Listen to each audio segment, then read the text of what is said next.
Olayinka Adeosun, who, driven by a childhood experience of educational inequality, is passionate about empowering individuals and communities through technology-integrated education. As a technology education graduate, he was confronted with the teacher shortage in Nigeria, which fueled his determination to address this gap. This led him to join Teach for Nigeria in 2020, where he empowered over 250 government school teachers with technology integration skills during his fellowship. Flying fast influence extends beyond the classroom. He has collaborated with various STEM initiatives across Lagos to inspire over 2,000 students and cultivate their passion for learning.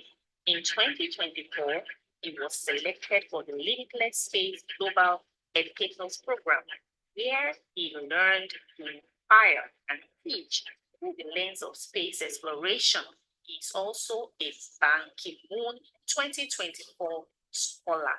Olayinka firmly believes in the transformative power of education, technology, and sport to create lasting positive change. He will be joining us at the Space Science in Education Summit, powered by Oluwabanke Adesi. See you there.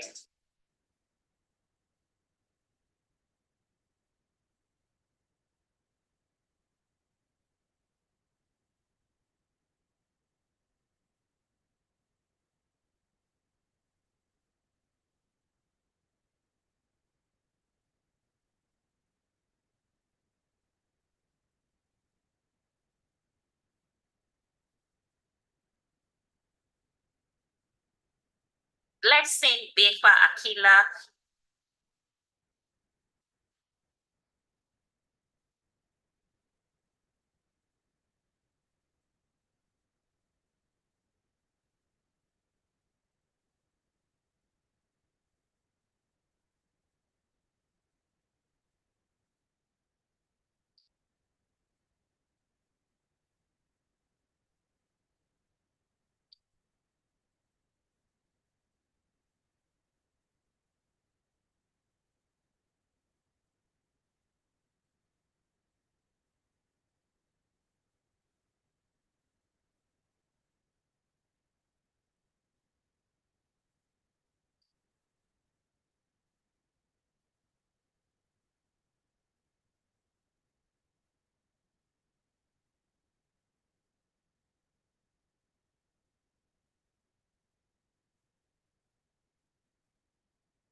Blessing Befa Akila originates from Plateau State. She has spent over 8 years as a mathematics teacher at Ekwa Secondary School, Makurdi, Benue State, Nigeria. She is a Limitless Space Institute 2024 cohort educator. As an EdTech enthusiast, she is dedicated to changing the perception of mathematics as a boring subject. Throughout her teaching career, she utilizes innovative methods to make mathematics more engaging for her students.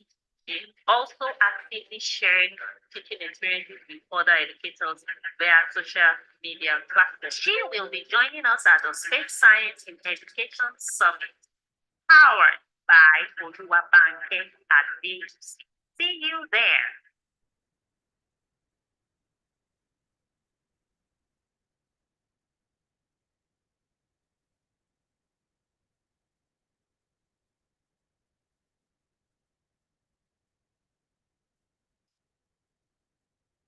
Rashidat Ademsukeni is a dedicated and innovative educator known for her significant contributions to various educational initiatives and programs. She actively promotes global education initiatives encouraging students to engage with international educational standards and practices. She leads the school's robotics club, fostering students' interest in science, technology, engineering, and mathematics through hands-on projects and competitions. She mentors students in the JETS club, guiding them in scientific research and engineering projects. Rashidat believes in the transformative power of education and is dedicated to providing guidance to students with the opportunity to know and do things. Think and Science Summit powered by Waban.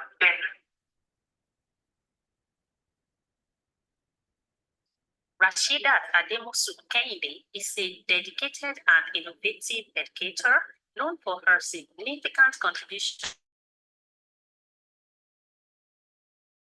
to global education initiatives, encouraging students to engage with international educational standards and practices.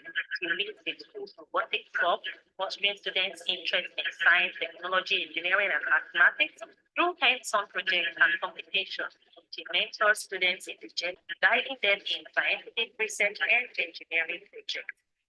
Rashida believes in the transformative power of education and is dedicated to providing guidance to students with the opportunity to explore new things. Think Science Summit powered by Waban.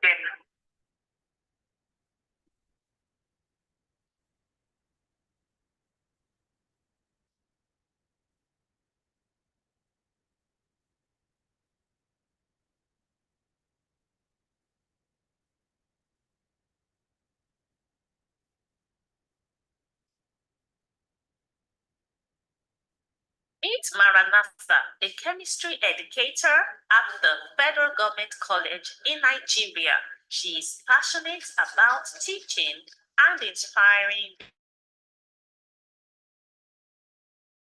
young minds. She also volunteers as a deaf science educator, helping deaf students achieve their dreams in the field of science. She's a limitless faith global educator.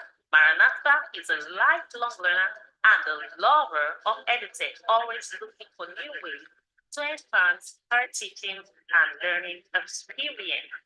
Maranatha will be facilitating sessions at the Faith Science and Education Summit for teacher training powered by Oluwatan Academy. See you there. Meet Maranatha, a chemistry educator at the Federal Government College in Nigeria. She is passionate about teaching and inspiring young minds to explore the wonders of science. She also volunteers as a deaf science educator, helping deaf students achieve their dreams in the field of science. She's a limitless faith global educator. Maranatha is a lifelong learner and a lover of EdTech, always looking for new ways to enhance her teaching and learning experience. Maranatha will be facilitating sessions at the Faith Science and Education Summit for teacher training powered by Oluwatan Academy. See you there.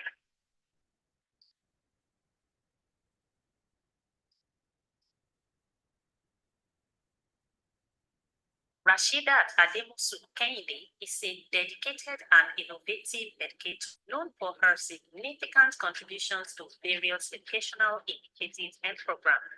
She actively promotes global education initiatives, encouraging students to engage with international educational standards and practices. She leads the school's robotics club, fostering students' interest in science, technology, engineering, and mathematics through hands-on projects and competitions. He mentors students in the JETS club, guiding them in scientific research and engineering projects. Rashida believes in the transformative power of education and is dedicated to providing guidance to students with the opportunity to explore and do things. Think Science Summit powered by Waban.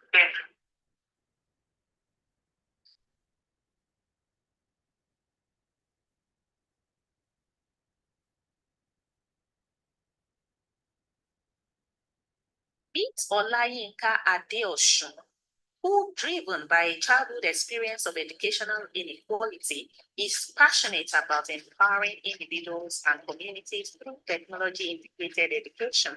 As a technology education graduate, he was confronted with a teacher shortage in Nigeria, which fueled his determination to address this gap. This led him to join Pitch for Nigeria in 2020, where he empowered over 250 government school teachers with technology integration skills during his fellowship. Lying fast extend beyond the classroom.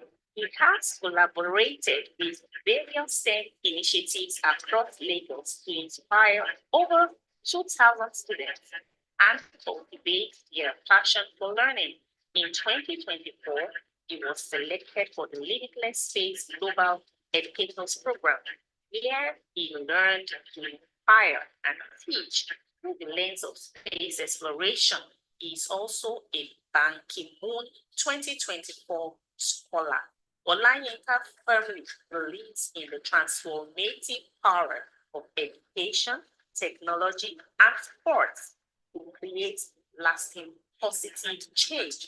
He will be joining us at the Today's Science in Education Summit, powered by Oluwabanke Adeosun. See you there.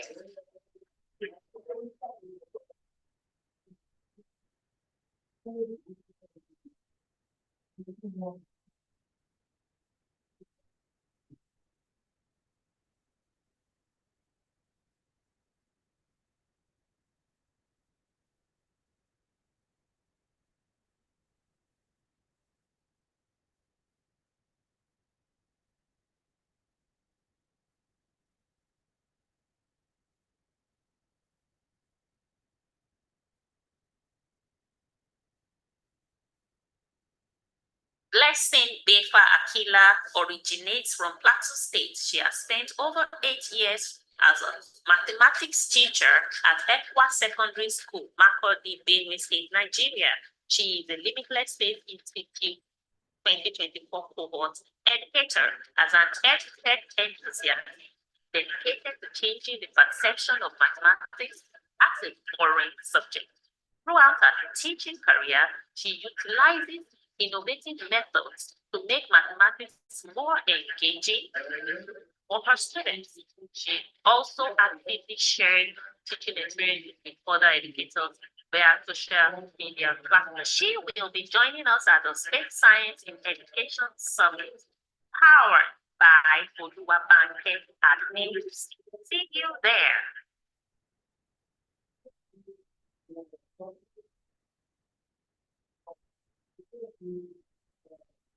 Meet Maranatha, a chemistry educator at the Federal Government College in Nigeria.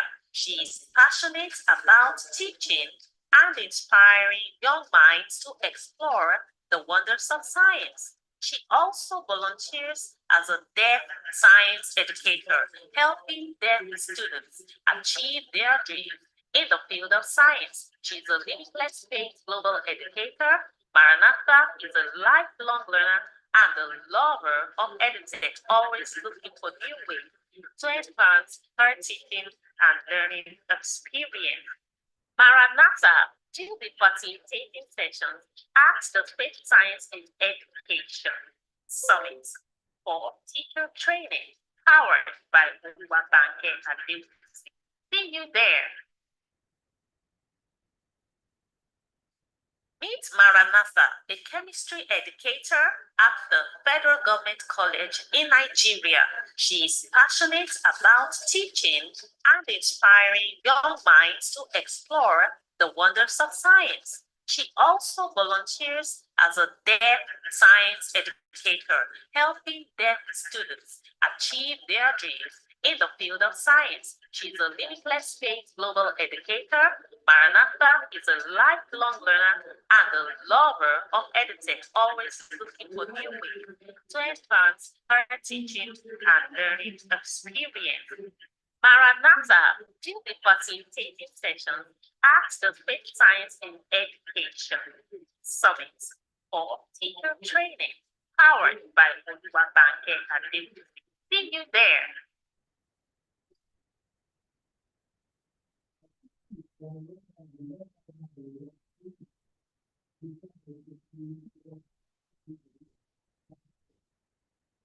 Olayinka Adeosun, who, driven by childhood experience of educational inequality, is passionate about empowering individuals and communities through technology-integrated education and the technology education graduate was confronted with a teacher shortage in Nigeria, which involved a determination to address this gap.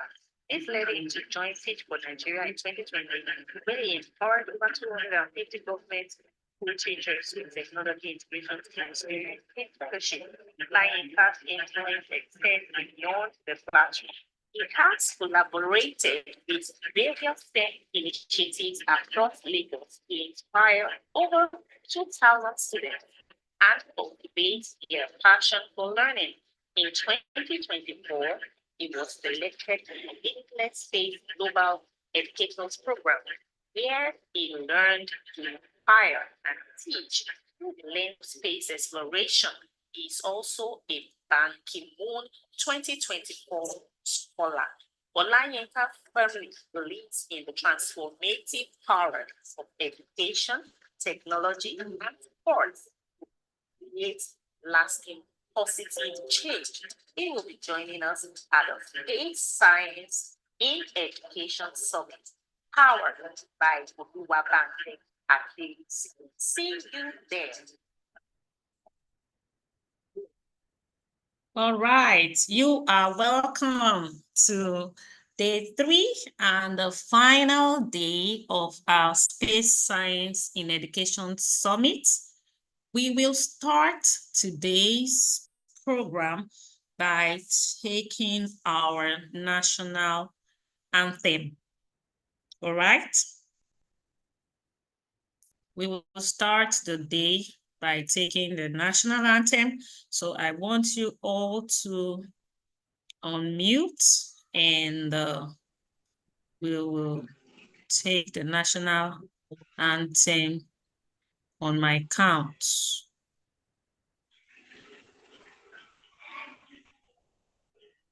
Right? So, one moment.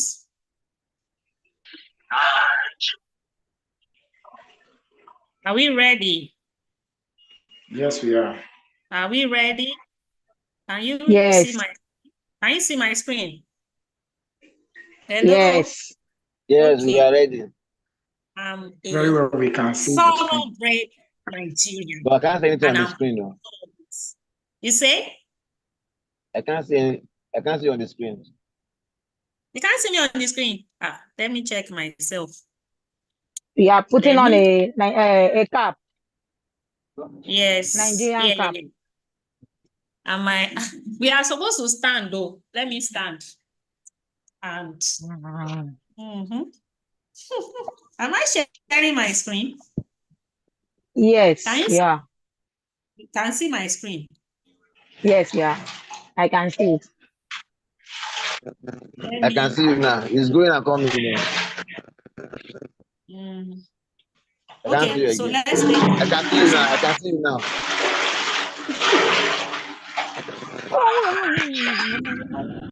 Stand right too. We are standing.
Right.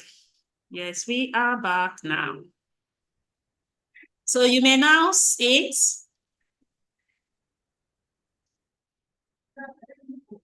You may now be seated. Our first, good morning, everyone. Good morning. Good morning. Have I stopped sharing or I'm still sharing? Good morning, ma'am. Have I stopped sharing? Can you still see my screen? Yes, ma'am. I'm seeing you. I'm seeing you, ma'am. No. I'm saying we finished the national anthem. So I'm asking that I've stopped sharing my screen, right? Yes. So we are going to go through Antonio's presentation.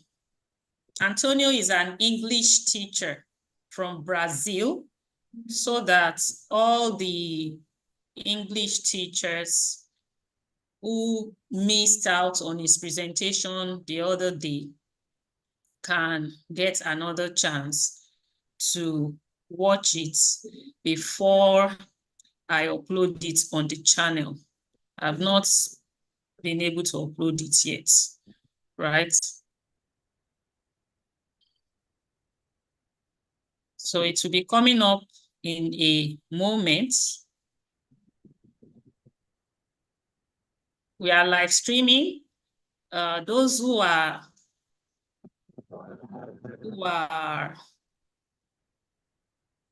not able to join the Zoom meeting can click on the link to watch the live stream on YouTube. The link has been placed in our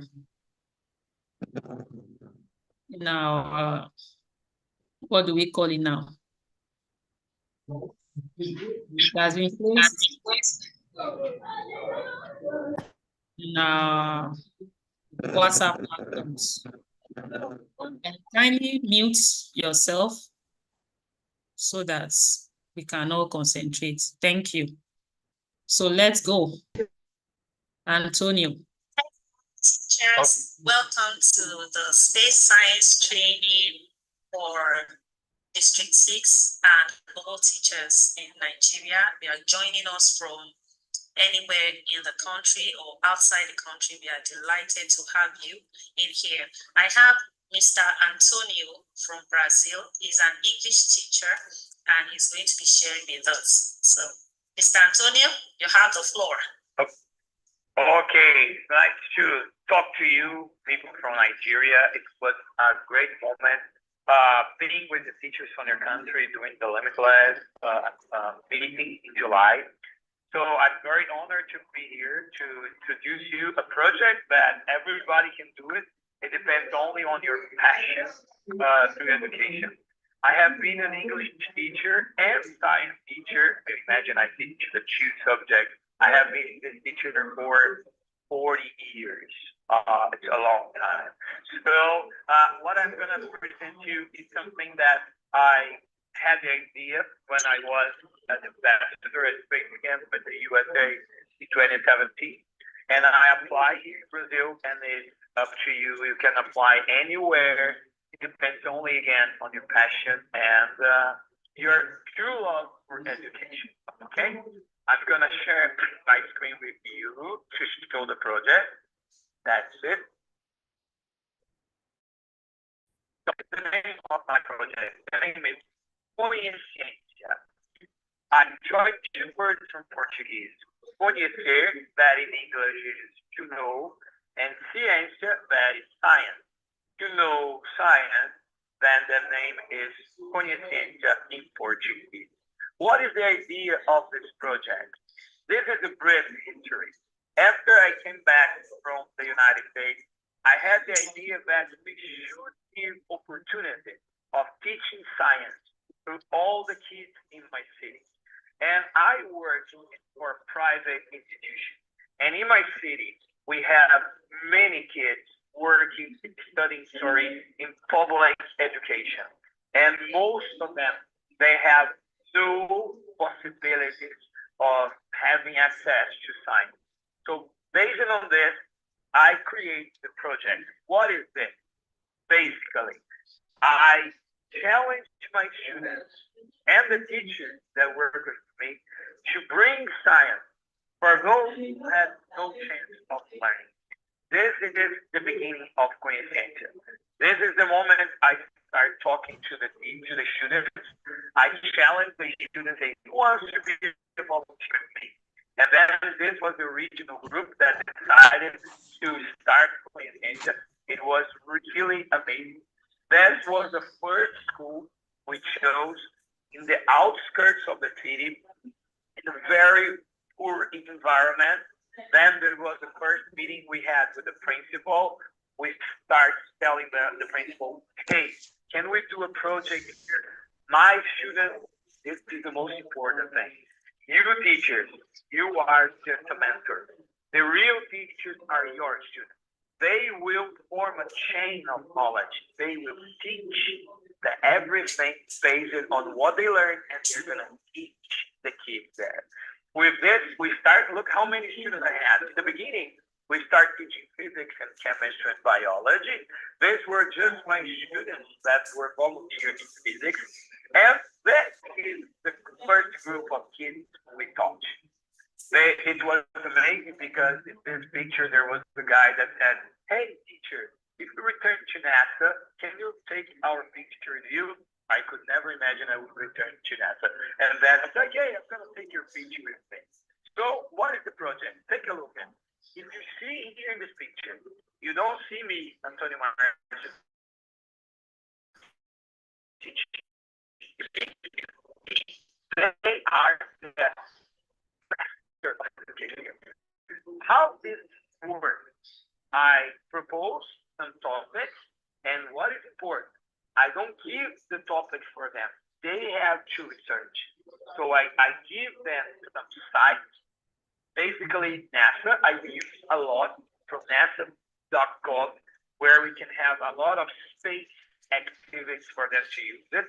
My students, they have to learn and prepare to teach the kids, the poor kids. They have to teach them hope. They have to teach them how to do hands-on activities. So as you can see in all this, they are teachers. With this, we transform in activity number one, the hands-on. These students in yellow t-shirt are the public schools we teach. As you can see, everything is so practical. Our students learn, they get the idea, they share the idea, they're the mentors. Like this, analyze this picture. Everything is hands-on. They teach the kids, and this was transformed in a very big science fair. Those are the topics, they're important. I'm sorry, but we taught light, friction, optics, velocity, gravity, thermology, volcanoes, nutrition, all the things that the kids 10 years old, 9 years old would learn, but they would learn hands-on. And this was transformed in a very nice science fair. These are my answers. They back to life. It gives them how they need power to the kids. They know that they're science. And that made the group of students yellow that they taught. We're 41 volunteer students in the first year and 25 students helped us. As you can see, look, everything hands-on. Then in 2019, we adopted 2 schools. We were very happy, so let's adopt 2 schools. This is all that one school. It's me dressed like an astronaut because as we dress like an astronaut, we can give inspiration for the kids. And the second school, Teodomiro, where we taught. Again, this was transformed again in a class. My students teaching them, transform again in the science fair. Look, volunteers increased, the number of students learning increased. This was really amazing. More pictures of the fair was really great.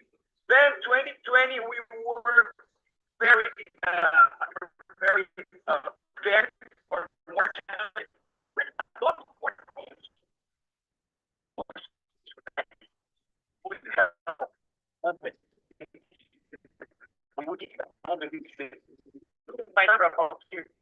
Another thing, students are involved. They have no grades. They don't receive presents or absence. They go their heart. They use a Friday to teach. But we were not expecting this. And this came and say that it was a kind of saying to us, stop now, because the world has stopped. And what we do, we just sit and leave those kids without learning, then we create a channel. This is an activity that you teachers from Nigeria, you can have. We could not go to the kids because of COVID, but we could teach them through internet. So we create our channel, and it's very easy for you to create it. It's called the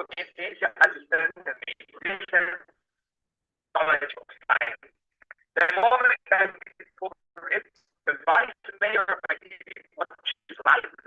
how we're creating look at our channel. What you can observe, there is no 125 teachers. The teachers were created by the students. This is the most important thing you can have in your mind. Your students, they are the leading actors of the process.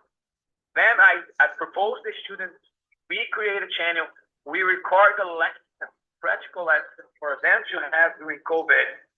We were on the news, channels started interviewing us because it was something that, look, students from private schools record classes for the public students during COVID.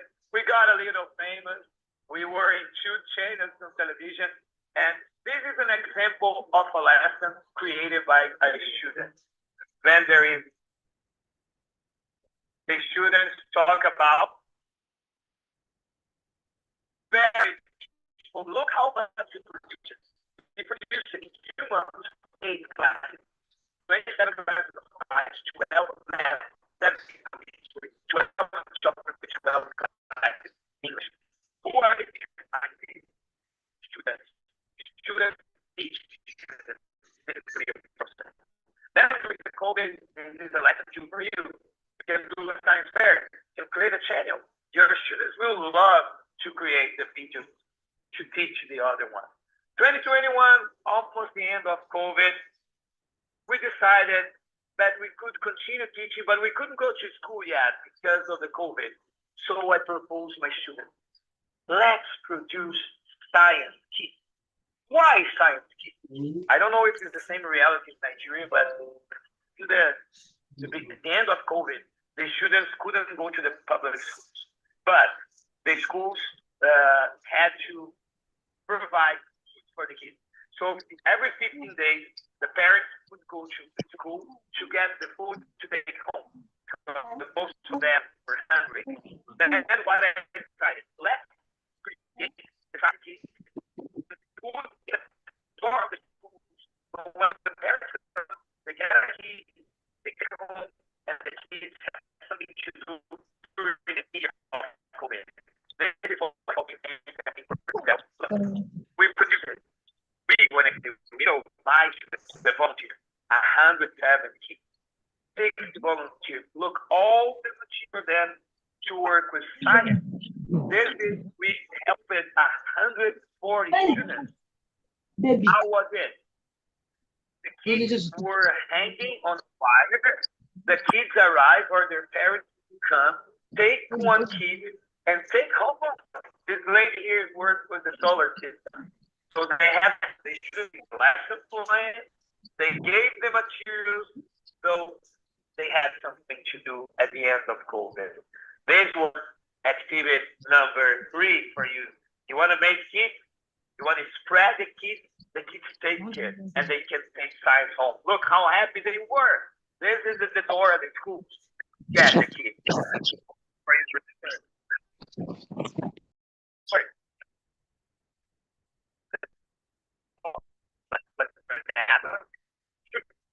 We can create a channel where your students can be the master. You can produce kids to give for them. That's 2022. What is another idea? This is the present of our agency and the message, but this is important just for you to know that you need support. And these teachers, another advice for you. Me as a teacher in Brazil, I can't depend on everything. I have to run this. I have to run to get things for my process. And then I'm not ashamed to ask, knock on the doors of authority, of people that are, this man here is the president of Brazilian Space Agency. How I found him, I searched in Google. I searched the telephone of the agency. I phoned them. You don't know me. I'm a teacher. I want your support. So don't worry. Go for it. This is what you have to do. Then, this is not for you to see. This is a video for it. Then, I want to show that science is fun. So this is activity number 4. Yeah.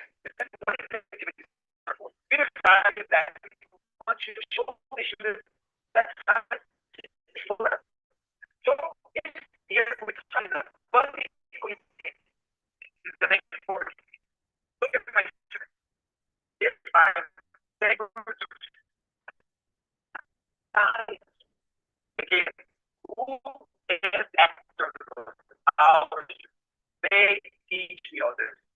We can't put this in water. We don't have the power only on them.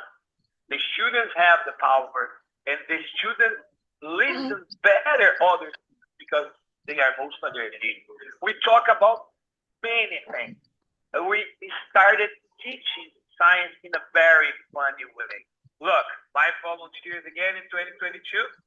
Take a look at how to get electricity from the potatoes, how to make a kind of pH reaction, how to talk about magnetism, everything funny.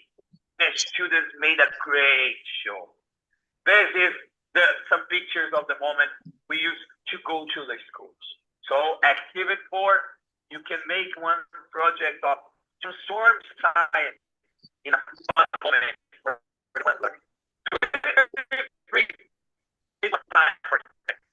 So we decided that you have some activities, but just connect with space. What we decided to do, we transformed consciência espacial, or space consciência. These were my volunteers from last year. And the first activity that I proposed for youth teachers, they had to create a mission badge. Each group of students had a mission, like going on the moon, modern solar system, touchdown, eggnog, and the group of students they had a patch. This is a great activity for you to use this for students. It involves drawing, art, research. So take a look at each group had because they were talking about space. 11 missions. How was it? I don't know if you could see it, but it's very simple.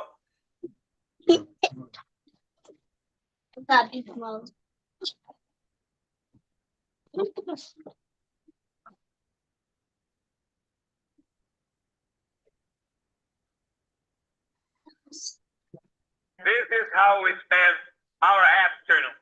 Teachers, students, teaching the other kids. All space activities. And the most important, how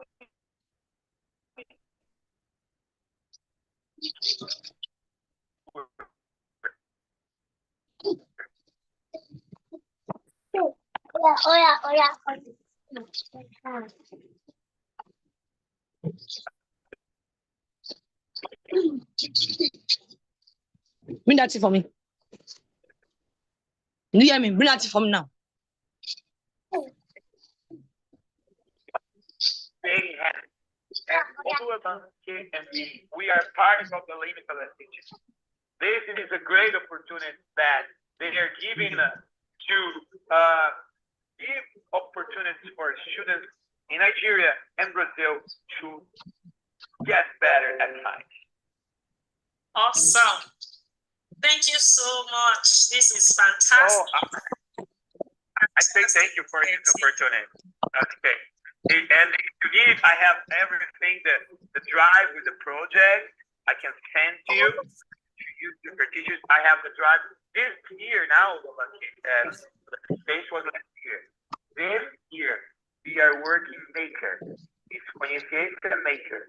My students, they are going to the schools this year, but we are producing science using the blockchain. So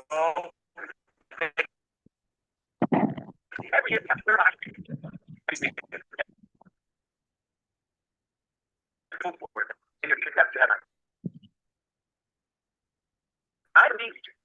so that I want you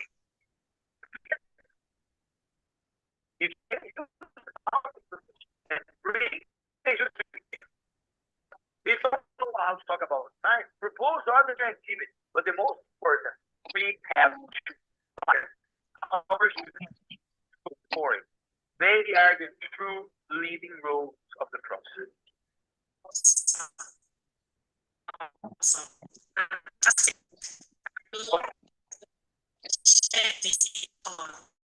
And also class and start telling them everything I know. I just tell them the topic, I tell them the learning objectives, divide them into groups, they work it out, they present me, and I learn from them. So this is the way to go. Thank you so much. Perfect. Thank you. I say thank you for you. Can I make a print with you here? Let me just share the screen just for you to show that I was with you in just a second, because it is very important for us. Yeah, I like that with the astronaut there. Which one? The one. Okay, let's have the one with the students and their mission patches. That's fun. Yeah. Okay. Okay. Perfect. I'd like you to share with everyone. And it's a pleasure with you. It's a great moment. Thank you so much. I appreciate you.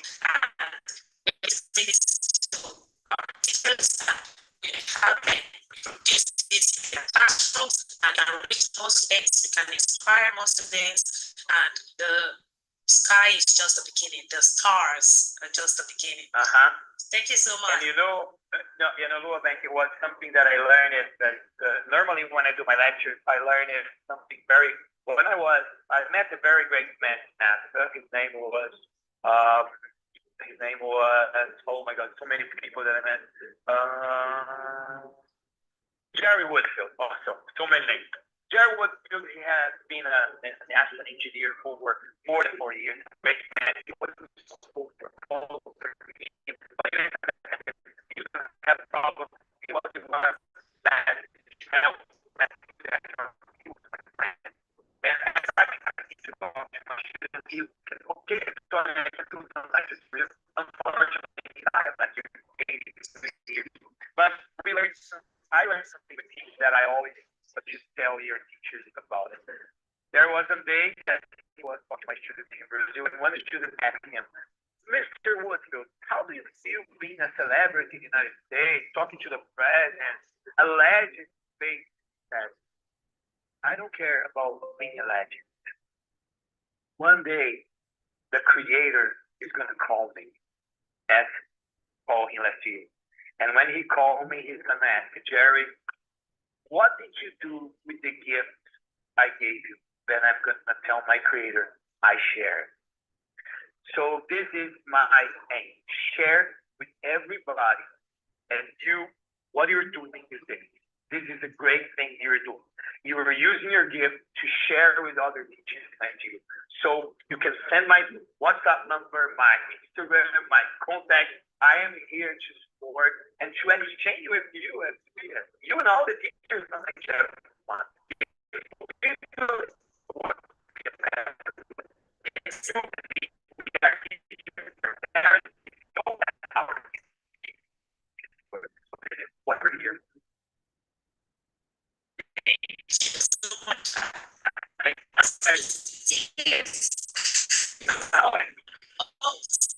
My passion. I came back and I'm like, I just need to share this to as many people as possible. Thank you so much. Okay. We're grateful. We appreciate you. If anyone has questions, I'm going to compile the questions and then we can communicate. Yeah. Sure, you can send me. And one day, if you wanna contact me in a class for me to talk to your students, just next few weeks we're gonna be busy because we're going to Natal, we're limitless. But the others, you just set a time for me. I can talk to your students. Yes, so that was Mr. Antonio, an English teacher from Brazil, and I hope you learned a thing or two. This is not just restricted to English teachers or English teachers only. So if you have any questions,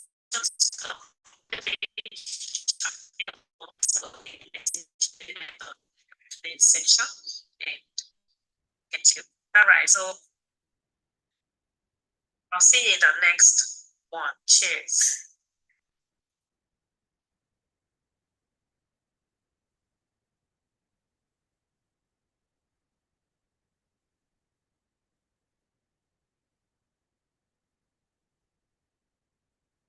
All right, you are welcome back. You are welcome back. Do you have any questions before we move on to the next one? If you do, please leave them in the comments, or better still, put them on the chat. That way, on the WhatsApp chat. That way I can always get back to it and respond as soon as possible. Okay. The next person we are going to be having on, do you have any questions? Does anyone have any questions? Let me give you a minute or two to ask questions live so that we can proceed to the next speaker. Hello, guys. Any questions? Any questions?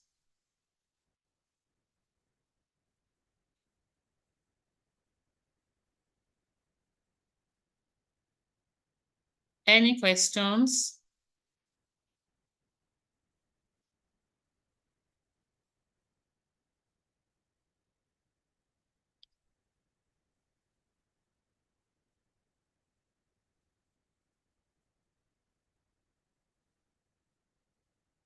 Here's your opportunity to ask questions if you have any. The presentation is very clear and understandable. Thank you very much, ma'am. And you know how to apply it as an English teacher. So all these... I am a basic science.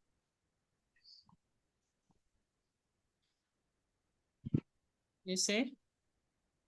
I am a basic science teacher, so I've been trying to do that now. We are already preparing to present one. Okay. Oh, that's fantastic. That's Mr. Ajibade Olanrewaju speaking, right? Yes, ma'am. Okay, so you can mute now and we'll be sharing the next speaker. That's Kaci. We have seen her profile before now, and I will not be doing much talk about that. So I will share my screen now, and the next person who will be speaking to us on this August occasion will be Kaci Heins, the executive director of Limitless Space Institute. They are about research, inspiring, and educating our next generation of innovative thinkers, problem solvers, and those who will move our education, our system forward as a country. And the earlier we start grooming those children, the better for us. That's the only way we can have peace. Yoruba people say, "Ọmọ tá ò bá kọ́ ló máa ń kó ti later." Ọmọ tá ò bá kọ́ ní gbé later kọ́tà. Thank you, sir. I'm trying. Okay, Yes. Can you all see my screen now? Yes, I can see your screen. Can you see on my screen, please? We can Can see see Kaci. Mrs. Kaci. Please, ma, the last presentation, some part of it was glitching and the audio wasn't too clear. So I don't know, maybe it's the reception or network from your side. Yes, the network has been pretty bad in recent times. And we try. There's really not much we can do when network begins to behave as it does. And you know, it's been a bit, the weather has been cold and chilly in recent times. So, well, we will still upload that video and you will be able to watch it again. All right? Okay, so let's get on with this. And please mute. If you want to talk, raise your hand. I would see it, then I can then tell you to unmute. Please, everyone, we don't want interferences from your end because you are talking at the background. Thank you. So let's go. My name is Kaci Heins, and I'm the Executive Director of the Maranatha Space Institute, which is a nonprofit based out of Houston, Texas. And I'm excited to be here today to talk about STEAM lesson plans that we can do in the classroom tied to space exploration. Share this.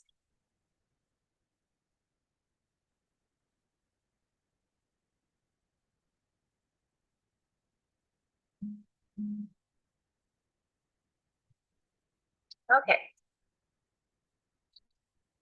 So, my background, over 20 years experience in education. 15 years I've been in formal education, classroom, 8-year-olds up to 15-year-olds. I've won some awards along the way, but I really like to focus on engaging students through space exploration. I find that it's very exciting. It's imagination, thinking about what could be. It's really is inspirational because there's so much to explore, there's so much to learn, and there's so many ways of going about it. So we learn by doing it in the classroom, and we were able to learn about different STEM careers, science, technology, engineering, math, and I think because I didn't used to like space, I thought it was nothing to really pay attention to. It wasn't in my city. It wasn't taught by my teachers. So I did not think it was something that was really important until I actually went somewhere, space camp, as a teacher to see, oh my gosh, you know, this is really important. I saw the connections to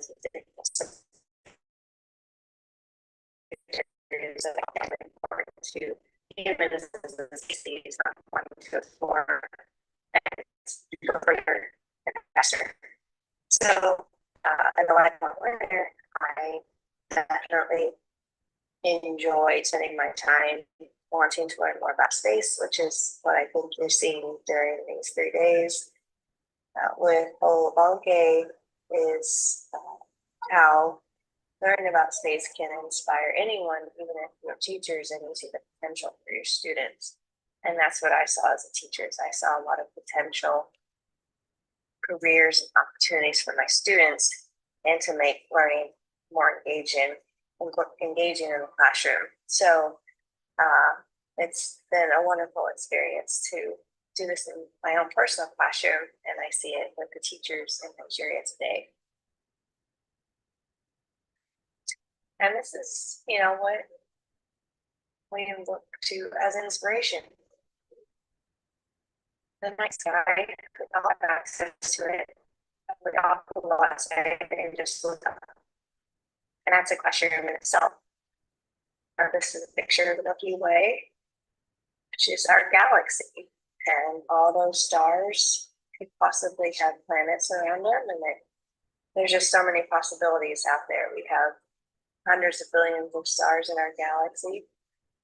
And even more so planets. So it just makes us wonder what else could possibly be out there. And that's where our imaginations just run wild. So we use that as a tool to inspire our students. And what's come about over the years is the International Space Station. We're going to send humans out there. We have to know how we will be impacted by living and working in space. It's an environment that wants to essentially kill the ability for existence. There's no air, water, radiation. There's everything about it, extreme temperatures that don't fit very well into that puzzle piece. So what we've done is we've kind of made our own. And we have the International Space Station, which is an amazing spacecraft that houses humans, has housed humans up there for well over 20 years nonstop by many, many different countries collaborating together, using the sun's light to power it and recycling every bit of water, and to do a lot of science in this unique environment of microgravity. So things grow differently, our bodies do things differently in this environment, and the more we know about it, the better prepared we can be if we want to Mars and being able to go further beyond.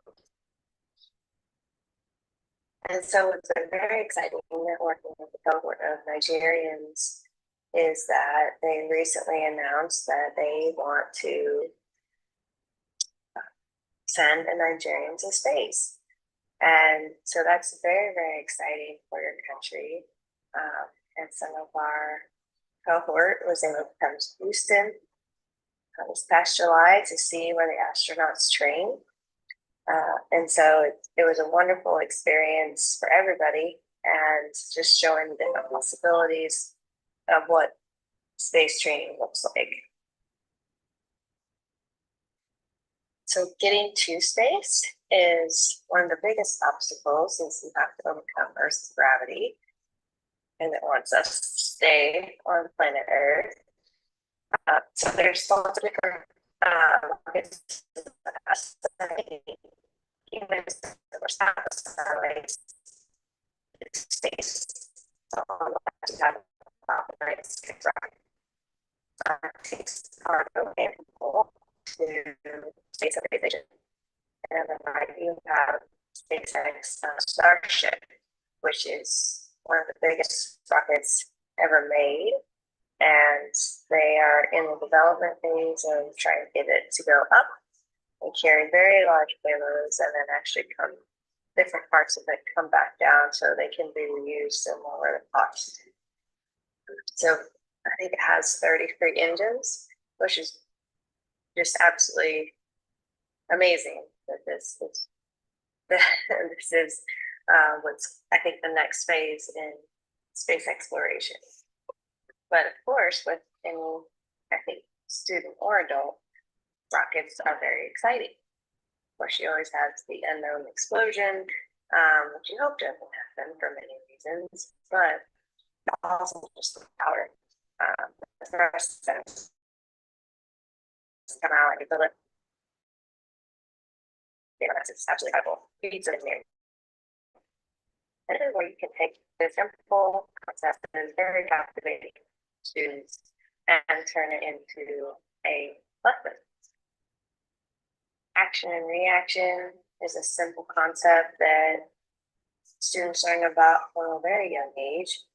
And it's always, it affects every single part of every single day for us.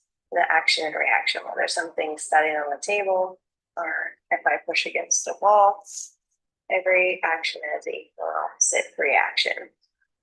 So in this case, the action is like those engines, like a candle, and you have the thrust coming out of the engine pushes down, and the reaction forces the rocket goes up. So this is the third law. So six reaction.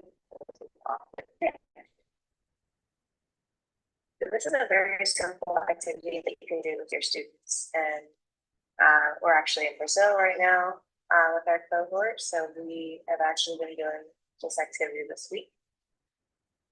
Very simple materials, and we have a pencil, some paper, tape, and scissors.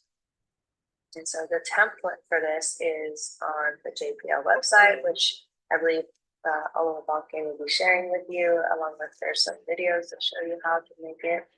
But essentially, you're just rolling a small strip of paper around a pencil. If you don't have a pencil or a straw, you can just make your own tube of paper and then wrap a larger piece of paper around it to form your bucket. You want to make sure it's not too tight. It's tight like a jaw. Then when you use or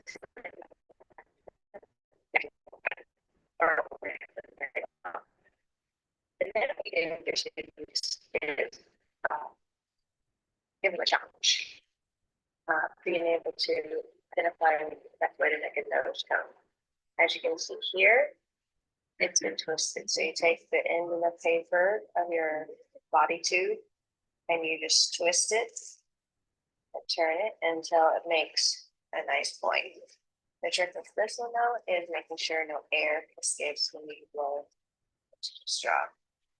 Or you could do more of a blunt end where you just fold the paper over and possibly put a piece of tape on the end of it to seal it up to make sure air does not escape. So you have two different options here, which are the engineering design process. They can leave which one they feel works best. And then you get to the fins. This is where they can cut their own, where the template in a lot and have them explore the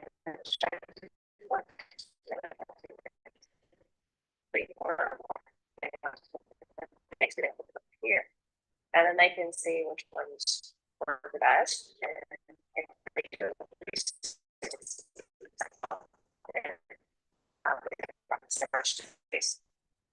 then once you're ready, or students are ready, put your rocket on your straw, take a deep breath, and count down 3, 2, 1, and the action you blow into the straw.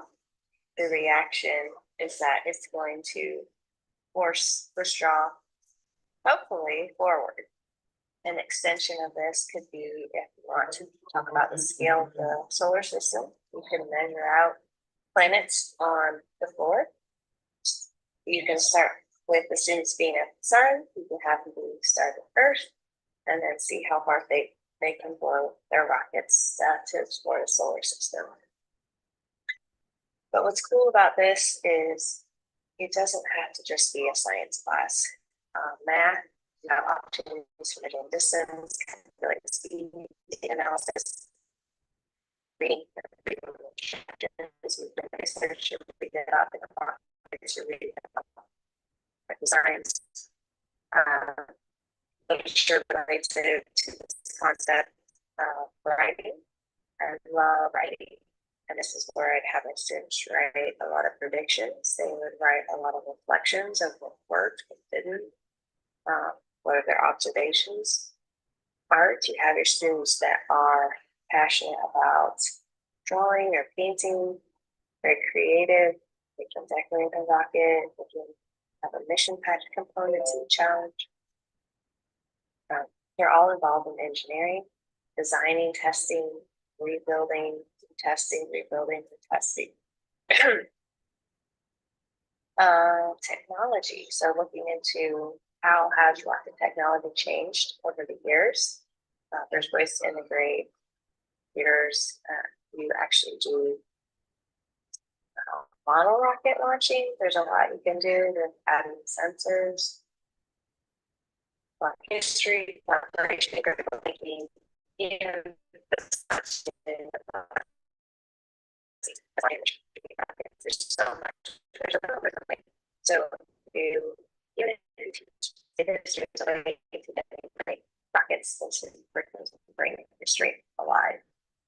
And that's what's so great about STEAM education, thinking outside the box, being innovative, and just makes it more, in my opinion, more fun for the teacher, and get more fun for me in my career, and that in turn made it more fun for my students.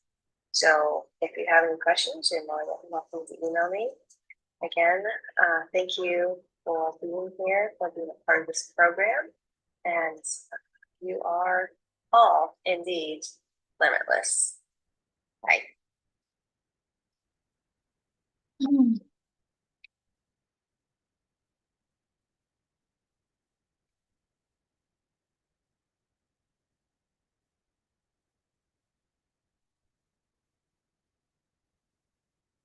You are all indeed. Hello, hello. Are we back? What was that our last line?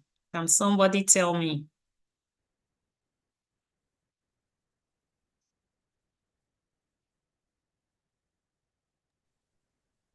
What was our last line?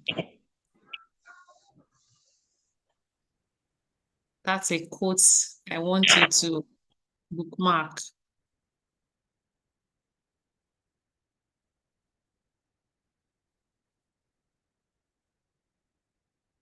It's my audio. Is my audio is on, right? Yes. Your audio is on, but we couldn't hear the facilitator. The audio quality was very poor, ma. We couldn't hear her. Uh-oh. Okay. We will still upload that video. Hello, ma. I didn't hear how. I didn't hear at all. We can't even hear the last quotes, ma. We did not hear how. I We didn't did not hear hear her.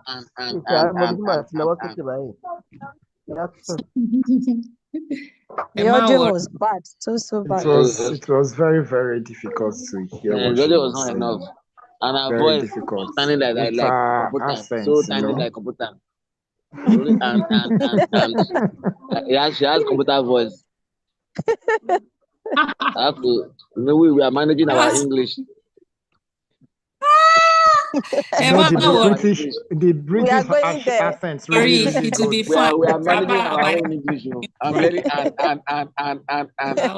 Actually, she was communicating, but the only thing And she is tried. the audio and network. audibility and the network was an issue. So the last part was you are all.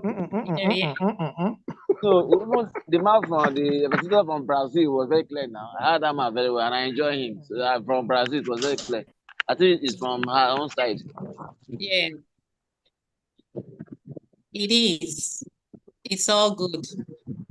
Yes, ma'am. Can you see my screen now? Maybe we'll listen to her through YouTube later and maybe carefully at night. That's better. At night. You send us that link. Significant contribution.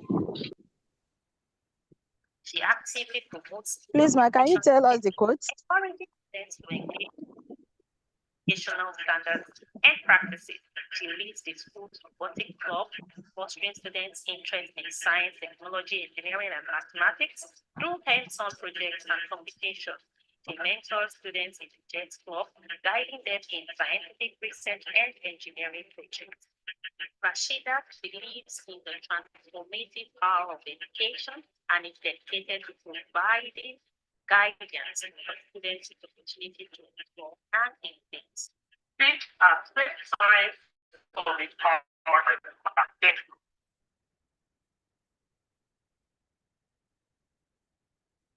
Rashidat is a dedicated and innovative educator known for her significant contributions to various educational initiatives and programs. She actively promotes global education initiatives, encouraging students to engage with international educational standards and practices. She leads the school's robotics club, fostering students' interest in science, technology, engineering, and mathematics through hands-on projects and competition. She mentors students in the JET Club, guiding them in scientific research and engineering projects. Rashidat believes in the transformative power of education and is dedicated to providing guidance for students with the opportunity to. These are signs from empowered by Waban.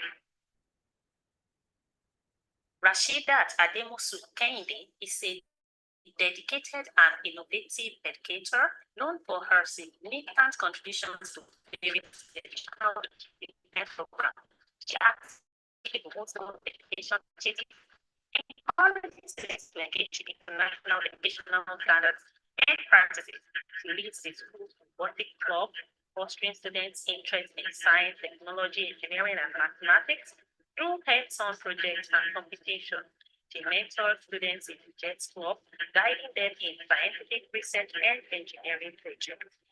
Rashidat believes in the transformative power of education and is dedicated to providing guidance for students to keep and innovate. These are signs from empowered by Waban. Rashidat Ademosu Kehinde is a dedicated and innovative educator known for her significant contributions to various educational initiatives and programs. She actively promotes global education initiatives, encouraging students to engage with international educational standards and practices. Fostering students' interest in technology and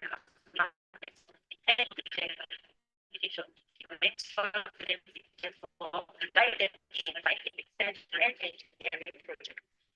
Rashidat believes in the transformative power of education and is dedicated to providing guidance for students with the opportunity to explore and innovate. These are signs from empowered by Waban. Rashidat Ademosu Kehinde is a dedicated and innovative educator known for her significant contributions to various educational initiatives and programs. She actively promotes global education initiatives, encouraging students to engage with international educational standards and practices. She leads the school's robotics club, fostering students' interest in science, technology, engineering, and mathematics through hands-on projects and competition. She mentors students in the JET Club, guiding them in scientific research and engineering projects. Rashidat believes in the transformative power of education and is dedicated to providing guidance to students in the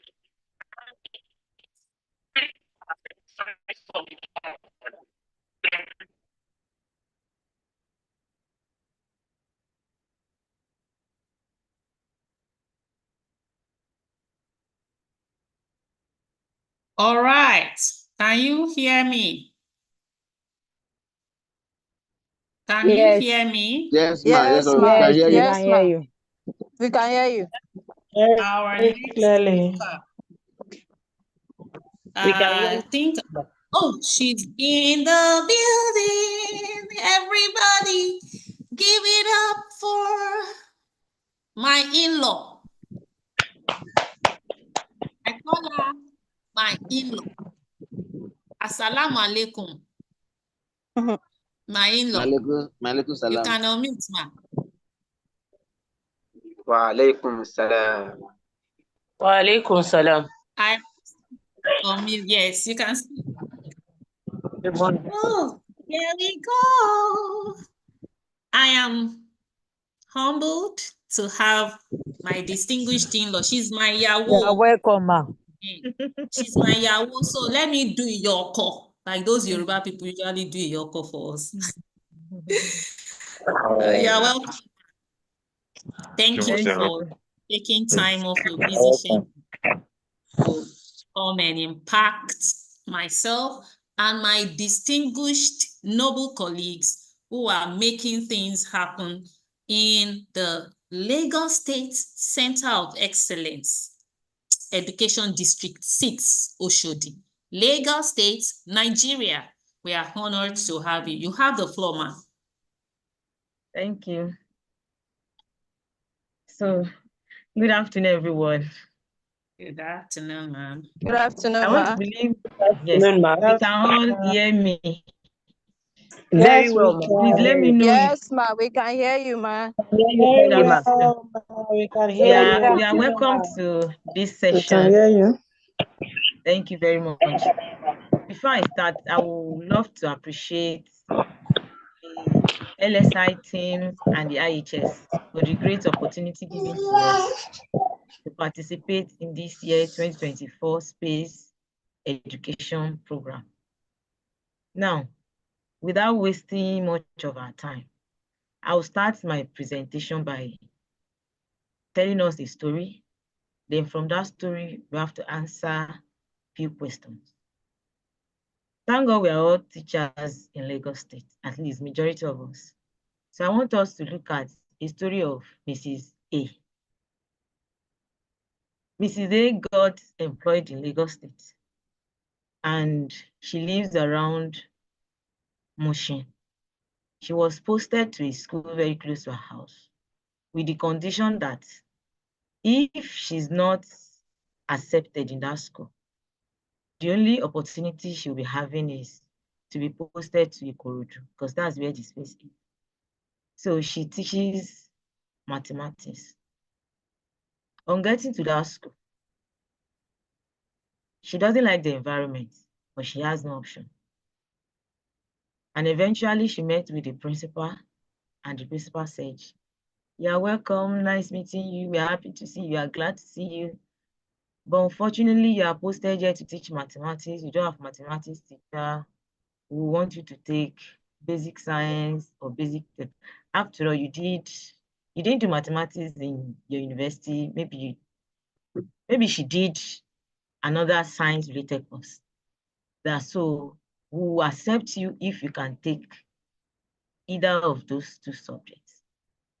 My question now is, if you are that Miss A, what will you do?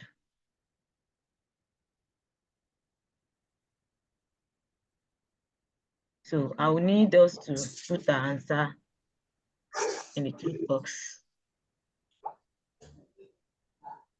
From the story, she's having three options.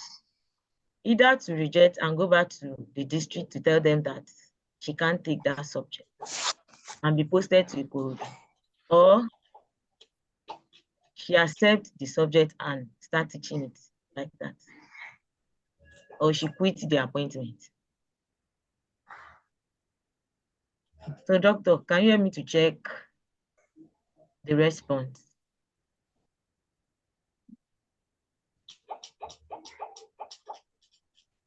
Can we all hear me? They want you to Hello? speak up louder. They want you to speak up louder. Some say, one person says, I will take the job. All right. Okay. Another says, I will take, it's a challenge, I will take it. Someone else says, Babalola Ahmed says, if it's me, I will accept the subject. No knowledge is lost. Topics relevant to the subject. Can you hear me? Yes, I can hear you loud and clear. Now, most of us who wants to take the subject, fine. Now, another question is this: After accepting the subject, let's assume you accepted it. After accepting it, and a day comes whereby the students are to present a project or something, you don't really know. You have to will to go to class as a teacher so that you will not disappoint yourself. So in that situation now arises that you have to coach your students, guide them, put them through on a particular project, and you don't really know it. You have to work around it. You now discover that other teachers are not supportive. You are the only one doing this job. What will you do as a leader?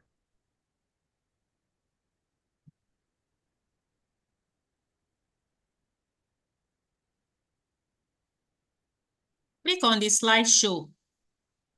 Yeah. If you want to I'm waiting for their response. Okay, let me go to the comments. Let me see what they. The Did you get the question?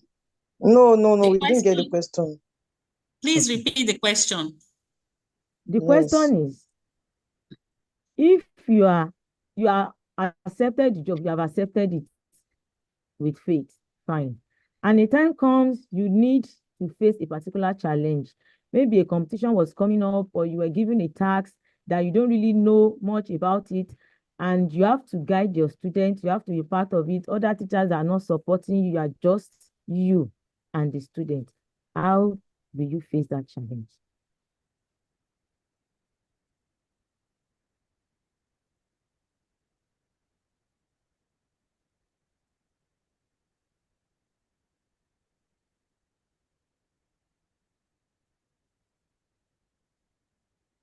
Okay. Doctor, I'm waiting. Okay. Distinguished colleagues, if you don't talk, we will be looking at you. That's how we do in our own class too. We get to class and you ask questions and they are looking at you. We will be looking at you too. We go they look at each other. So men Not answer like the that, question. You ask your fellow colleague that knows more about the subject or the topic. You find out, make a research on it. You make research on the topic. Yes. Better You find out from your colleague that knows it. Yes. Hello. Hold on. If We should not all speak at the same time. Raise your hand if you want to speak, and I will ask you to unmute. Don't just talk without me calling on you. All right, so everybody mute. I'm seeing Ogunkunle. Mr. Ogunkunle, you can speak. Okay. Yes. Good afternoon, ma. Good afternoon. Welcome. Mrs. Ogunkunle. Mrs. Ogunkunle. I'm a literature teacher from Ilupeju Senior Secondary School. Just as my colleague was saying, that is why we are being introduced to technology. And the world is now a global village. I believe there is no challenges we're going to face when we go online, as long as we are open to development, as long as we are open to learning, we will surely find a way through it. And setting a pace over time, we also challenge the teachers who are not ready to be supportive, to want to tap into the knowledge and also want to know how one got a solution to it. So I believe that with the use of technology now, the solutions will be easily accessible. Thank you, ma'am. Thank you very much, ma'am. Thank you, ma'am. Mr. or Mrs. Ajibade, you are next. Okay, thank you very much. My name is Ajibade from Ilupeju Junior Grammar School. This question reminded me of when I took this new job initially. I was presented with, the second week, I was presented with a topic, a quiz competition, and the topic is sickle cell, exactly, sickle cell. I know a little about sickle cell, but I don't know. My knowledge is far beyond that of the children, so I don't know how I'm going to take the children along. So I have to call a few of them and give them the topic to go and make research. In fact, the answer to that question is making research. I make research, I found out what the basic thing that they need to know, and I groomed them. And to the glory of God, we won the competition at Ikeja. So the best thing to do is ask questions, do research, and carry the student along. You don't say that they don't know anything. No, they can find out things. They can get to know things. So that is what I do, and that's what I still continue to do. I don't say my students they don't know anything. I give them topics, let them do research, and we discuss it together. Thank you. Thank you very much, sir. Thank you, sir. Yeah, I really appreciate your response. Now, Mrs. Okiki Olashitu, please speak. Okay, good morning, colleague. Good morning, everybody. I'm Mr. Okiki Olashitu, a mathematics teacher, but taking ICT at the Solo Junior Secondary School now. This question resonates with my experience as a teacher. When I got to the Solo Junior Secondary School, I was posted as a mathematics teacher. But unfortunately, there is no an ICT teacher in that school. So, and it is very, very important for us to inculcate the technology and also the integration of 21st century methodology into the teaching and learning of our students. I see it as a challenge. When the school asked me to be the EduPac officer of the school, with the fact that I am the mathematics teacher, I was thinking about it and I'm like, okay, am I going to let these students just be, knowing fully well that we have one mathematics teacher on ground that I met in the school. So I discussed it with the principal. Even without she telling me, I took up that responsibility. And since then, I've been the ICT teacher of the school, and I still take mathematics as well. So what I would just say to the question is, passion is needed, empathy is needed, sympathy for the future is needed, and as well perseverance, because honestly it can be exhausting. It can be very, very frustrating when you find yourself in a situation whereas you are the only person seeing yourself pushing things and you feel like, am I a lone ranger here? But that perseverance, that endurance will keep you going. As time goes on, you are going to have a team. Thank you. Thank you very much, sir. You see those words, passion, perseverance, empathy, and sympathy for the children goes a long way in this our profession. Now, I picked up that story because I know one way or the other, some of us will have experienced that. And I want us to always put it at the back of our mind anytime we encounter any form of challenges as an educator, because definitely we will come across them either from the school administrator, from our colleagues, from parents, and from the students. But whichever way, we should just have it at the back of our mind that I got this job because of my passion in this profession. Not necessarily because of the salary they are paying, but because I have passion for the job. So I just have to keep moving without looking back. So welcome once again. My name is Rashidat Demosu, a science teacher from a junior school in Lagos State. And I'm very happy and pleased to meet us. My presentation will be on Introduction to Space Science and Robotics. Some of my colleagues yesterday spoke on the use of technology. So I'll just be going forward. I would not want to repeat what they have said. Robotics is another aspect of science. Looking at the engineering aspect of science, that's where we picked robotics from. Presently, robotics is using AI, but not necessarily that everything about robotics has to do with AI. It's just an aspect of AI. And I want us to see it as something we can incorporate. I know in our mind, some of us will be asking, in my school, we don't have a robot. How do I do it? Yes. We are all aware of coding. Most of these children can do it. be it in junior or senior school, because they enjoy doing it.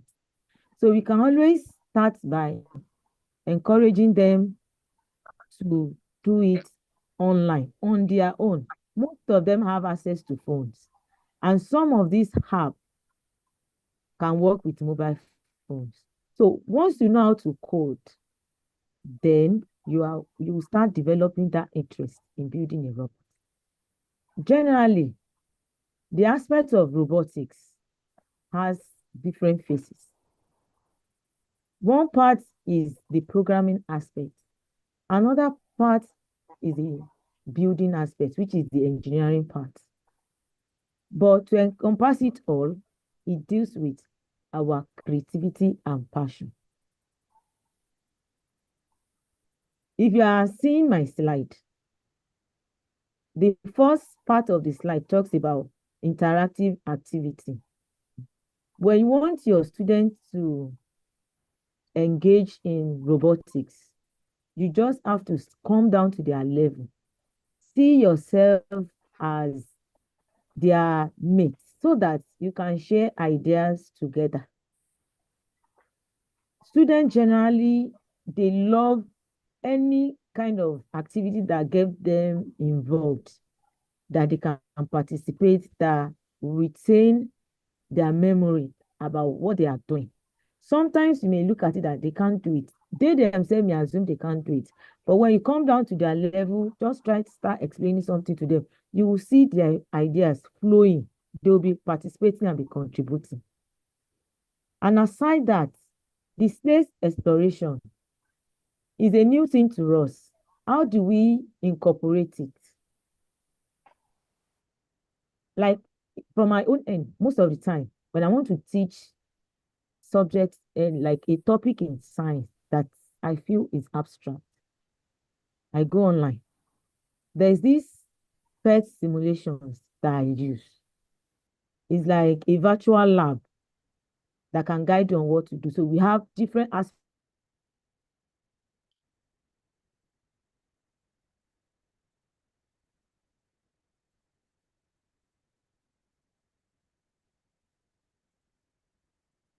I guess it's a network.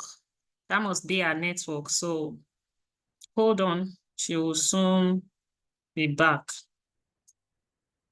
Can you hear me? She will soon be back.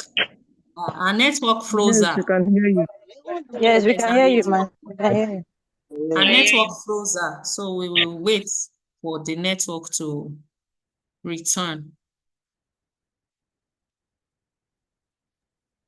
We are waiting, man. I'm enjoying her. Okay, man.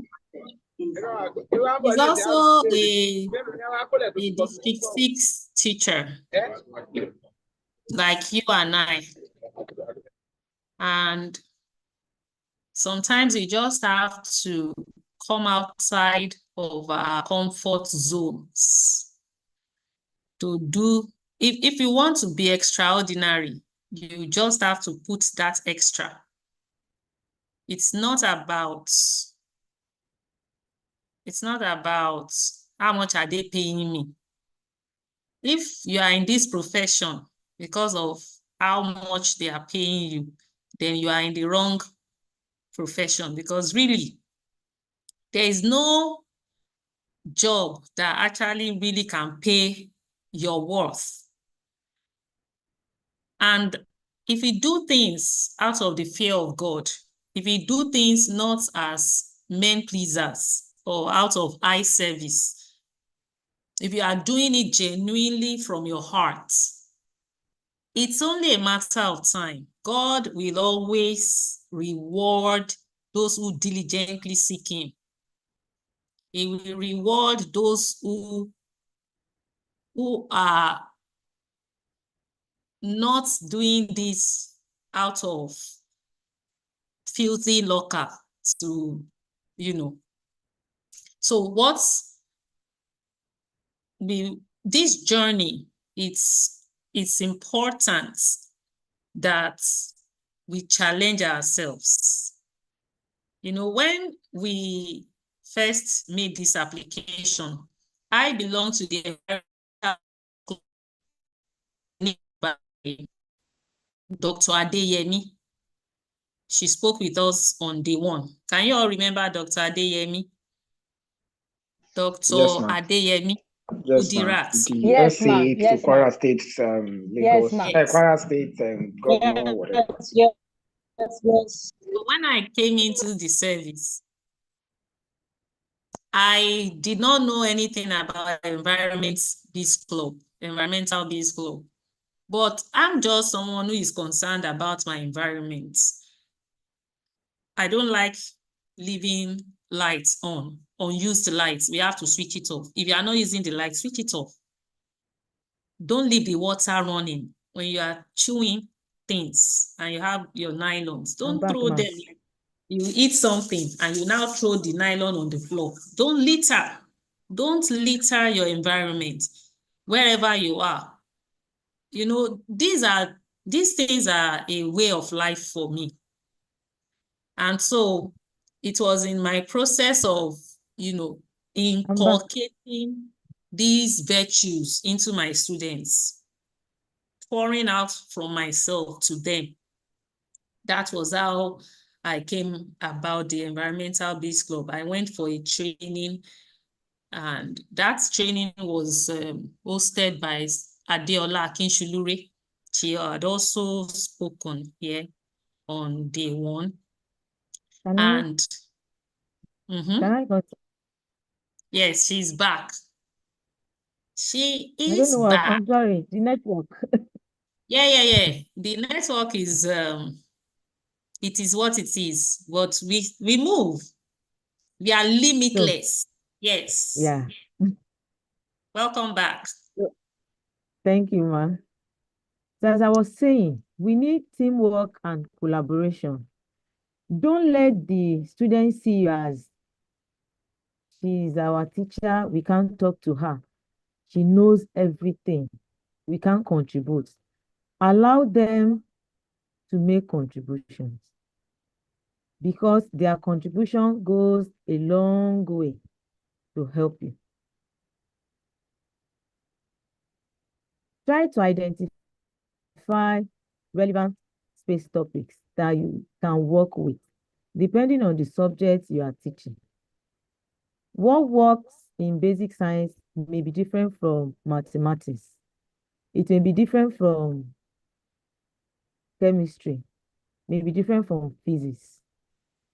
But regardless of the subject, just look into your scheme of work and, okay, which topic can I design a topic on so that these students will gain and it will facilitate their interests. Because the most important thing is the interest they are going to develop while you are doing it. If you are teaching students something and they are not interested, you will see it all over their faces. And at the end of the day, you won't get your results. It will just be a waste of time and effort. So in robotics, one of the things we need to consider is the role that robot wants to play. What do you want your robot to do?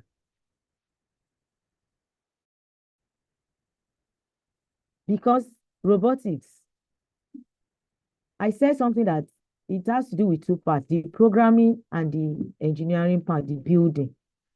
Before you can start building a robot, you must have a mission.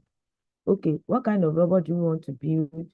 What do you want our robot to do? This will guide you on, is the robot going to be a standing one, a flat one? Is it going to have a long arm? You understand? You have a picture of how the robot is going to look like because you have an idea and it will guide your building. You sketch it out. Okay, we want it to do this, and this. In doing that, it will now guide you. When we want to build our robots, how do we do it? If you are using virtual robotic hub, for instance, now, it will give you different areas where you can pick your parts and come up with a beautiful robot. And after building the robot is when you now come into the programming. How will the robot work? But you can't start the programming before building. But in terms of learning, understanding what you want to do, you can learn the programming and learn the building. Or you put your students in group. Maybe some of them will learn programming first while others are learning the building, or some of them will be learning the building. But it's always good like that, rather than putting everything to them at the same time. So different types of challenges that we can have in robotics to solve problem and to ensure that you come up with a winning project. I said obstacle course. Design and program a robot to navigate an obstacle course with varying terrain and obstacles. You can design your robot online, offline. If you have a physical robot, you fine. But if you don't have, you can get a free app that works on phone and on laptop and start working with your students. One of them is VEX Code, VEX, then code, is a free robotic app that when you are using it, you can design anything you want to do, just walk around it and learn it gradually. It's not something you can learn within a short time and get it right. You need continuous practice. Then, object manipulation.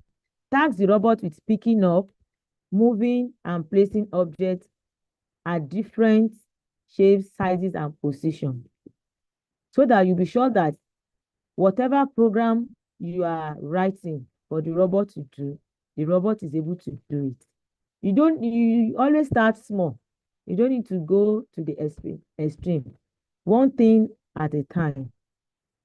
Then the third part is program the robot to collect data from its environment, temperature, like that. If you have the opportunity to build a fantastic, huge robot that can perform complex tasks. But if your robot is just performing little tasks, then just start from something small, so that one day you will get there. And you know, students, once you guide them on what to do, believe you me, before you know it, they will learn it more than your expectation, because they are eager to learn. They are ready to put in everything they have. They will be the one telling you, let's do this thing. I've learned this one. They will be encouraging you.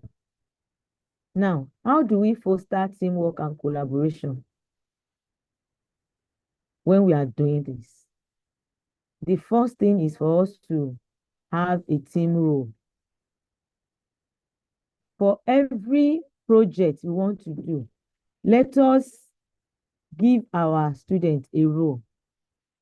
Let's assume we have, okay, you are the coordinator, team leader, you are the programmer, you are a builder, you are the secretary, like that, so that each of them, you are the researcher, will know their role and come together. There won't be conflict of interest in whatever they are doing.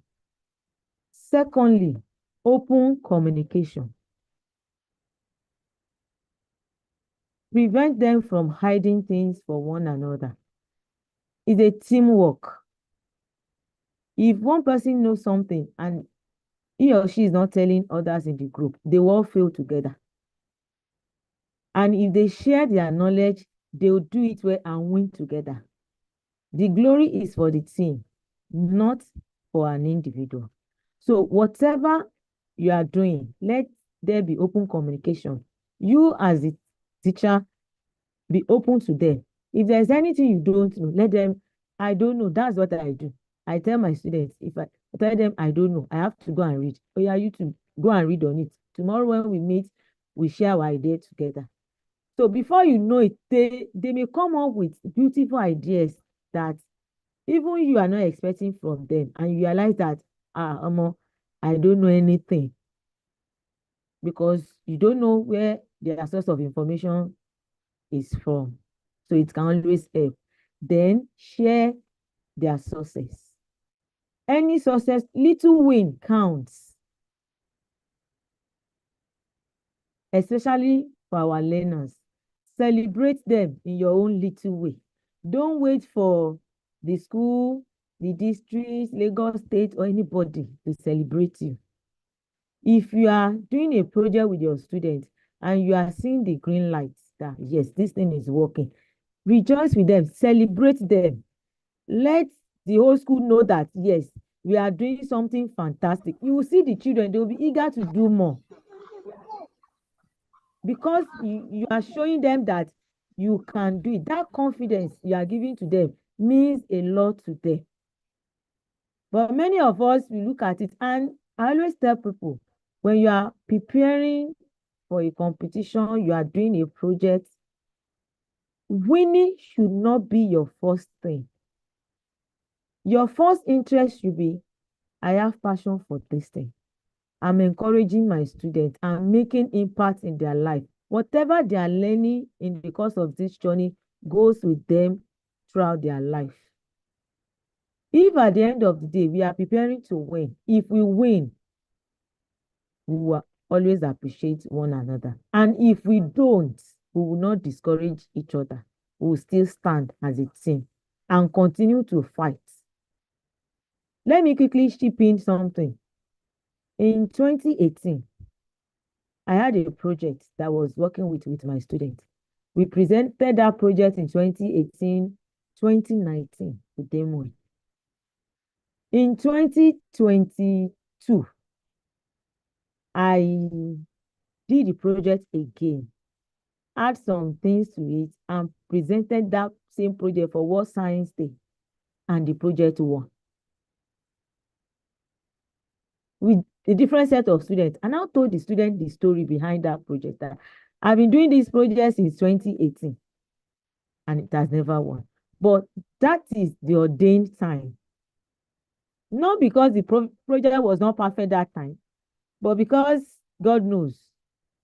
I just feel in 2022 when we won, I was fulfilled that at least all effort was not in vain. I was happy. And the students that did it with me that time, they were very happy. So what I'm trying to say in essence is, whatever we are doing, appreciate yourself, celebrate yourself, because you are excelling in your whatever knowledge you have gained, you have added value to yourself. Don't feel bad about anything. I don't win. Fine, if I don't win today, I'll win next time. That means it's not yet my turn. So how do we incorporate STEM into robotics and into space science? Firstly, let's look at the science. Try to explore the scientific principle, any principle, pendulum, Newton's law of motion, upthrust, density. Pick any topic and see how can we work around it. What kind of robots can we build? A virtual. If you don't have physical robots, look for materials, paper, plastic, and come up with something that looks like it, so that by the time you have the real material to build a robot, you already have a prototype of what you want to do. Then, in terms of technology, that is where the programming comes in. I always love people to push forward for something. Nobody knows it all. And you can't know your value until you try to move out of your own space. Let's try to learn new things every day. Nobody knows it all. But by the time we are pushing ourselves, we will discover that we are learning something, we are relearning, and we are unlearning. And the engineering aspect of it is the design. Allow the students to come up with any design of their interests. They should just think of something. Okay, I imagine this life in space. How will it look like? I want to imagine. I'm imagining this. So draw it down so that you keep record. Because before you know it, you can forget whatever you have a thought about now. So just write it down, note it down, so that at any point in time, you can make reference to it. And there's no way in robotics that you will not use mathematics. Mathematics is very important at any level because you need to calculate at what degree will the robot have to turn, at what degree will the robot have to move forward or raise arm or do this, do that. So you need all those calculations. And in picking our students to join us, don't look at their academic performance alone. Look at their passion, their interest. In my school, some of my students, they are not the ones that are very good academically, because there's difference between somebody being academically good and being responsible, being committed to something. You see some students, they are not that academically good, but give them tasks that has to do with psychomotor. They are always ready. They will do everything perfectly well for you. So look out for those children. Try to go in depth in knowing who your students are to tap the opportunities from them. Avoid concentrating on those who are academically sound among them. But look out for all those ones that have that hidden talent that you can move closer to. And you discover by the time you engage them, they will be happy and they will be participating well. Their academic performance will increase because once they know that, what I'm doing, I'm going to represent my school. They want to be known. They want people to hear their voices. They want people to see them. You have impacted them and they will not want to disappoint you. If that child is the bully type, before you know, you see them changing for good because you have identified them. You are reckoned with them, not that you are just leaving them to their fate. You assume they are nobody. Then aside from that, we can try to source for funds for them.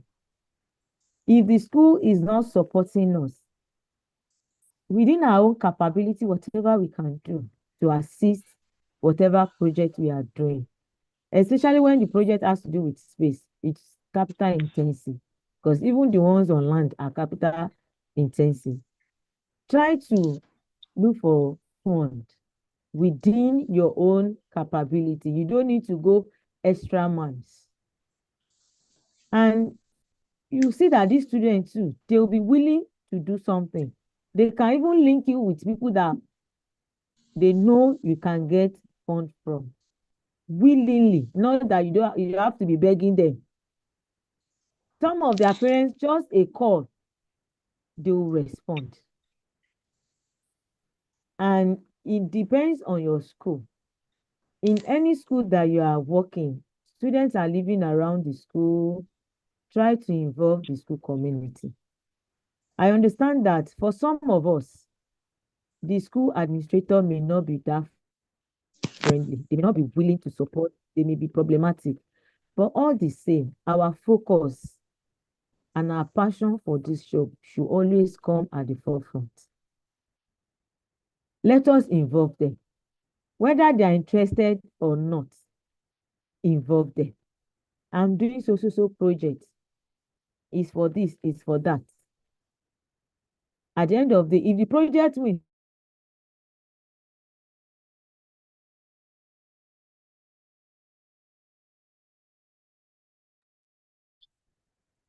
I guess the network has started again. She said something that you should not look at the academic performance alone. There is a girl in my class. I'm her class teacher in SS2D. This girl's parents wanted her to be in the science class, but she didn't do well in the placement test, so she found herself in the commercial class. Joy Okafor is a quiet, reserved girl. She doesn't really do well in academics, but I know that given the right guidance and every other thing, she would do well. She was part of the team in the project we designed for the Limitless Space Institute program. And if you see the glow, she actively participated. And her mother called me. You know, the joy when a parent calls you to tell you that this girl was blank. She went to live with someone, and then when she came back, she didn't know anything again. And now she's speaking interest, she's responding. Thank you for all you do. I mean, that money cannot give me that joy. So Timothy is back. Yes. I'm very sorry. Can we hear me? Yes, ma'am. Okay. Okay. Yes, So, ma'am. you provide mentorship and guidance for them. Please sit up so that we can see you. Okay. Oh. Good. So you guide them on whatever you want them to do. All they need is just a push. Not because they don't know what to do, but they need somebody to guide them on how to do it. Give them the opportunity to solve problems. Just come up with a scenario and tell them, work this thing out. And you see, at the end of the day, they'll do something nice and beautiful. Give them a task in robot. Okay, you are building a robot that is going to do this mission. Design that robot, write a program. That means you must have been doing something with them. Write a program on that robot and see whether they are learning from whatever you have been discussing or not. And always encourage and motivate them. There is no way you'll be working with students, they will not get you angry. It's normal. Sometimes they'll get on your nerves and you feel like, like me, when I'm angry with my students, they know. I'll just tell them, pack everything together, go. We are closed for today.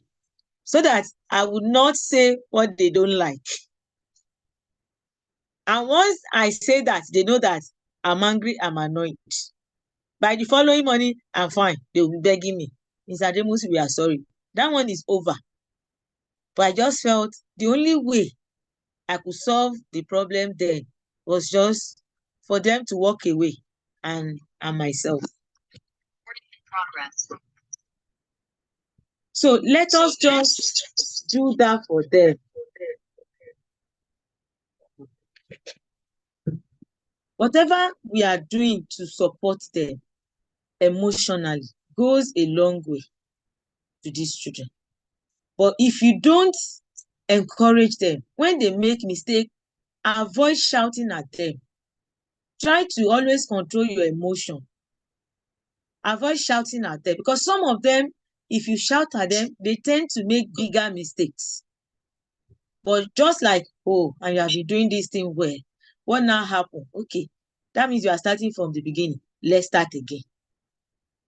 Correct them with affection. Then identify their challenges and see how you can solve it together. No one must blame any other person for any fault in the team. Because if somebody identify a problem, that's why we are a team. Correct us. Let us know. So for you to have kept quiet, it means we are all accepting the blame together. We don't blame one another for the mistake of everybody. So we just have to accept that blame altogether. Finally, showcase your student achievements. I'm not really a social media person. If you go to my pages or my social media handles, most of the things you see there are my students. I always celebrate them. When we do something, we win, whether the school appreciate it or not, I will celebrate them. And you see their parents happy. Because when they see them, oh, everything like that, this and that, my student, they are happy. And anytime I come back to school and make the announcement, I'm having this project, I want to do this, you will see all of them. I want to join, I want to join, I want to be part of it. Because I feel that it's a way of encouraging them. If there is a institution anywhere, be it private, government, if I have the opportunity, I always encourage us, let us go. Because in going there, even if we don't win, we will learn something new. We will meet new people. And by the time we get back to our own school, we start adding value to ourselves. Not just that we sit down at our own comfort zone and expect everything to just be rolling it like that.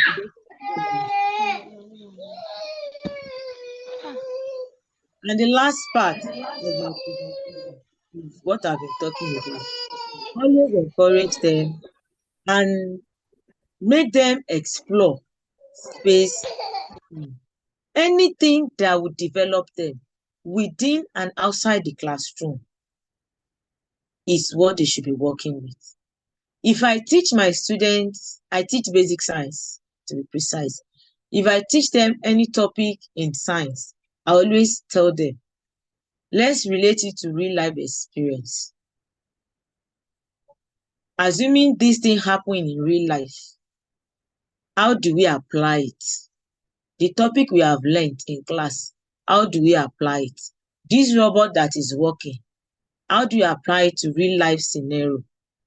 So that they will know that whatever you are teaching them mathematics, quadratic equation. How does it affect them in their real life experience? They need to relate the two together. Give them that future orientation.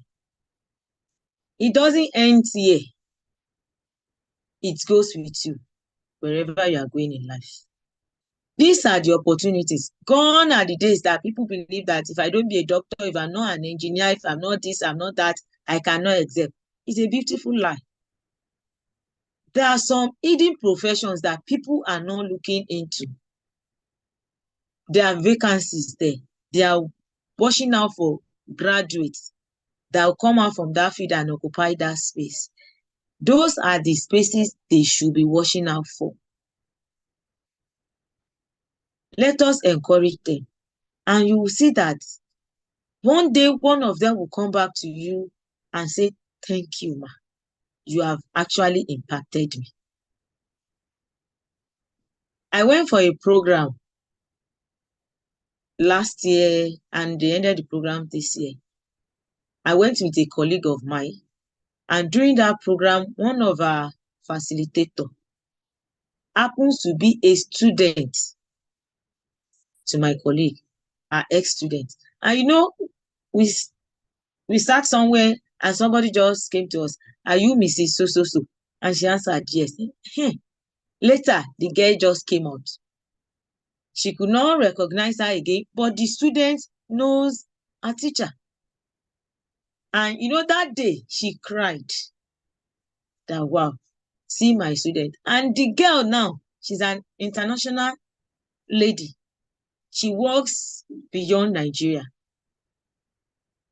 That is how it works. As an educator, as a teacher, our role to impart our student goes a long way. It should always be our first objective, not necessarily what the school, the state, the whatever is going to give us, but the impact and the role that we are playing in their life goes a very long.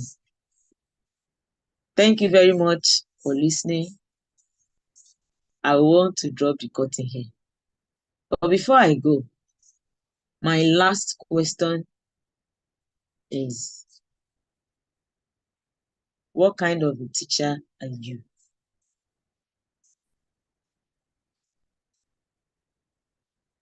Are you an authoritarian teacher, a collaborative one, who are you as an educator? Thank you.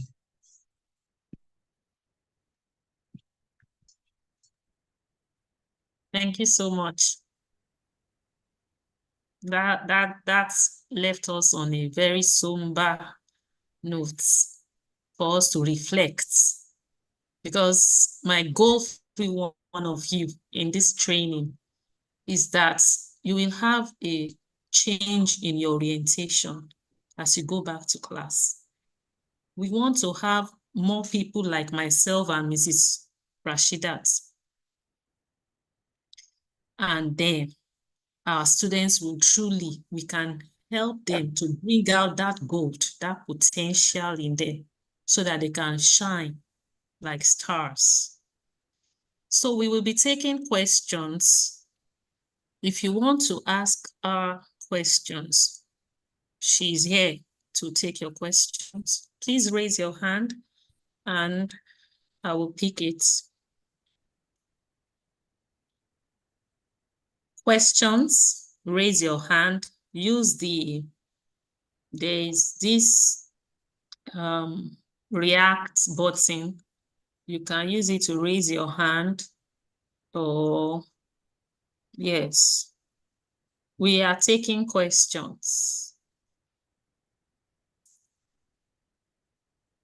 While I wait for your questions, I just want to quickly read out some of the things that struck me as she was talking.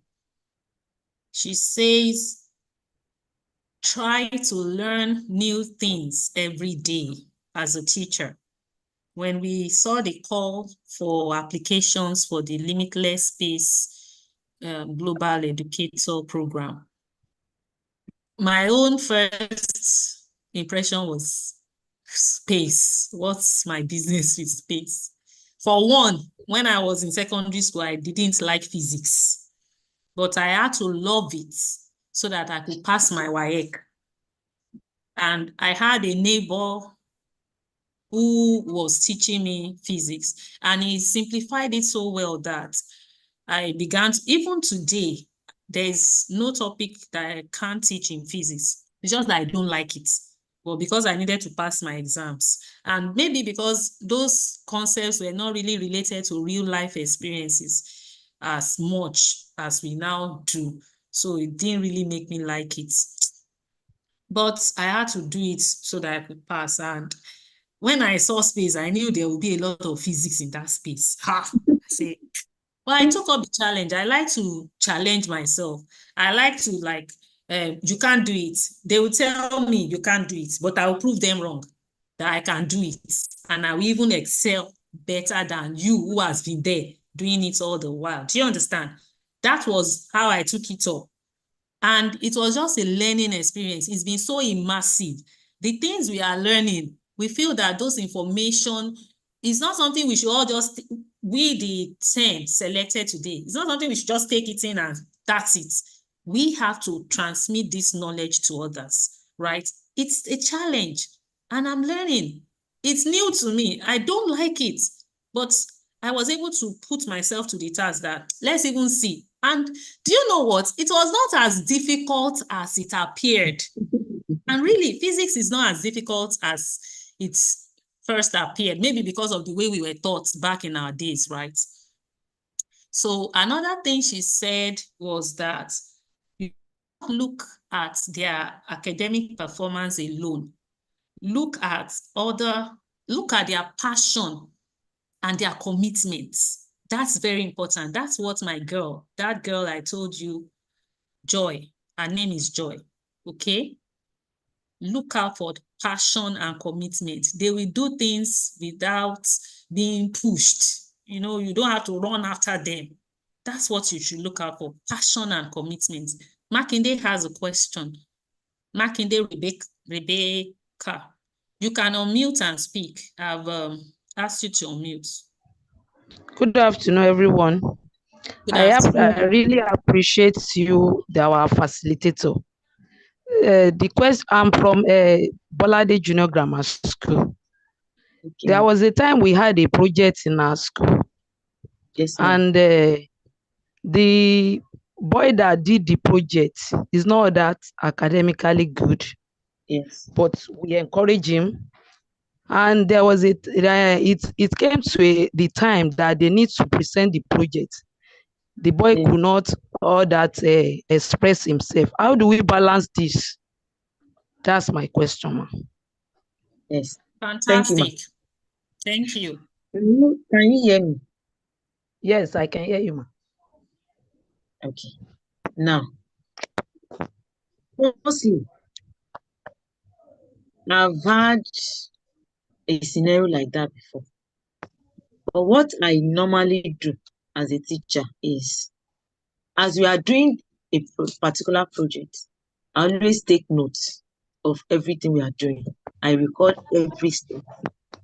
In doing that, whoever is presenting the project, if it is a single person project now, you will have groomed that student.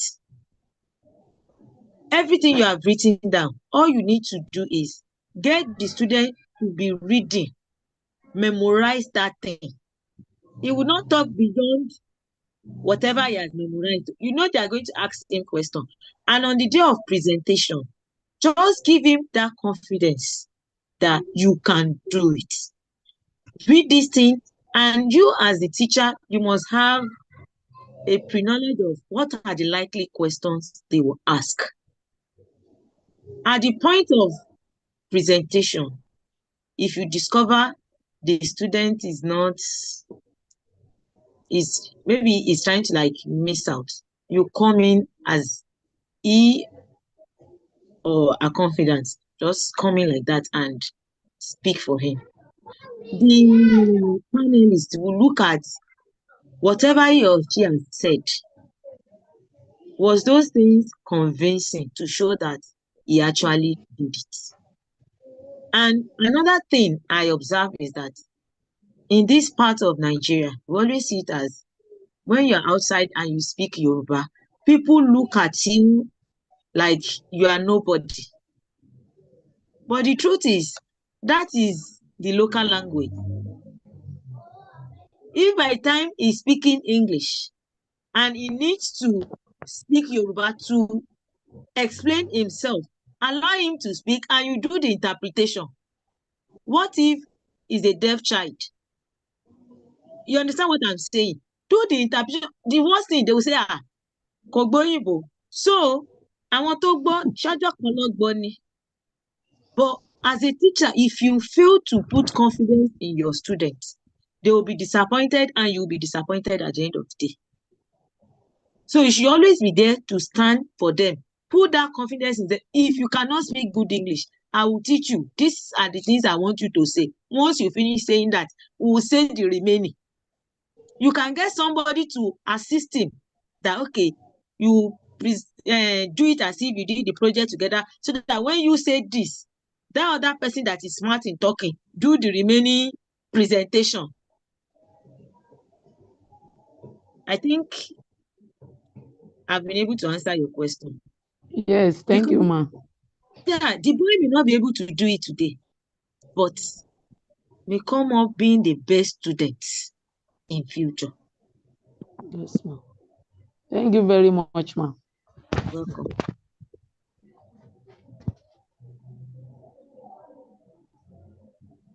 Any other question? We are here for you. We know what you feel. We are also in class, just like you, and we are not new to these things. So please ask your questions or communicate them by chat in the WhatsApp. And please do not forget these things. I'm taking notes myself. Akinola Ayodeji. Yes, you have the floor. Mr. Let me just call your name because I don't know if you are male or female. Akinola Ayodeji. Go on.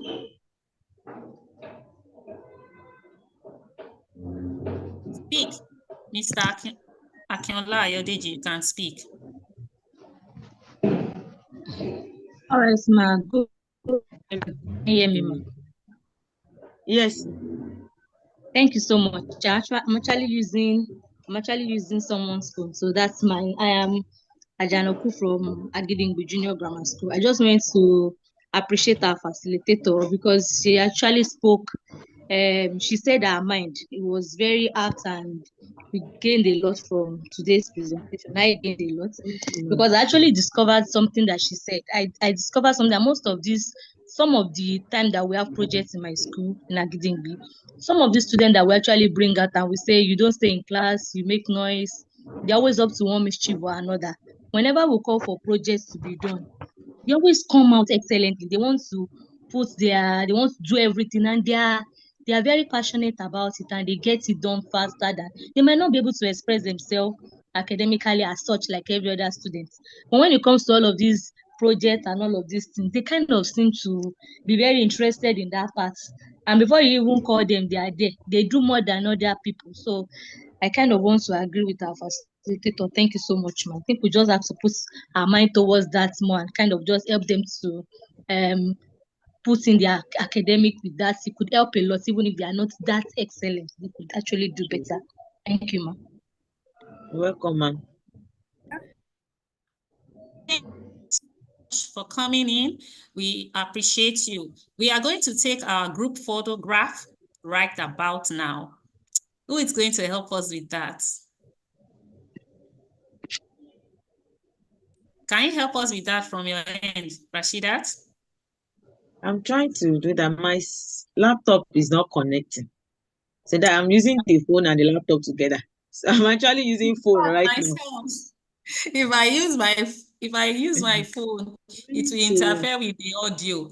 Maranatha, can you help us with the group picture, please? Sure. Okay. Okay, thank you. Okay. Some persons' cameras are not on.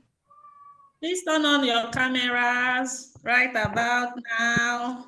It's time to do the glitz and glamour. So give us a count of 2 to 3. 1 to 3, you take it to so that we will position. All right. I want to put my name. All right. After the count of 3, I'll be taking the snapshot. 1, 2, 3. One more. And here we go, the last one. Thank you. Thank you, ma'am. Thank you, You're welcome, Mrs. Rashidat. We appreciate you. Welcome. Okay. Thank you very much. Thank you, ma'am. Thank you, Raja. Thank you, ma'am. Thank you, ma'am. It's Rashidat. Thank you, ma'am. Thank you so much, Thank ma. you, ma'am. We appreciate Thank you. God bless you, ma'am. We appreciate you, ma'am. God bless you, ma'am. Welcome. Thank you, ma. We really appreciate you. We We love you. Thank you, ma. I love you. And also Miss Dr. Mrs. Can we leave? I'm going for prayer. Yeah, thank you so much, our doctor. Dr. Is this the end of the class? Thank you very much for this wonderful presentation. We really appreciate that. Thank you very much. Thank you for the important lecture. Thank you very much.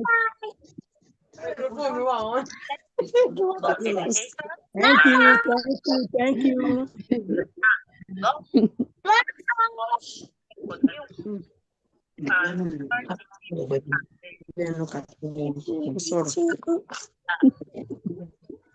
Thank you, our facilitator. We appreciate you also. It's very interesting so far. It's very interesting. Thank you. All right, can we all mute now? Can we all mute? Let me mute everyone.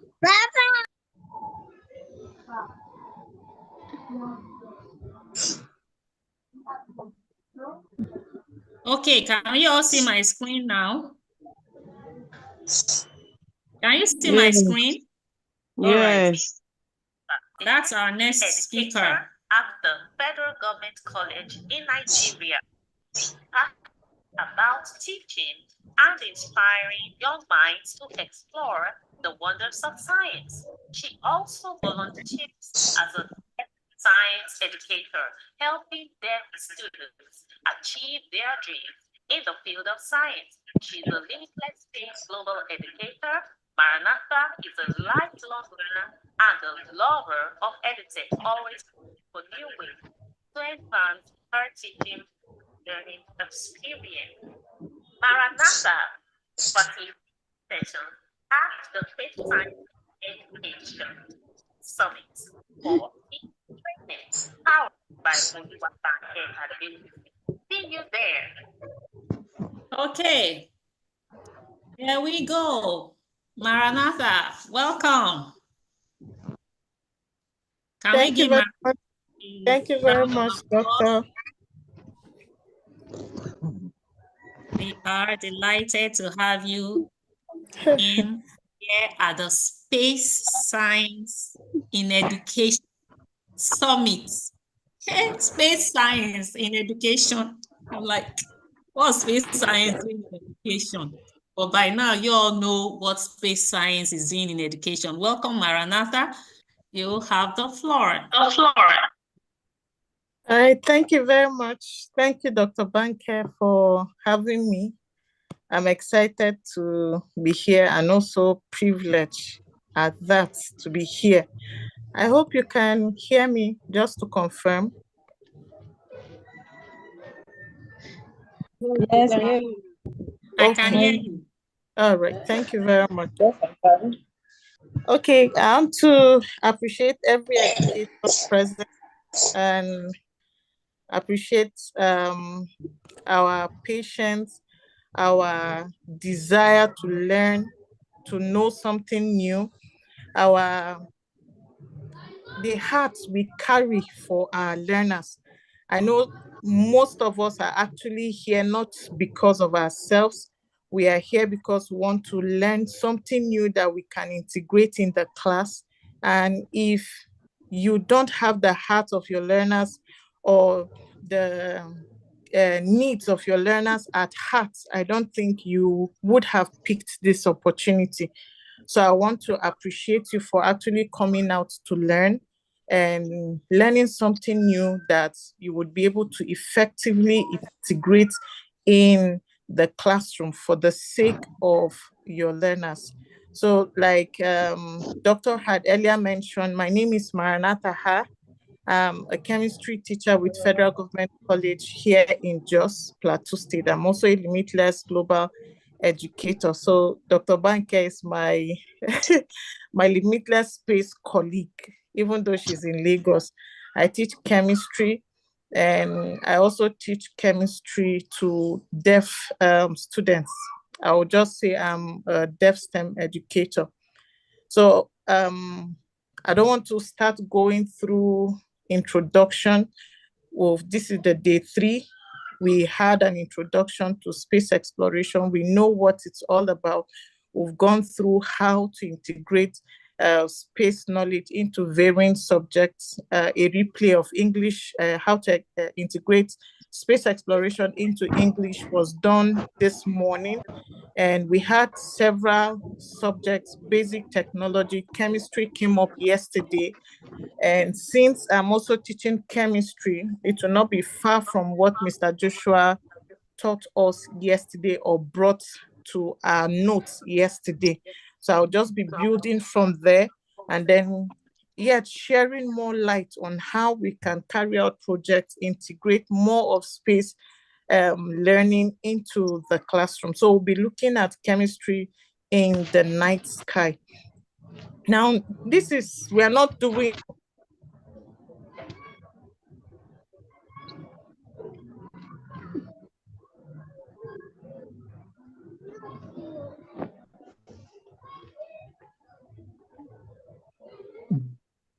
Okay, the network has struck again. Point number 3 from Mrs. Ademusus. Look out for passion and commitment. Point number 3, give them opportunity to solve a problem. Don't go to class and be the one that will speak till your voice goes hoarse. Ẹ má lọ sọ̀rọ̀ títí tóhùn yín máa fi há. Ṣó yé yín? I'm proud of my Nigerian country and I speak my language. So you shouldn't be the one going to class and talking till you lose your voice. That's what I said in Yoruba. Speak, give them problems. They will figure it out. Do you understand? Give them problems. They will figure it out. They will meet among themselves. Speak their language. You know what I call my students? I call them PALS. PALS. If you go to my Facebook page, Chemistry with Banke, you'll see the things I and my students do. We take selfies. I come down to their level. When you see me in class, I'm not Dr. Banke. I am just Banke. So we are all over the place. My colleagues are coming. Your noise is too much. Yeah, classroom management, class control, blah, blah, blah. These are energetic children, students. They come alive when we speak their language, and that way they can learn. That thing is sinking.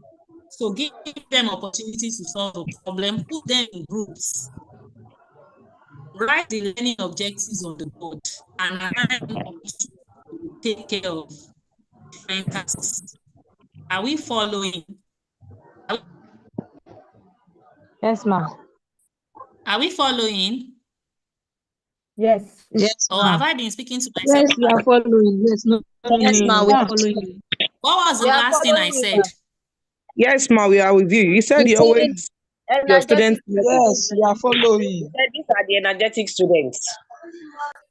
Can understand what you are saying. That Continue, people ma. are saying class control, blah, blah, blah. You are saying about them doing your power and coming to their level. We sing in my class. I will tell them to compose a song with Faraday's law of electrolysis. I teach chemistry. I love chemistry. I love it. If I'm not teaching chemistry, what will I be teaching? They compose a song with Faraday's law of electrolysis. Compose a song with the first 50 members of the periodic table. Are you with me? And they will be in groups, figuring it out. See, they will pass WAEC. There are tactics to prepare for WAEC. There are smart ways to prepare for WAEC. It's not in all these voluminous notes. Some of them don't even get to read it at the end of the day. But when you engage them, when you give them real life problems to solve, there was a time we powered a bulb with fruits. Are you with me? I told them that, always find a way to connect that topic to a real life problem, to a real life occurrence. There will always be something about real life that you can connect that topic you want to teach to. So we were talking about electrolysis. Even myself, the way I was taught electrolysis, I think I was just given the notes. Electrolysis is one of the topics I hate in chemistry. Let me not say hate, but for want of a better word, I dislike it. I dislike it because it just looks so abstract. Like, what are they talking about? But here I am with my students and I say, okay, there's power issue in the country. You all know that. Can we get electricity from fruits? And their goal was simple: go and power this bulb. They have these tiny bulbs they buy. Power it from fruits. So some groups went to buy. I'm watching out for Maranatha. Once she's on, I will stop. Yeah? Okay, I'm back. Okay, welcome. Thank you. Sorry about that. Okay, can you all hear me? It's not your fault. Network can sometimes throw in and out. So we understand. Okay, can you see my screen? Yes. It's coming up.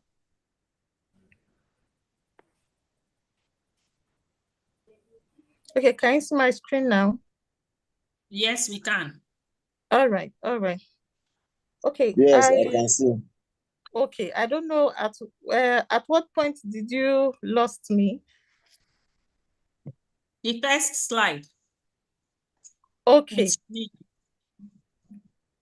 Here? Yes, chemistry in the night sky. Okay. All right, so we'll just talk about how to integrate space exploration in the classroom. And I would share my practical experience, some of the experiences I've had in the class, and how we can effectively do as chemistry teachers. We already know that chemistry is actually the study of matter, its properties, composition, reaction, and how it interacts with energy. And we know that we've told our students that everything around us is composed of elements. It's made up of matter. Matter is just a building block of the things we see around us. So to start with, I was sharing a brief story of how I came about this. I remember teaching a group of deaf students chemistry, and we're looking at elements together with them. And while I was done teaching, I taught them how to sign, I think, the first 20 elements using American Sign Language. And one of them stood up and was asking me, "Ma, we have been talking about elements. Where do these elements come from?" And sincerely speaking, at that moment, I had no answer to that question. I had no answer to that question because no student had asked me that question, and I had not even imagined it. So I'm fortunate enough, or unfortunate for that student, she actually came to my class very late. So I told her, okay, for coming late, you hold on to the next lesson. So I told them to hold on to the next lesson and we'll talk about it. And that's when I went to do a little research and I got to know about the Big Bang story. And in our next lesson, I told them elements actually comes from the stars. The stars are made up of very hot gases. And these hot gases are majorly hydrogen, helium, and these elements fuse into, we know what fusion is and fission.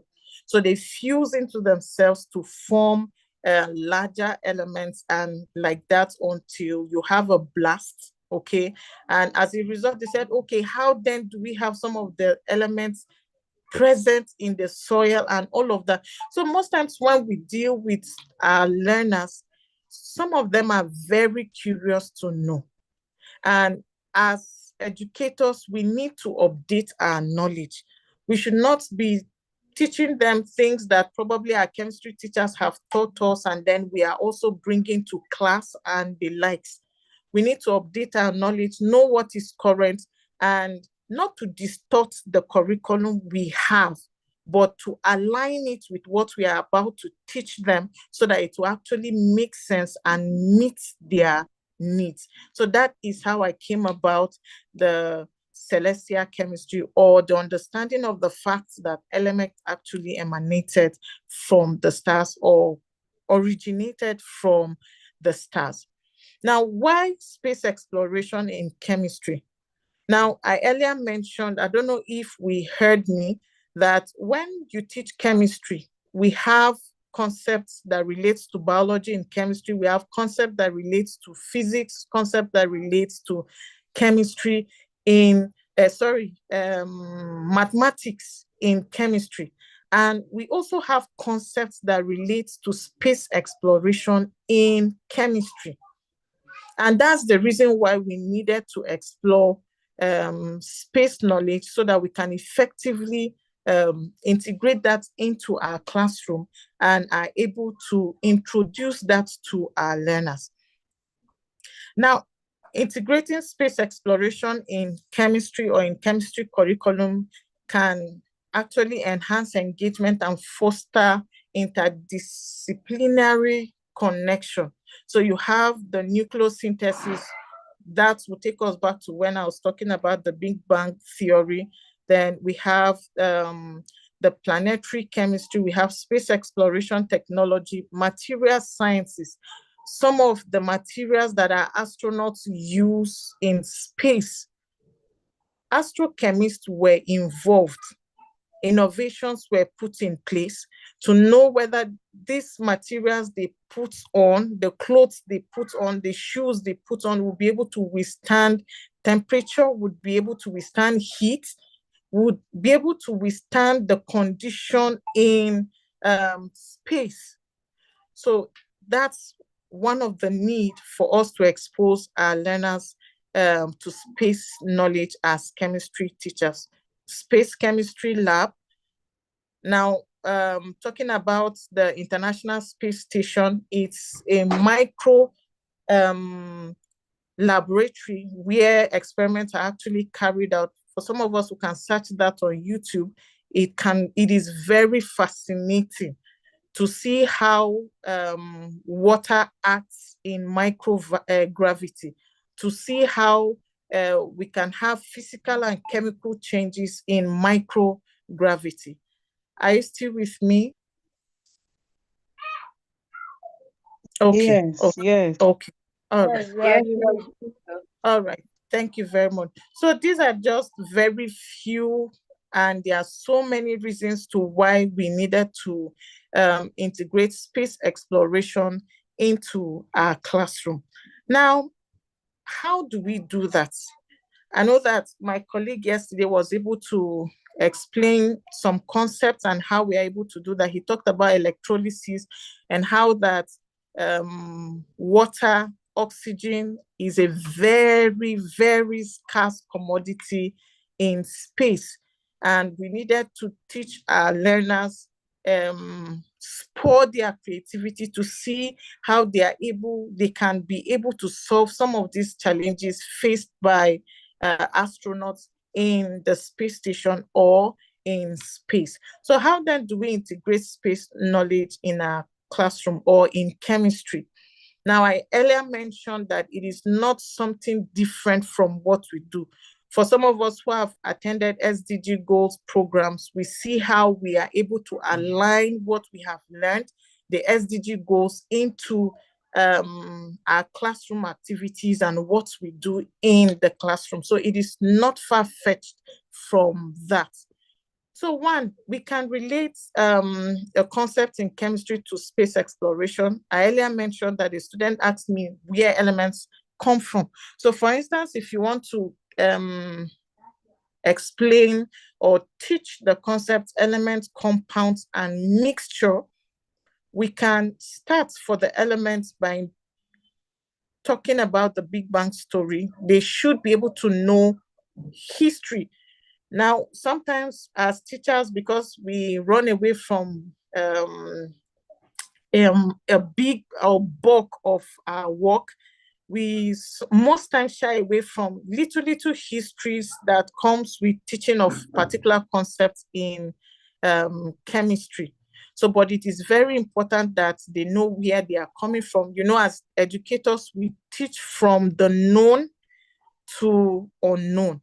They know where you're coming from and then where you're headed to. So we can talk about the Big Bang theory when we are looking at elements. There are quite a number of resources online. For those of us who are on LinkedIn, we can follow NASA's handle, we can follow Limitless, we can follow the NASA space technology, their mini labs and the like, so that we'll be able to get resources from there. Yesterday, Mr. Olainka also shared a SpaceBot website for us to get different resources that have to do with space exploration. Then secondly, we can do hands-on activity. Now, hands-on activities is not just only for space exploration. Most times we don't actually practice this in the classroom because of time. We are rushing to see that we are able to finish up our scheme. We're able to meet the goal with regards our scheme of work for the term. But the truth is, when as students engage with working with their hands, they get to remember easily. I was speaking with a colleague. I said, I want to come to a point whereby when I teach chemistry, I don't just prepare my students to pass WAEC or pass NECO and probably do well intellectually when eventually they gain admission into the university to study any chemistry-related course. But that they are able to feel chemistry, as in they can relate chemistry to their everyday life. In fact, I was even sharing, I said, how about them finishing from their secondary school? From the concepts you have taught them, they are able to monetize one or two things from the little hands-on activities you have done with them, the little lessons you have taught them, and you have interwoven such concepts with real life experiences and how they are able to probably make little money from it. That's aside. So we can bring in hands-on activity. For instance, if you're teaching separation techniques, now in space, they recycle their urine. So for us as chemistry teachers, that could tell us that they actually carry out distillation of this urine to be able to get water that will be fit for drinking.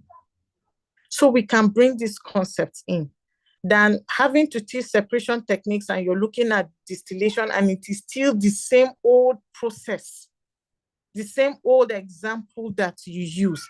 So we can try to bring something in that is new and seeing that, for instance, we are bringing in the distillation of urine. You bring a urine and they're able to distill it in the lab and you tell them in space, they have very limited, in fact, there's no water there. They transport water from Earth to space. And having done that, you're able to tell them that doing this, you're already profiling a solution to a problem with regards space exploration. So we can bring in a number of hands-on activities. Like I earlier mentioned, we can go to a space website, and I know convener, Dr. Banker, would also release some links for us that will be able to follow and get resources that would guide us. So this is a hands-on activity I carried out in the class. I was looking at acid, base, and salt. I was to teach acid, base, and salt in the class, and also looking at the pH of substances. So I decided to go read up about some space exploration, space activity, and got to know about the Martian soil. This is soil gotten from Mars, and there's no life there. There's no life there. So I just brought it to class, and these are magnets. There are magnets, the Martian soil, and in the test tube, we have the astronaut's urine. So the goal of this hands-on activity in the class, even while I teach pH of substances, is that, okay, want to check the pH of an astronaut's urine to know whether it is acidic or not before we are able to distill it. That would be, when we talk about distillation, we know that that's an SS1 topic. So we'll check their urine, know whether it is acidic or basic, and after distillation you also check the pH of the substance gotten after distillation to see if it is fit for drinking. Are you still with me? Yes, ma'am. All right. Yes, ma'am. Yes, ma'am. Yes, ma'am. All right, thank you very much. So that was that. Then for the Martian soil, what we did was to just wet, for some of the samples, I added vinegar to them, and the other one, I just added ordinary water and asked them, this is soil gotten from the Mars. They should check it out and see whether this soil is acidic. We had the digital microscope given to us by Limitless through sponsorship of the IHS. So we use the digital microscope. Can they also check if there are fossils, that is dead plants and animals and the likes, in that soil? So these are a whole lot of activities. One, they're actually checking the pH of the soil to see if that soil is, if the soil is acidic, what can you do to make it fit for the growth of plants?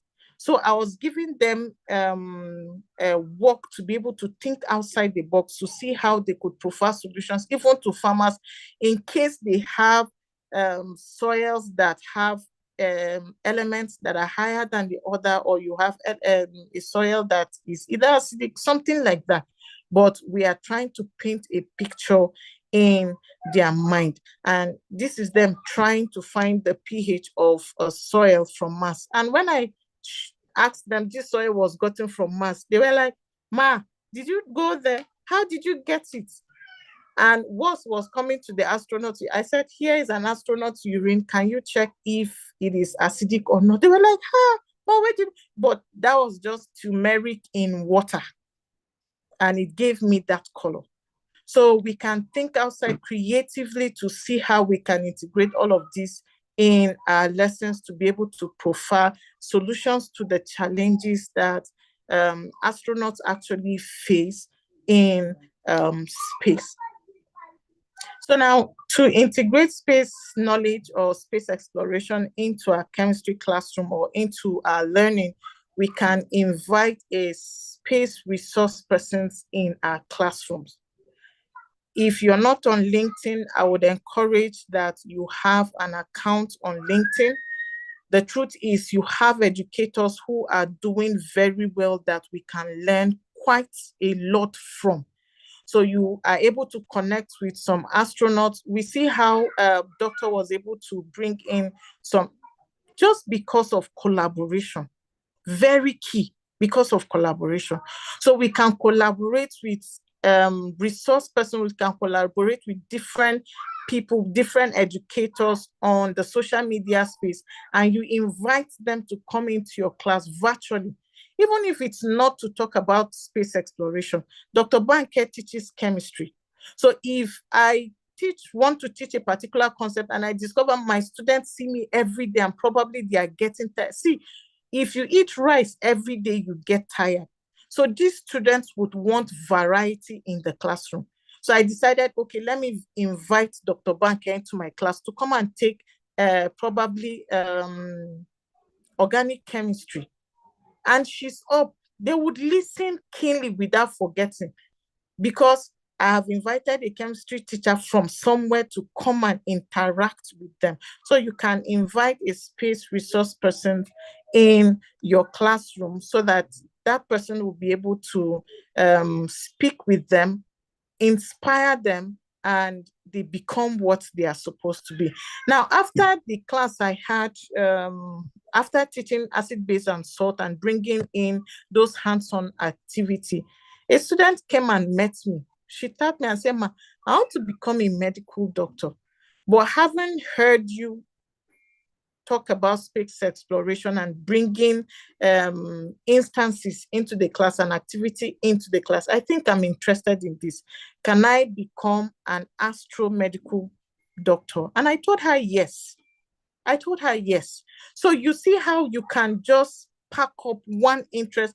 And I remember when our director, Kaci, visited my class, and after speaking, one of my students asked her, how do you clean up the space station? After cleaning up, where do you keep the debts?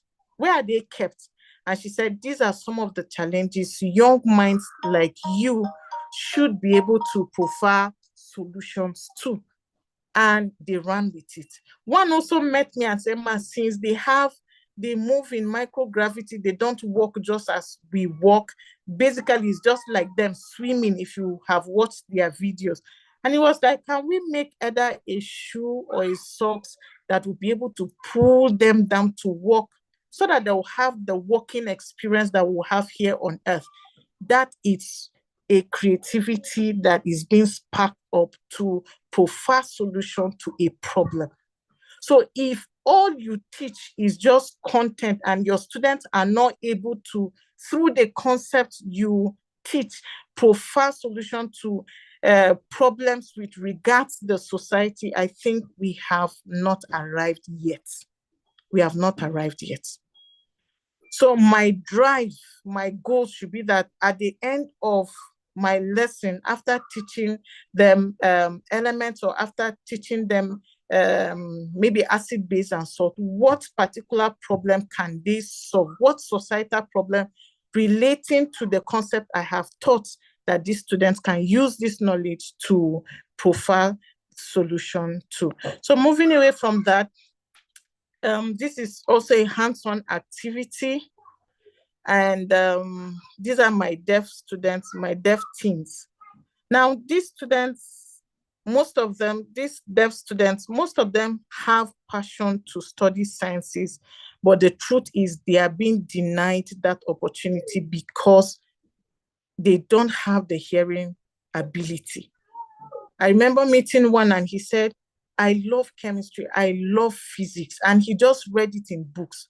But if he wants to apply for medicine, pharmacy, he knows he will not be given that opportunity. In fact, some of them even apply for science-related courses or something different, and they are just given special education to go and study, and they tell you that's where you belong. Don't even stress yourself. So when I heard that, it moved me, and I decided, since I learned a little sign language skill back then in the university, I picked up the challenge to teach them chemistry. I was not perfect, and I'm not perfect. While I teach, I learn from them. So we decided they are into robotics. So I just thought, how can I blend robotics and space exploration and chemistry? So I just gave them a work to do. I said, space has extreme temperature, can have very hot temperature, can have very cold temperature. I want you to program a robot. We have the Pocket Lab sensor, would make a spaceship, and you would program a robot to get into this spaceship to be able to tell us the temperature in the spaceship as at where the spaceship is. And after teaching the concept, I think we did temperature and space exploration. They got to work. They started using different programming language, and then they programmed the robots, and then we had that on. The video is not here for me to relate that to you. But I want to align my voice with that of my colleague, Mrs. Rashidat. Whatever language they would want you to speak, that they understand the concept you're teaching in class, please do it. Speak it. There are times that I've spoken in Hausa and they would be laughing at me. I would speak it. I would tell a Yoruba person, come. How do you explain this in Yoruba language? And they will be laughing. But the moment he or she says it, it sticks. Get an Igbo person, and all of that. Come and explain this concept in your language. And we give them room to express themselves. Don't cage your learners. The class is boundless. You, as an educator who is going through this 3 days program, is limitless, and so are your learners. They are also limitless. So let's give them the opportunity to have variety of learning experiences regardless of our time. In as much as we have just 40 minutes, we have 80 minutes of our lessons, we can see how we'll be able to bring all of this into the class in bits. You might not achieve all in a whole term, but if you make 10% progress, the next time you make 20% progress, at least you are moving and you're not stagnant. And I tell you, your students will be grateful that you were able to expose them to all of this learning.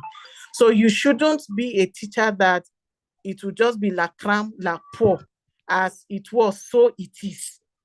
So you give them exam. There's nothing new that you bring to the class. And that's why most times it is difficult for us to effectively manage our classrooms. And the reason is because we don't bring variety of activities into the classroom to be able to engage learners. So it is just a challenge we are putting forth to all of us, that we are able to expose our learners to space exploration in our classes. Now, when you do this as a chemistry teacher, when that student goes back to his geography class, when he's having geography lessons, he'll be able to connect whatever the geography teacher is teaching him or her. And the geography teacher will be imagining, where did you learn all of this from? And you had actually done this in the class. So by way of conclusion, let's make chemistry learning engaging and fun through the lens of space exploration for our learners. So it is a challenge for you and I and every one of us as educators to be able to see that we integrate this in the classroom, and our learners will be grateful that we had the opportunity to do that. So open their minds to different competitions that they would engage in, different projects like Mrs. Rashidat earlier mentioned. Let's expose them to it. Our classes are limitless. We are limitless. Our learners are limitless. Thank you.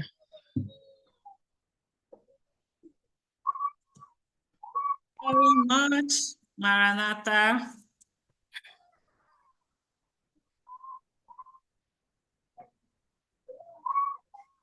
Thank you, Ma.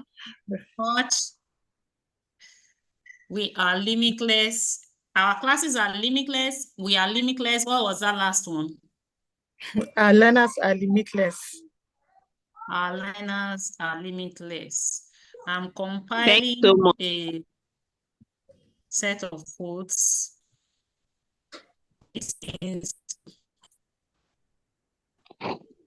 Stay with me. Right. So it's time to ask questions. It's time to ask questions. These are rare moments. We all are very busy. And if we are taking out time to do this, to have these treats, so that there can be a change, there can be a revamp, there can be a revolution, a positive one. And if you have any concerns, anything that will make you look at it that this is, you are saying, is not realistic, just ask the questions, and we'll be glad to help, because we are all in here and we know these things. We too, we didn't fall from Mars. So the challenges you are facing, I'm also facing those challenges, but how do we make it work? Do you have any questions, any concerns? Please, now is the time to ask, and you get answers in real time. Otherwise, we'll take it that everything was well taken. Anyone has questions? I'm looking into my chat to see if anyone has questions. Mrs. Maranatha, thank you so much. Your song, you remember Maranatha music? Don Moen and all. Yes, yes. I once saw your name. I was like, somebody really bears Maranatha. And the Yes, yes.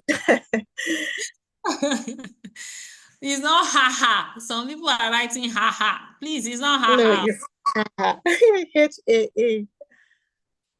It's a ha. Is it ha or hey? H-A-A, ha. Ha.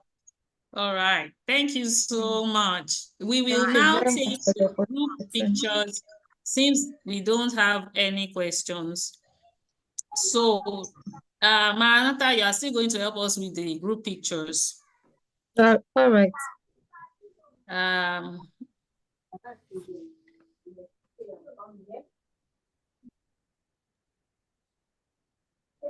Are we ready? Okay, it's like somebody is asking a question in the chat box, but that how can you relate this to mathematics? So just hold on. I think Dr. Banke has that on the queue. Something good is coming with regards to mathematics. So just hold your question to that. Yes. Dr. Banke, my camera. Your camera.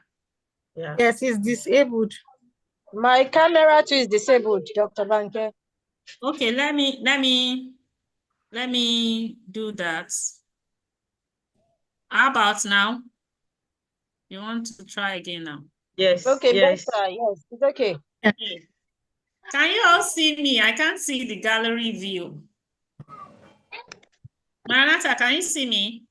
Yeah, yes, we can. Okay. We can see you, Dr. Banke. All right. Let's pause for the after the count. We want to have our screen full, so that we don't want what is it called? All those spaces, and it will look like I didn't join.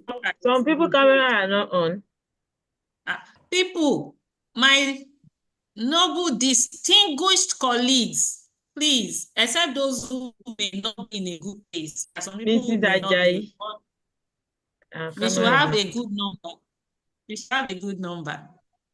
Yeah. All right. My camera is on, Miss Ajadi. My camera is on. All right. So let me take that after the count of 2. 1, 2. Say space. Space. Okay. Just hold on a bit. Let me see if I'm able to capture others. All right. Say space. Space. All right. I think the last set. Yeah, last set, please. Hey. Okay, say space. Let me change my style. All right. That's all. I've captured so it. Yes. See our co-teachers in the building. Thank you so much. God bless you. God bless you. Okay. So I think it's time for us to go on a break. We will be back at 2. We'll be back at 2. We are on a recess now, so we'll be back at 2. We'll be back at 2. Did you get that? We are on recess now to be back at 2 p.m.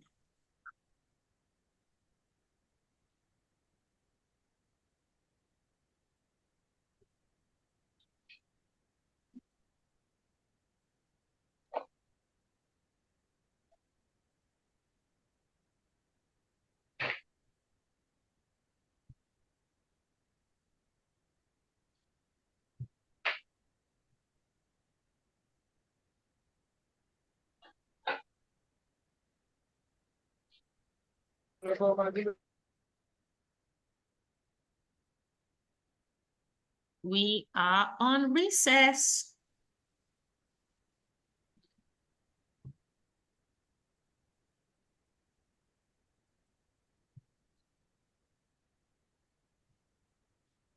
Dr. Mrs. Banker, please, we are going to mosque. That's who will be back. Over 8 years as a mathematics at Ekwa Secondary School, Makurdi, Benue State, Nigeria.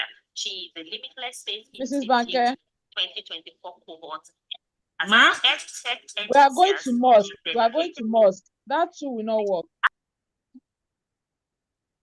Teaching career, she utilizes innovative methods to make mathematics. What did you say?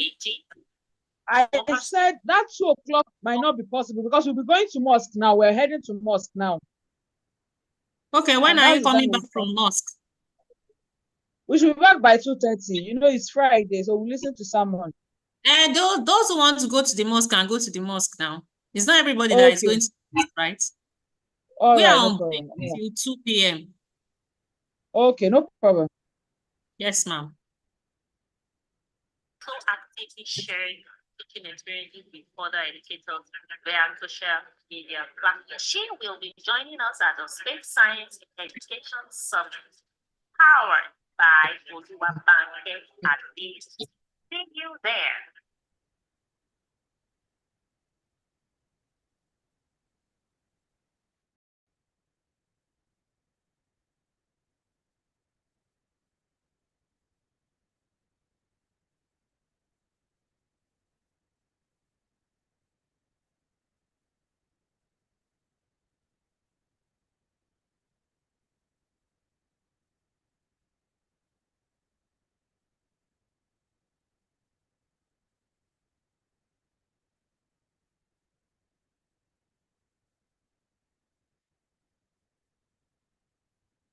Meet Maranatha, a chemistry educator at the Federal Government College in Nigeria.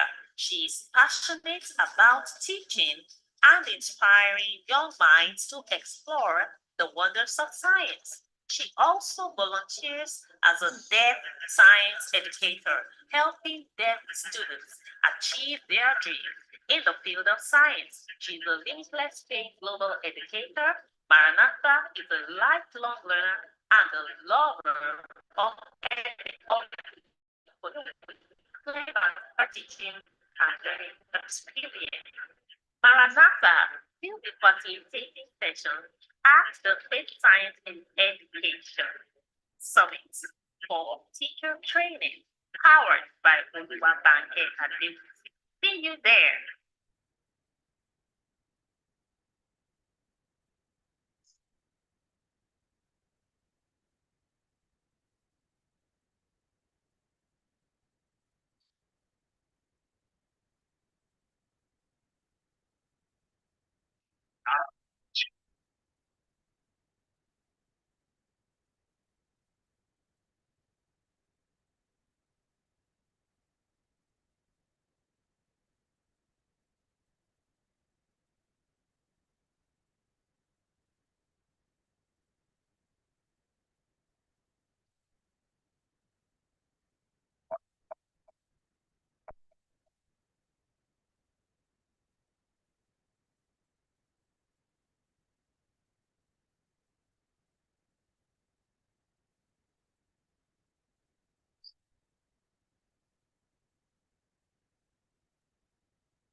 Hello, the teacher, can you teach? Where elaborate? Just a welcome address, a welcome program. Who will hear?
Meet Megan Tucker, who has been teaching STEM for over 20 years, loves creating lessons to engage students to learn the importance of the engineering design process, as well as to have a growth mindset. She has taught fourth grade as a classroom teacher, grade level STEM teacher, and science chair in Florida. She wrote the National Aerospace STEM curriculum for the Civil Air Patrol, worked on National STEM curriculum with ALIP, taught 7th grade STEM in California, and moved to Virginia in 2016 to help open Hillsborough Charter Academy.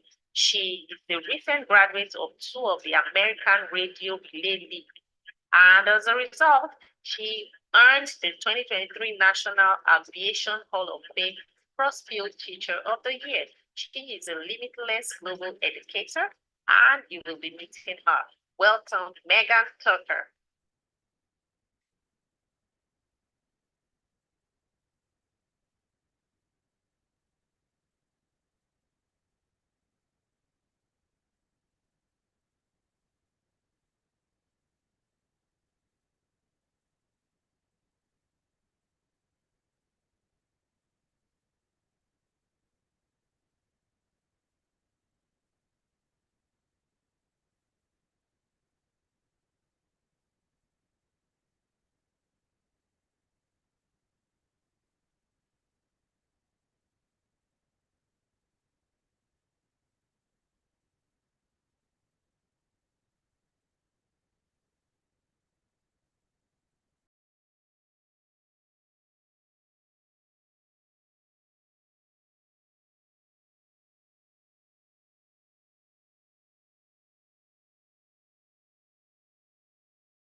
You are welcome back.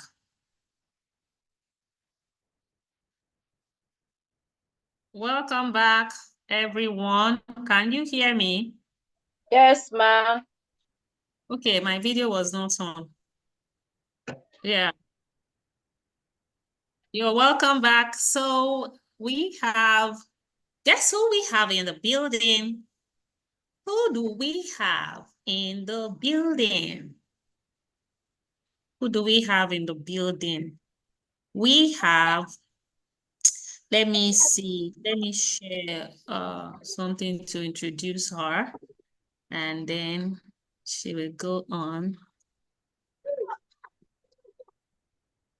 We are welcome. Who's speaking now? Now speaking.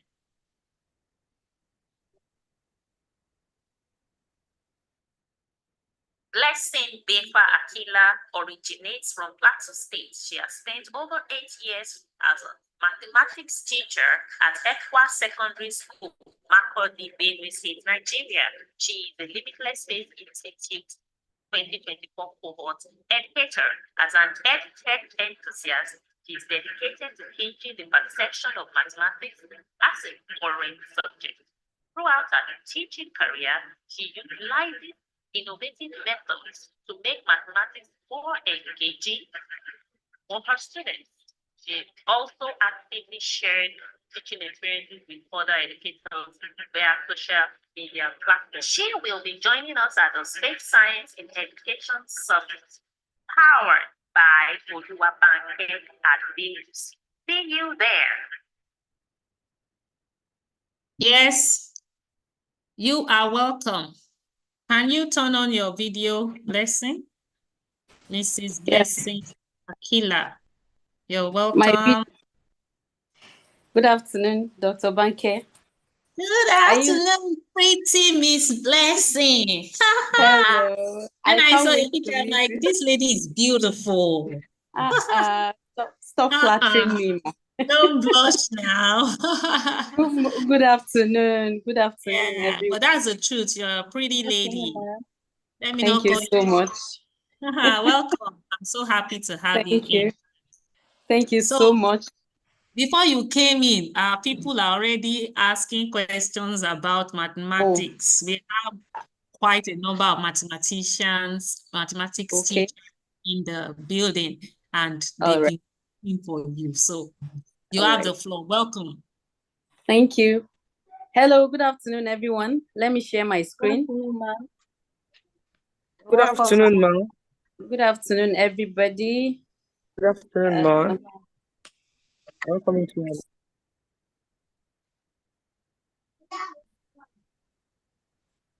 Are you seeing my screen? Yes, ma'am. We can see. Okay.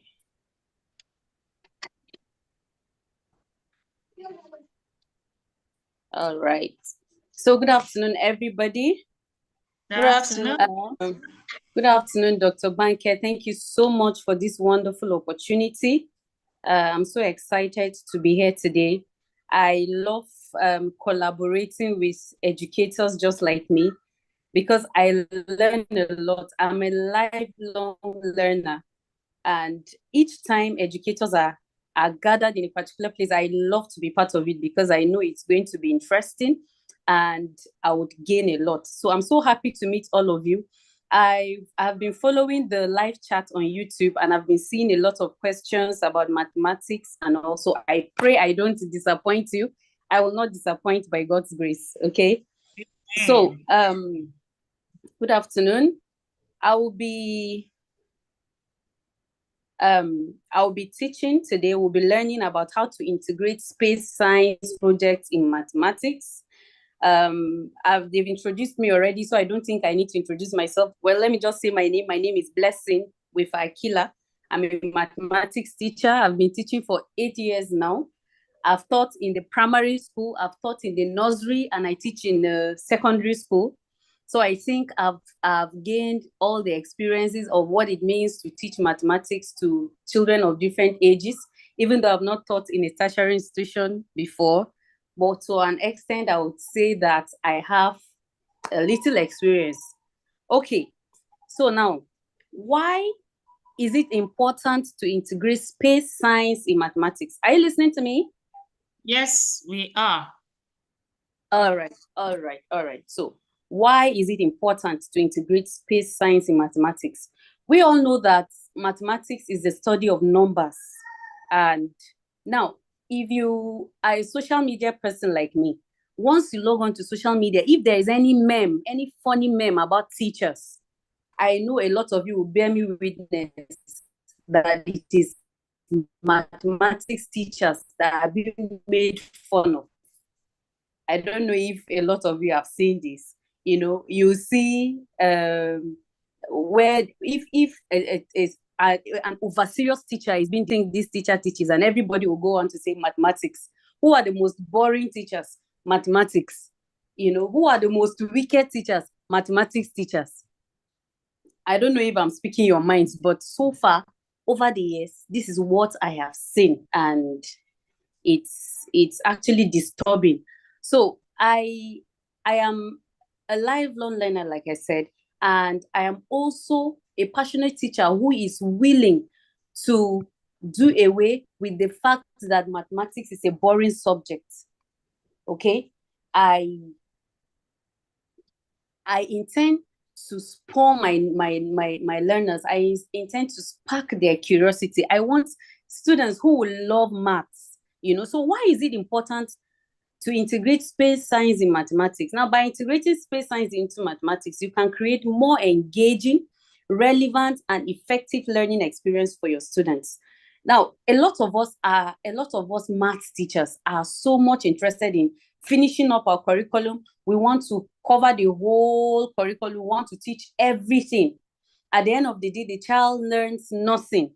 And then we are so boring. There's no life in our lessons. Once we enter the class, we're so serious. We want to give classwork. We want to flog. Some of us maths teachers, I don't know why you like flogging. Oh God, please do away with that. I'm begging us. We just want to flog students at the slightest provocation, but we're not bringing in life to our lessons. So it's going to be difficult for them to learn this. It's going to be difficult for them to fall in love with the subject. It's almost as if mathematics is the only subject that every other student struggle with, and it's not good. So why is it important to integrate space science into mathematics? By integrating space science into mathematics, you can create more engaging, relevant, and effective learning for your students. Now, yesterday I watched a movie. It's about space, and I was intrigued by what I saw. Are you with me? Hello? Yes, we're intrigued by what you saw. Yes. All right, thank you. So I discovered that, before we started this Limitless program, I was wondering what mathematics does in space. But over time and over the months of learning, I discovered that astronauts use mathematics all the time. In fact, without mathematics, I don't think any space program will be able to work. Why am I saying that? I talked about the movie I watched yesterday. And from the experiences some of the astronauts that have been teaching us shared, before any spacecraft is being launched, there are calculations that are made, and these calculations would show whether there's going to be a successful launch or not.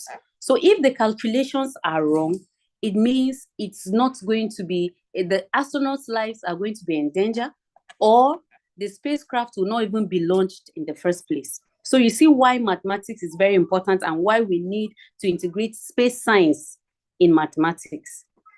Now, there are lots of practical strategies in integrating space science. There are lots of them. And since we have a WhatsApp group, I think over time, we'll be dropping ideas for all of us. Okay, but for the purpose of this meeting, I'll just be focusing on few, and I hope we'll learn one or two. Are we together? Yes. Are we together? Yes, we are. All right. Okay. Now, the first strategy or the first thing you can do as a maths teacher. Now, this is a particular aspect of space science that you can include in mathematics. That's space measurements. Now, in order to understand shapes, distance, and orientation of celestial bodies, astronauts use geometry and trigonometry. For example, calculating the distance between two planets or angles between stars. Now, we teach geometry, we teach trigonometry. We can come up with questions, like what I do. I always like my students to have an idea of the whole thing. So what I do is I get a video, even though my school is not buoyant enough to have most of this technology and all that. But since I have an iPad, I download videos and then I let my students watch and see how these things work in space. So when you're bringing the question and when they're answering the question, they'll be having an idea of how it works. So I have a sample example here. For example, you can give something like this. A spacecraft is traveling to Mars and its navigation system needs to calculate the distance from Earth to Mars.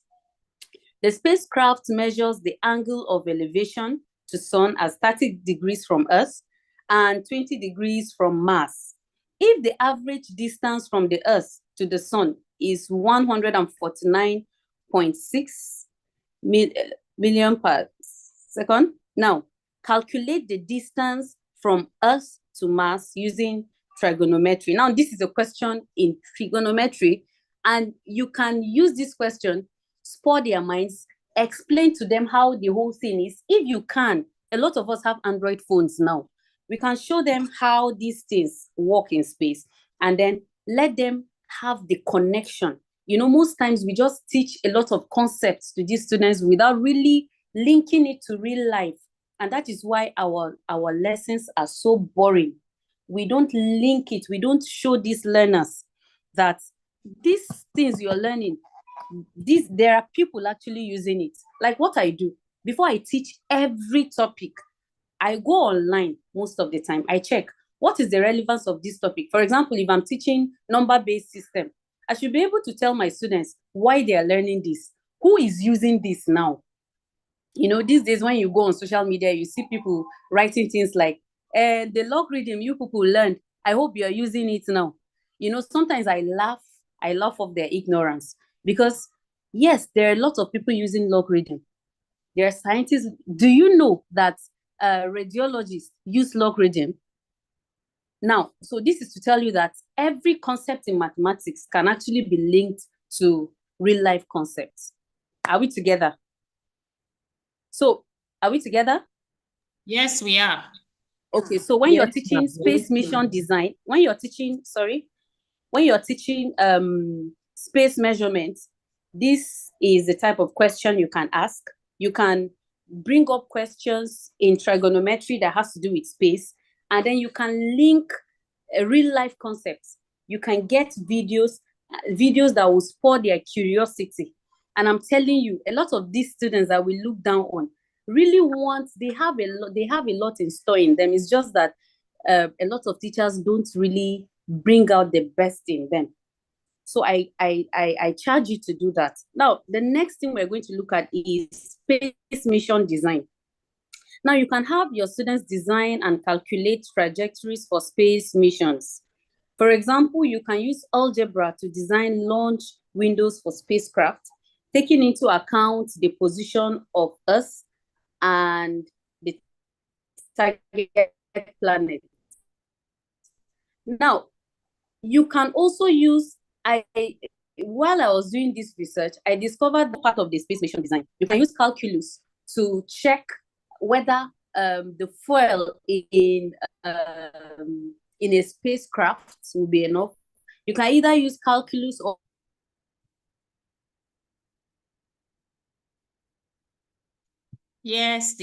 algebra. These are simple concepts in mathematics that we can use to support our learners. Okay. Now, hello, are you with me? Yes, we lost you a bit. Yes, we were saying that you can use calculus to calculate. Okay. Yes, we are with you. So I said you can also use calculus to calculate the fuel consumption of a spacecraft. You know, when I saw that, I was so intrigued. So I had to go online to check questions, and I discovered a lot of questions on calculus. But for the purpose of this, I brought a sample question here. We can also use algebra. We can also use variation. Like this question here. It says, a spacecraft is traveling to the moon. Its fuel consumption is directly proportional to the square of its velocity. If the spacecraft's initial velocity is 2 kilometers per second, and it needs to increase its velocity by 50% to reach the moon, how much fuel will it consume? Now, these are questions we can raise and spark the curiosity of our learners. We can give them this as assignments. Let them try it, okay? And then when we come to the class, we look at what they have done, and then we can try it ourselves and show them how it works, okay? Now, yesterday, when I joined the meeting yesterday, I discovered a lot of people asking a particular question, and they were saying, what if you have a large class? Okay, let me not talk about that now. Let's look at this one, space and geometry. This is one of the experiments I did, the activity rather I did with my learners. Now, this activity, the aim of this activity is to visually show how the sun and the moon move near the eclipse season, and how the timing of their arrival determines whether you have a total or a partial eclipse.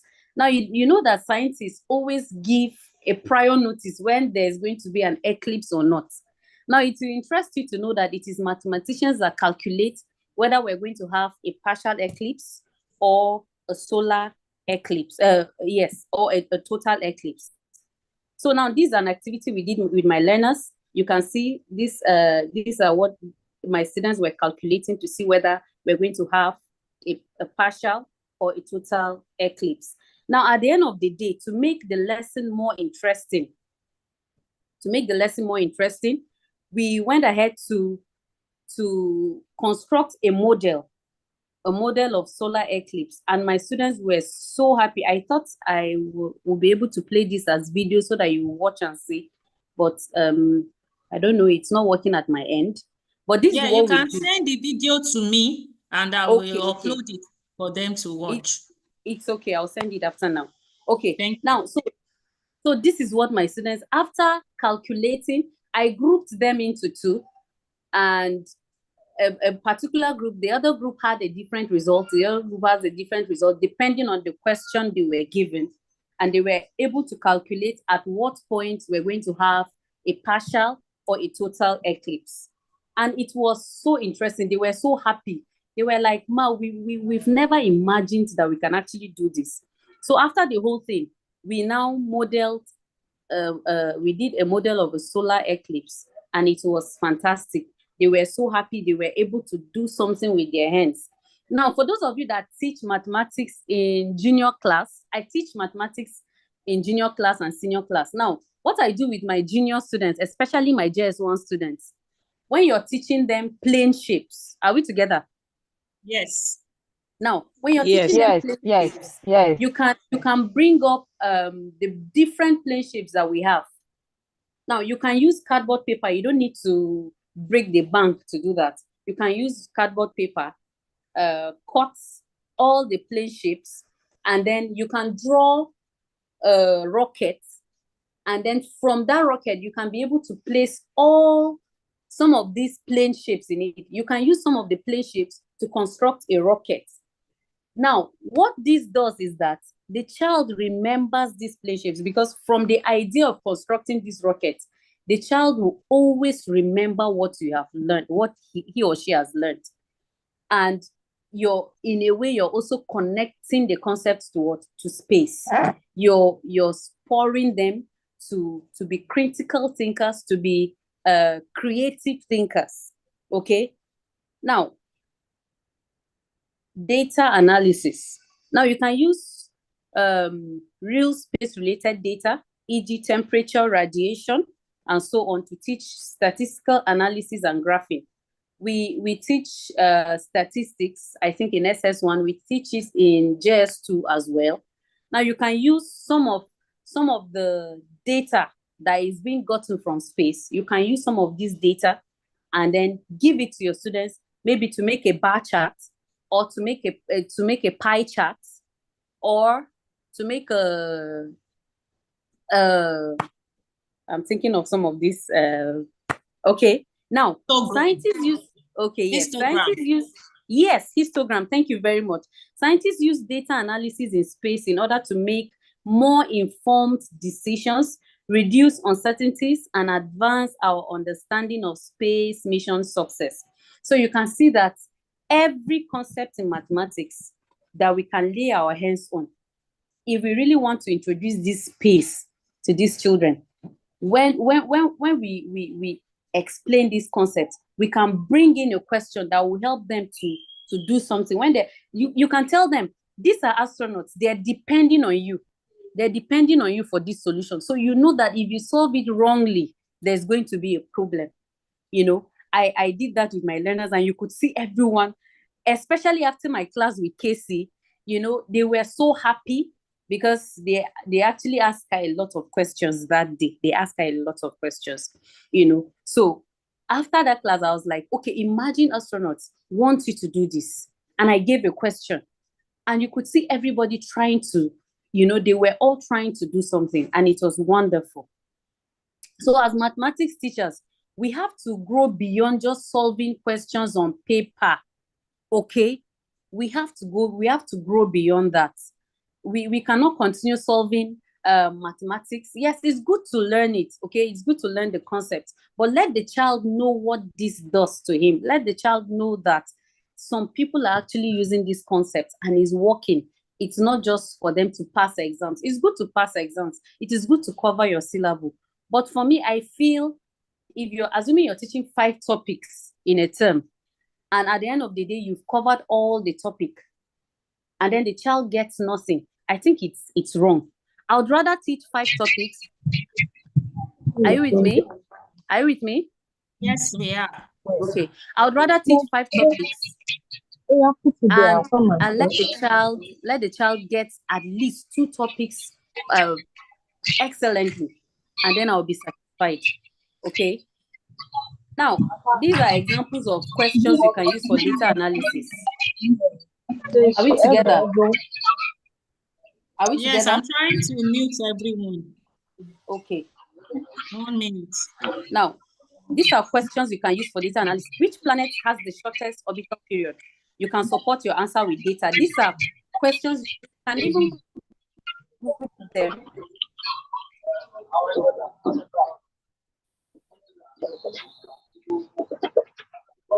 They can get data. A lot of students have smartphones, asking them on data analysis. What is the relationship between a planet distance from the sun and its orbital period? Use a scatter plot to illustrate your answer. You can ask them to go online and get data and do all these things, or compare the diameters of the planets. Which planet has the largest diameter? Which percentage of the sun's diameter is this? All these questions, you know, it's going to help your learners, and they will fall in love with mathematics. Okay. Now, like I said earlier, yesterday when I joined the meeting, I discovered a lot of teachers were asking a particular question, and I understand, because this is a problem we face as teachers in general, especially in Nigeria. We have a very large class, and in fact, teaching these classes can be very challenging. For example, myself, I teach a very large class. We have 3 arms of JS1 in my class, and for the last session, in each class, I have over 50 students. Are you with me? Hello? Yes. Yes, I am. Okay. Yes, okay. Now, I have over 50 students in one arm of the class. Now, for those of you that teach in let's say, private schools that are advanced, I'm sure you'll be wondering how I cope every day. Teaching 50 students. And what God has helped me to an extent is that I try my best to know their names. I try my best to know their capabilities. And how do I do that? From time to time, I group my learners. I put them into groups, and I give them work to do. Okay? Now, when you do that, it's going to help you. It's going to help you control the crowd, and it's also going to help you to be able to manage the class. Now, most of the time, when you have a large class, you discover that if you're trying to do something, if you're trying to do a project, this particular set will be making noise when you're trying to do this and that. So what I do is I work with these maths worksheets. Now, you can improvise. As a maths teacher, as a STEM teacher, you have to be creative. You have to think outside the box. Okay? Now, this is a space mission math. Okay? You can group your students or your learners. You can group your learners into groups, and then you give them this. to solve. Then you give a specific time and say, okay, this group, if the first group to finish this is going to have a little gift. It must not be a big gift. You can just get pencils and give all of them, okay? Or you must not even give them anything. You know, if you applaud them, you know, learners love to be applauded. We call it positive positive reinforcement. Thank you very much. Positive reinforcement. Yes, it works very well, especially if you're teaching subjects that are viewed to be difficult. Now, positive reinforcements work very well. Okay, it's just that you have to be careful on how to do it. Okay, so you can give your learners this. Now, you can use some of the topics, assuming the school resumes, maybe after 5 weeks, you can use some of the topics you covered within those 5 weeks. And then you can use something like this. Okay, you can start, if you look at this, I started from what, 7 plus 12, right? Then I moved to 11 plus 4 at Venus. Then at Earth, I moved to 15 times 5. You can see that I started from what? From the known. I started from a very simple concept, and then you keep moving and keep moving, keep making the question a bit difficult, you know, so that it will be fun and all that. So you can group your learners and give them this. They can work it out in groups. Now, I understand that it's also difficult to do this now that space education is not part of our curriculum. Now, I really thank Miss Rashidat. You know, during her class, she said something. She said, if you want to do this, you need to collaborate. Now, as teachers, you cannot grow as an island. Nobody knows it all. Believe me, I don't know it all. There are concepts in mathematics that I still have to look at it very well before I solve, even after all these years of teaching. That is to tell you that nobody knows it all. Okay? So you should be able to collaborate with other teachers. So in collaborating with other teachers, since space education is not part of our curriculum, what I do is I made it in form of a club, okay, for the senior students. Then for the junior students, I make math sheets, just worksheets like this. And when I go to class, maybe after 2 weeks or every weekend, I just give it to them so they will have an idea. And then when I teach them these simple concepts in mathematics, I always try to relate it to space. That is what I do, and it has worked for me over time. I'm still learning about space, and there is no stopping for me. And I intend to spur my learners. I intend to spark their curiosity, because I know that for them, the sky is just the starting point. Now, as STEM educators, I've said a lot, okay? As STEM educators, it is our responsibility to inspire our learners to move beyond mere paper-based problem solving and cultivate critical thinking skills, preparing them to one day explore beyond our solar system. Now, this is the idea that LSI has, and we've carried on that idea and we're preaching it to all of you, okay? It is our desire that one day Nigeria will also send an astronaut to space, okay? And let it be that we're the ones sparking this curiosity in them now. Let it be that we're the ones pushing ideas to their head. I'm telling you, some of these children believe in us more than they believe in their parents. I'm sure you will testify that. So as a mathematics teacher, please don't be a demigod in your school. Some of us behave like demigods. We're so difficult to, so difficult that a lot of our students cannot even approach us with questions. Some of us, once it's time for maths, your students will be praying that you're sick. They will be praying and praying that you fall sick so that you won't come to class. But you know, I have come to a point in my life that, in fact, even before my lesson time, the class monitor or some of the students are already by the door, hoping for me to come to class, because I make my class fun. Please, let's do this, and I believe that we're going to see changes.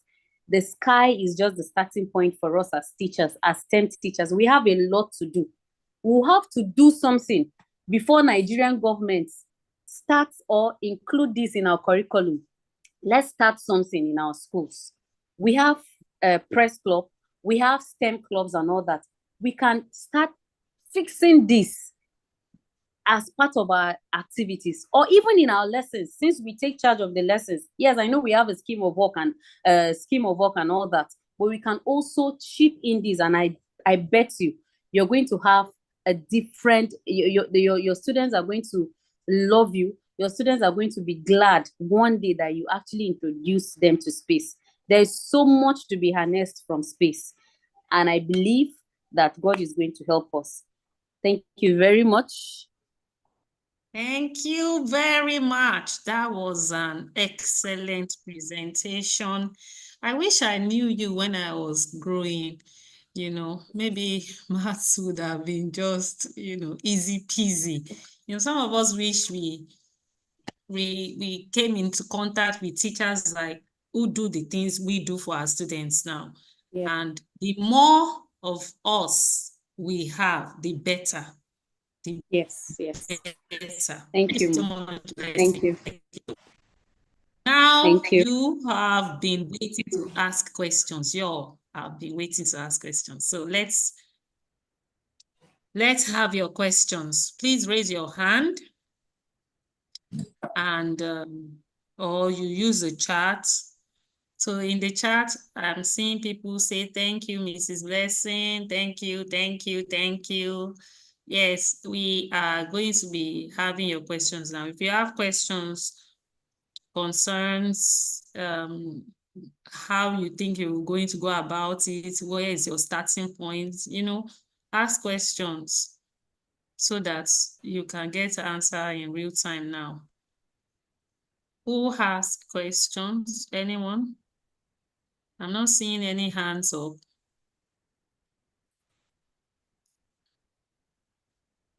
I'm not seeing any hands up. Does that mean I've been a boring teacher? Nobody is asking any questions.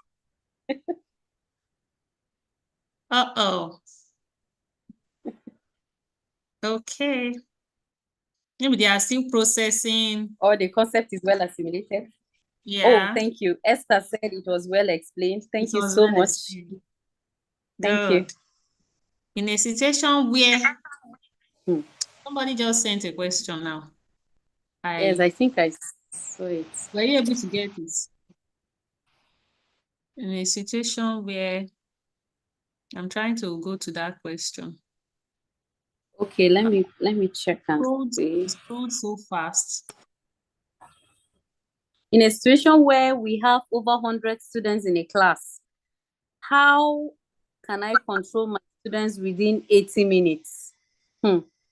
Okay, now I am a realist. And honestly, it's going to be difficult. Having 800 students in a class, oh wow, I've never experienced that. Like I said, I've taught over 50 students, but I have never taught 100 students. But I still think there should be a way out. Now, since you're bringing in a concept, once you're teaching students, they tend to deviate. But if you bring in a little gist, you get everybody's attention. And if I want to get their attention, when I'm in the middle of a topic and I discover that it's like everybody is not getting it, I just bring up a gist. Or most of the time, I go to the class with the little gadget I have, because like I said, the school cannot provide this at the moment. So sometimes in between my lessons, I just play a little video for them, even though I don't do that all the time, because if you're not careful, technology is good, but it can also distract. So for the person that teaches 100 students, the Lord is your strength too. But if you can get other colleagues that can help you, I think it will go a long way. Like in my school, we have an office for mathematics teachers. So what I do is, if I know I need a helping hand, I speak to some of my colleagues who might be free, or I can also speak to teachers who teach physics or any science subject. They can help me out just to control the crowd. That's what I do. I hope I've answered you, sir. Here's what Okay. I do, because I've actually taught a class of over 100. Oh, wow. Over 100 in grade 9, 10, SS1. SS1, we have over 100. So what I do is that I will assign them into groups. We do drama. We do drama.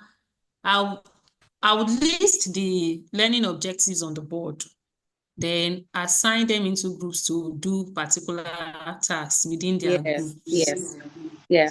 Drama and music, those things you never. So, and I'm like, the best group to present something as a solution to what I have stated on the board, the best group, their peers, we cheer them up, Yes. So sometimes we have to use outside the class because the class can be quite. Yes. And there's something else I do. Now, the fact that we don't have this technology should not limit us. The other day I shared what I did with my learners while I was teaching them fractions.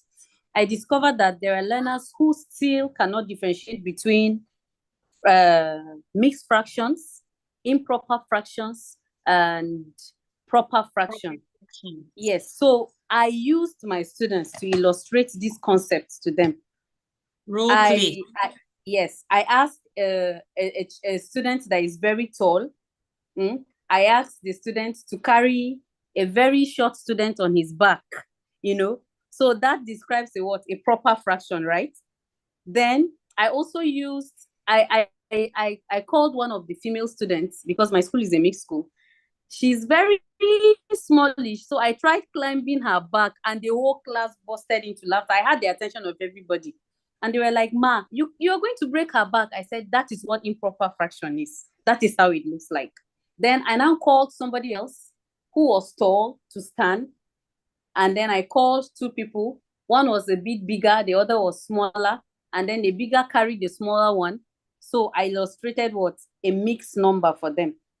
Now, when you're teaching, especially if you're teaching the foundation class, JSS 1, these children come with a lot of ideas from the house.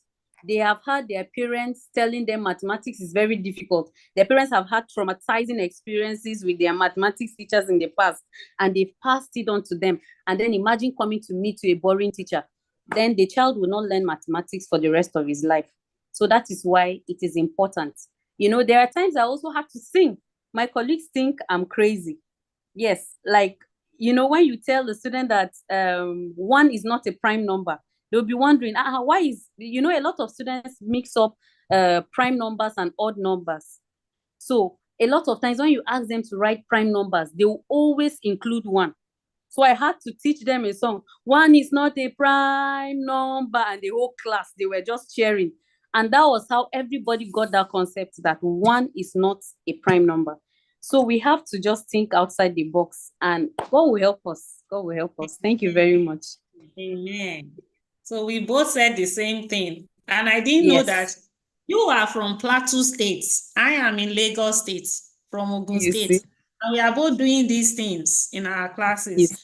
Because students, they matter to us. So forget, even if you send your own children to private schools, and you know that, okay, I'm okay. Tomorrow, these students that were not well taught, they will become the doctors, the quack doctors, and we don't want that happening. So we want to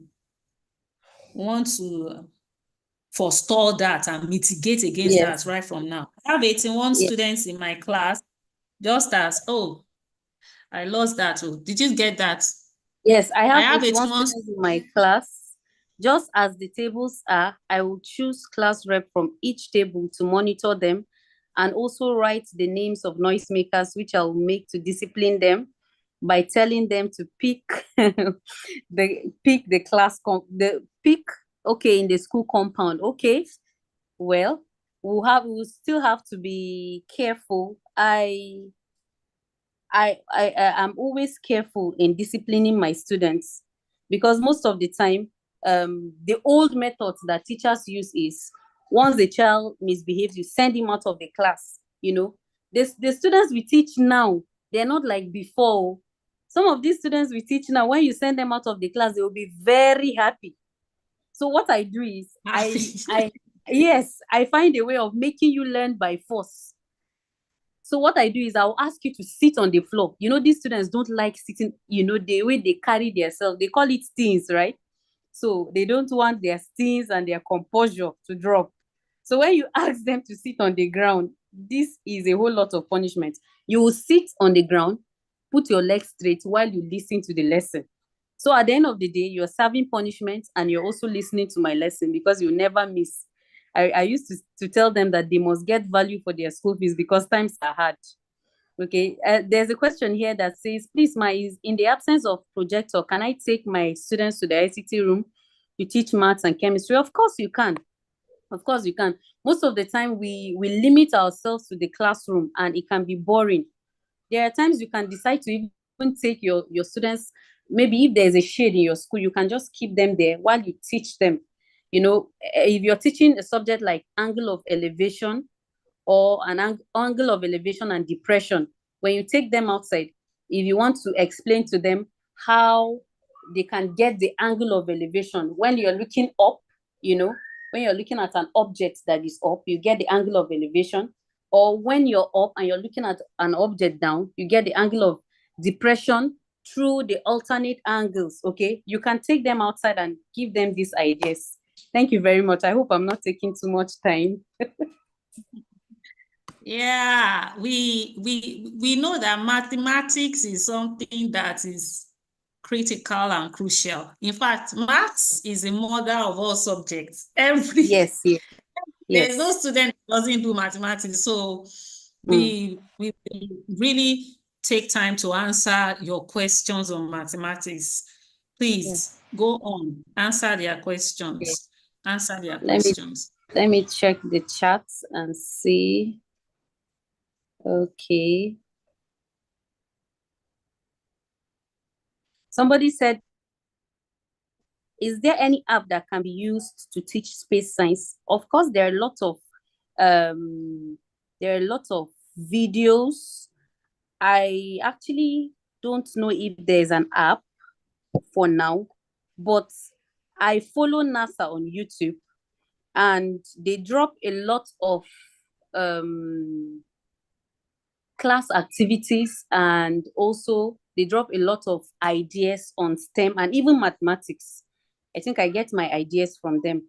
Then of course, LSI sends us ideas as well. When I started the whole thing, I was thinking, I think I spoke to some of my colleagues, I was wondering how I was going to do this as a maths teacher. I was like, there are no much topics. You know, people that teach chemistry, physics, and all these other subjects like biology, I think they have more topics to teach. I feel they have more activities than us. But that was my thoughts initially. But when I started following them, yes. Yeah, somebody said you can use PhET to teach. That's the PhET simulation. Thank you very much. Thank you very much. Even Mr. Olayinka yesterday, he gave us some apps. NASA, PhET Now, ISS, Pocket Lab, Mass. NASA Viz. NASA Viz is, you can work with that. Okay. So thank you very much. I think these are the only questions I have. Yeah. And on that note, we have come to the end of Mrs. Blessing Akila's session. It's that favorite part. That's my favorite part. That I always look forward to. Thank you so much, Blessing. Thank you, Ma. We appreciate you. Can you all just unmute and say thank you, Mrs. Akila? Thank you. Thank you so much, everyone. Thank you, Banke, for this wonderful program. Thank you so much. You're doing well, Ma. You are limitless. Yes, I am. We are limitless. Okay, so can you all turn on your camera? Let us take our group photo. Blessing, you're going to help me with that from your end. Okay. And then You can. So am I snapping with my phone? Yeah, I guess okay, let me use my phone. Let me use my phone and snap. Turn our cameras. Unless are we doing tease? That tease then. I never understand that thing where they call tease. What does it mean, sir? Tease. Just like we used to call it during my time in the secondary school, we call it reps, like when you're catching reps, you know. What did they call it? Effizi. Aha. Have I answered? Effizi. Okay. Let me do the busy dada. Let my Nigeria show. Say I carry Nigeria for head. I love my country. I beg. Yes, That's beautiful. I'm an ambassador. When you are ready, just tell us 3, 2, 1, and we will all say space, right? Okay. So yes. Rosalind, can you turn off your camera? Okay, yes, good. Turn on your camera. Yes, I can see everybody. So are we ready? Say space. Space. Let's take one more. Okay, I hope it will be clear enough. Okay. Space.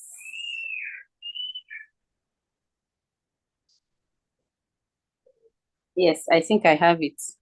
Thank you so much, everyone. Thank you so much. Thank you so much. We appreciate you. Thank you, ma'am. Thank you so much.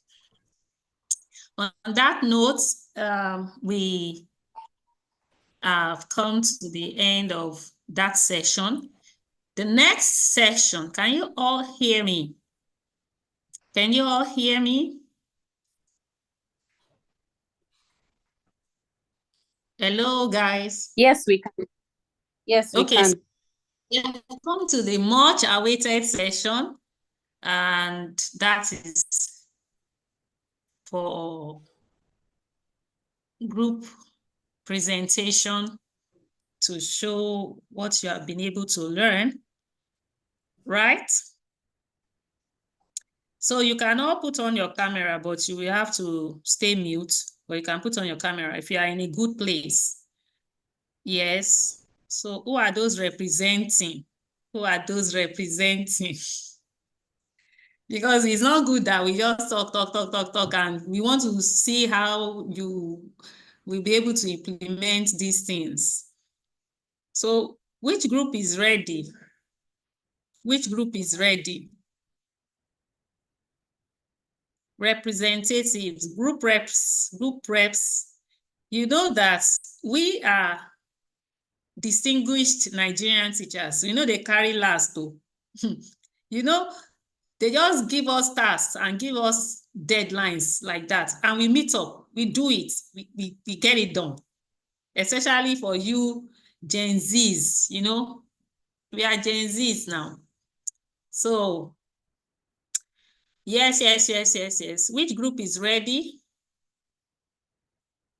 So you want me to call the groups who's representing the group? So as you know, my speakers, they have been presenting and sharing their own slides from their various homes and locations. And that was deliberate to prevent any excuses that this, that. Yeah. Me, Salaudin Akonde Hafsa. Tell us. You can speak. Yeah. Good afternoon, everyone. I'm here to present. Yeah, I'm to present ICT gadgets using space science to teach in the classroom. I have slides for them, and I'm trying to see how I can share the slides from my hand here. So, Mrs. Salaudin, Akonde Afsa is presenting for all. Can you share your screen? Yeah, I'm trying to see how I Are you can working on a laptop or on my phone. I'm using my phone. You are working on your phone? Yes. How do we do that? Screen. Screen share, right? Can share your screen. Are you able to share your screen? Okay, I can. Let me check around here to see how to enable sharing your screen.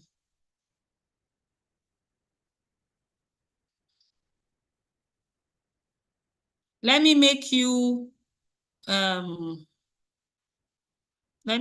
co-host so that you'll be able to share your screen. Mrs. Afsa, are you still with us? Hafsa. Uh-oh.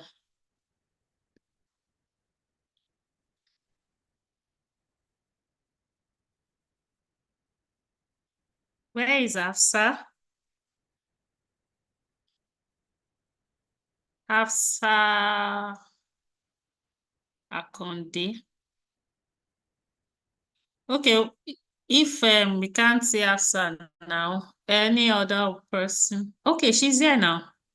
Oh, I guess the network knocked her out.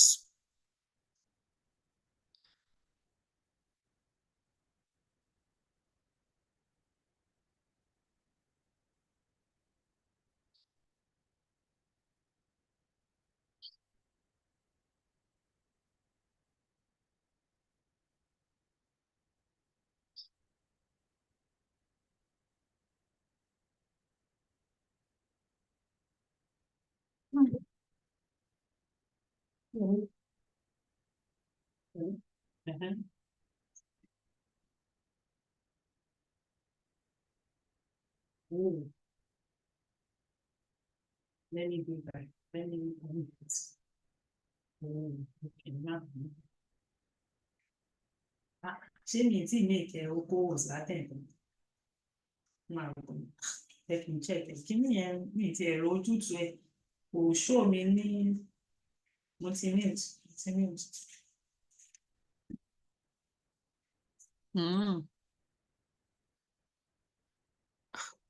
Go.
You are muted.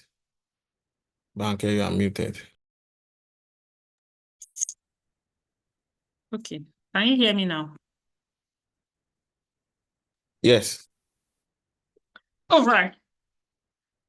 Okay. Some people keep coming in and going out.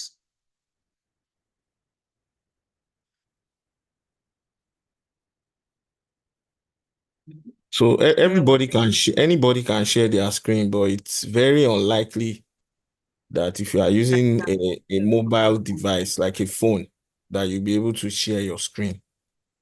But we can try it again. I guess the others should be getting ready now.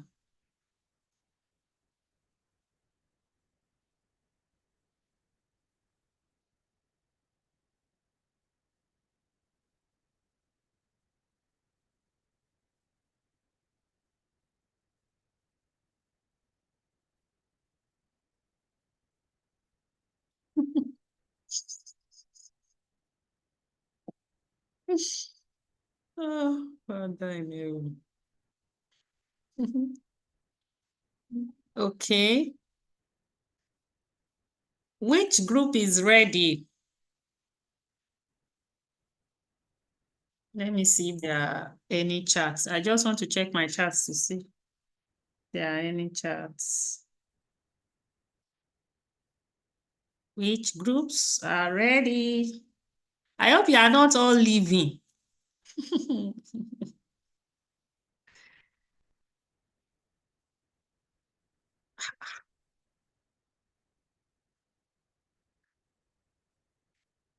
Hello. Can someone speak to me? Can someone tell me what the issue is?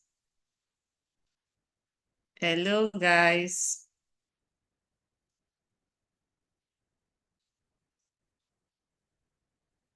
Hello, can you hear me?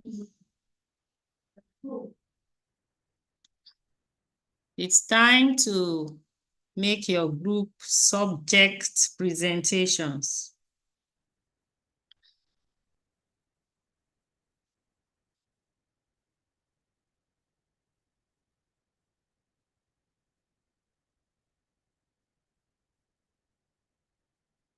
Those who have their slides and can share their screen,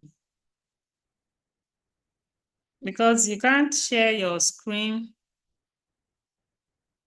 from...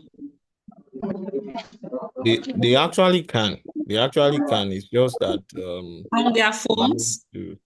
Yes. Okay, Don't so worry, I'm you going want to me mute. to give you somebody say I should give them a break. How many minutes break?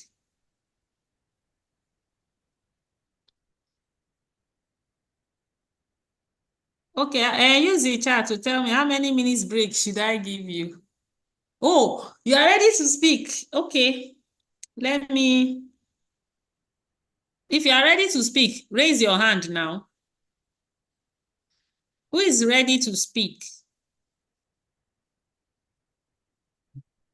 If you want to speak, so that you just raise your hand.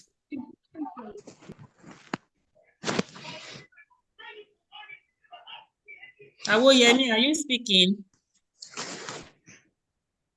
Eh?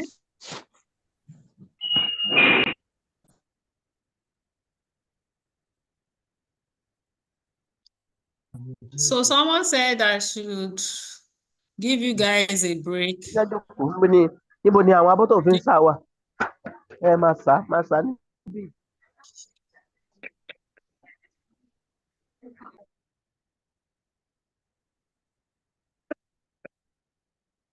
Oh, God have mercy.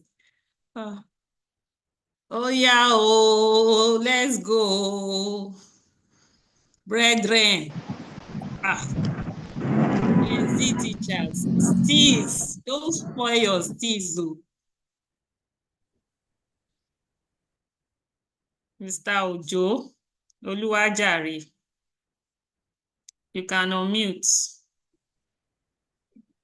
Mr. Ojo, Yeah, you good have the afternoon. floor. Good afternoon.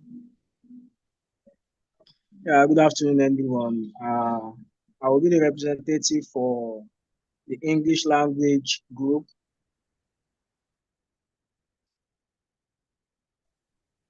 for all educators. I would like to share my screen also for slides and for the presentation. Okay, go ahead. Go ahead.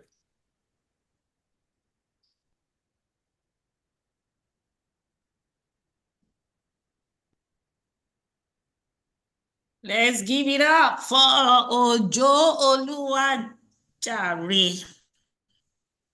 Representing which subject? English language. Okay. So from all you have learned so far, what were you able to come up with? Yeah, so far so good. You are not sharing your We've been screen able yet. to come up with. You can't see your Yes, screen. I'm trying to do that. I'm on it. Okay. Okay, so while you are doing that, you can just tell us what your work, your presentation is about.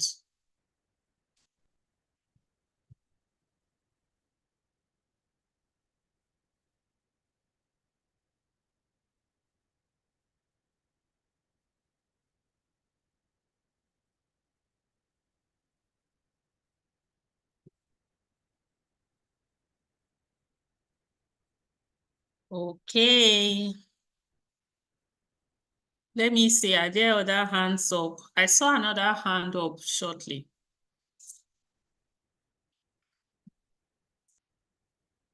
Any other group representative? Well, I think I sent it to you. I'm not to make the presentation for you now.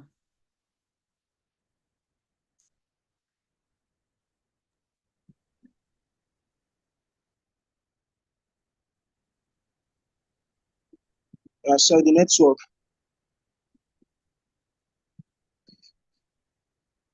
Doctor, can you hear me now? Yes, I can.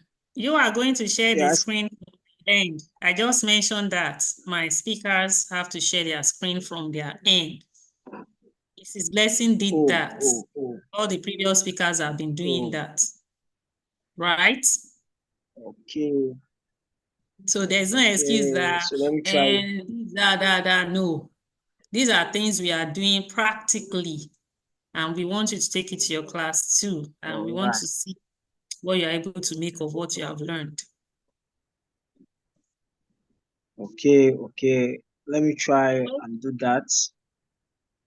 We're waiting. All our noble colleagues are waiting to learn from you. Remember, it is STEAM, that's S, science, technology, engineering, arts, and mathematics. It's interdisciplinary. Space is interdisciplinary. There's nothing about, I'm a math teacher, so I don't know what they are talking about. I'm an English teacher, I'm a French teacher. It's interdisciplinary. So I can learn something from English. I can learn something that I will co-opt into my chemistry class from someone who is a basic technology teacher. It's interdisciplinary. So are there other, let me check my WhatsApp chat to see if there are other groups who are ready.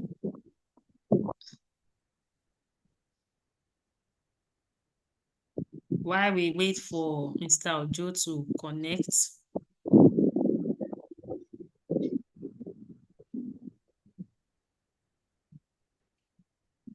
That's Gen Z teacher.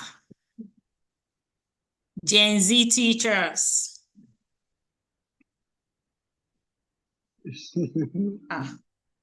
You better come back to Zoom. Oh, so there's still space now. There's still space. Somebody is saying she's on YouTube. There's space now. The room is not full.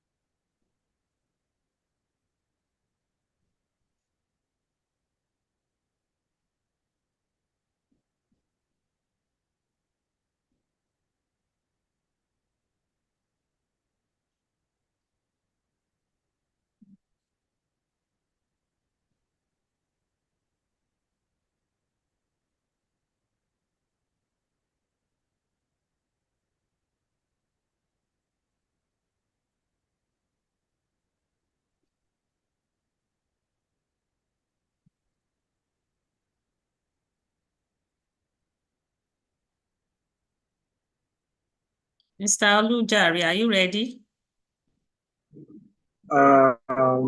Just a few minutes, please.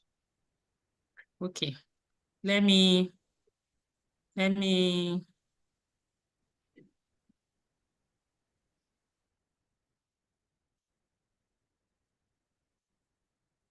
you are ready, just let me know.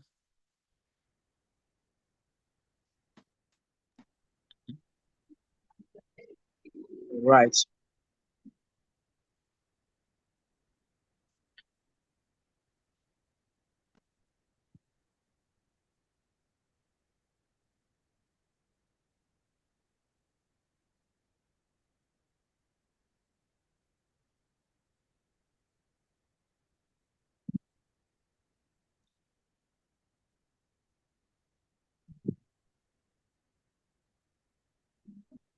Those of you who have your presentations ready, we are waiting for you.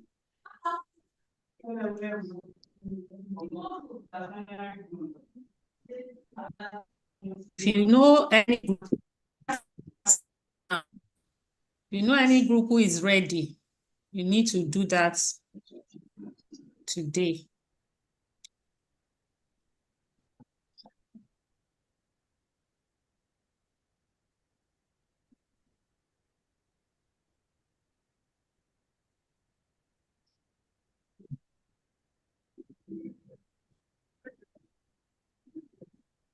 Hello, Mr. Ojo. Are you having any trouble doing this thing? Hello, sir. Yeah, I said, are you having any trouble doing this? Yes. Trying What's the trouble? to Can you share tell the me? screen. Can you tell me? You see a share I was trying icon. to use, Yes, just see a share icon. Microsoft Click on the SharePoint. share icon. It gives you the option of wherever your file is located on your device, and then you do it. Yeah, that's it. Okay. Yeah, that's it. You Right. just navigate to wherever you have your presentation on your device. If it's on your desktop, or if you are using a mobile phone, if it's in your Google Drive, if it's in your folder, if it's in your pictures, you just go there. That's it. And the screen will just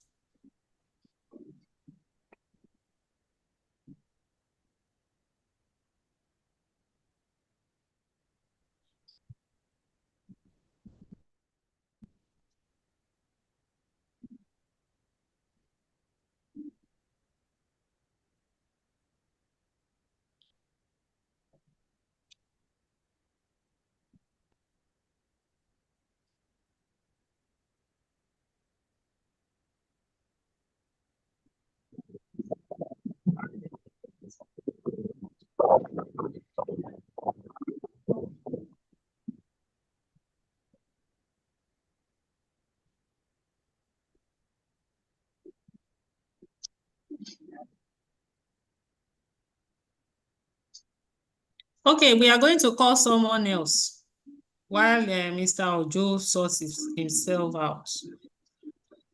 I see another hand of Miss Latifat was holding up her hand now. Latifat Oderinu.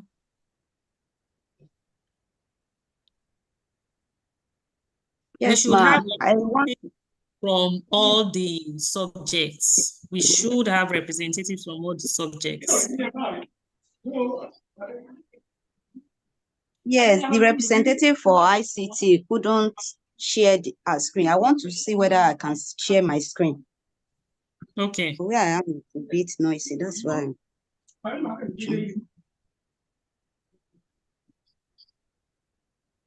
Okay, do you have your laptop with you?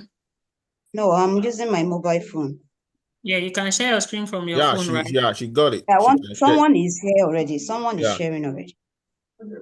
Okay, go ahead. Someone is sharing on English language already. Okay, fantastic. Let me hold on. So this group, which group is this? Which subject rather?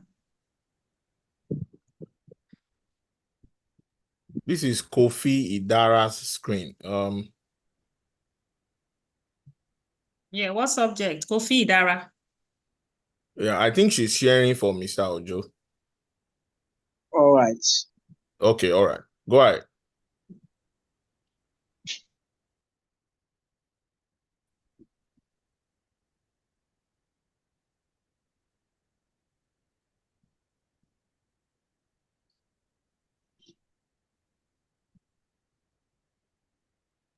Mr. Ojo, you can go ahead. Okay, can you hear me? Yes. Yes, you can. All right. Good day once again, everyone. My name is Ojo Oluwajare Olajide, an educational officer 2, level 8, step 1. And today I'll be speaking on vocabulary development, learning new words through the concept of gravity. So the space science concept I will be using today will be the concept of gravity. And we want to be using this to integrate space science into English language learning. So that is the title of our topic for today. Please, the next slide.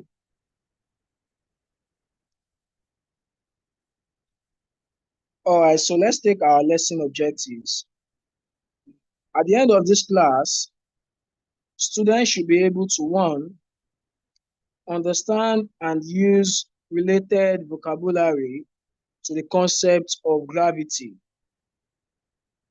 The second objective under this lesson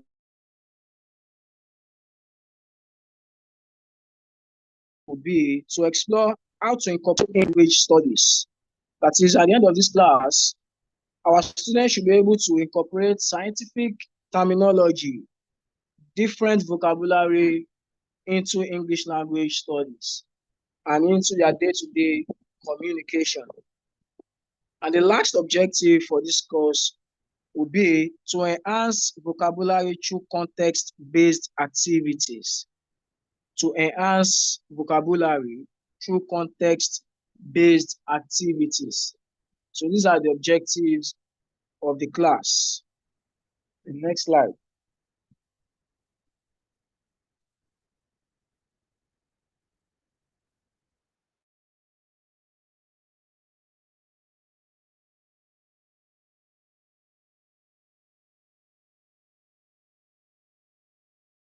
All right, so let's meet. How is it communication? Number 1, there we have broader expression. Expanding our vocabulary allows us to express thoughts, ideas, emotions more precisely and creatively.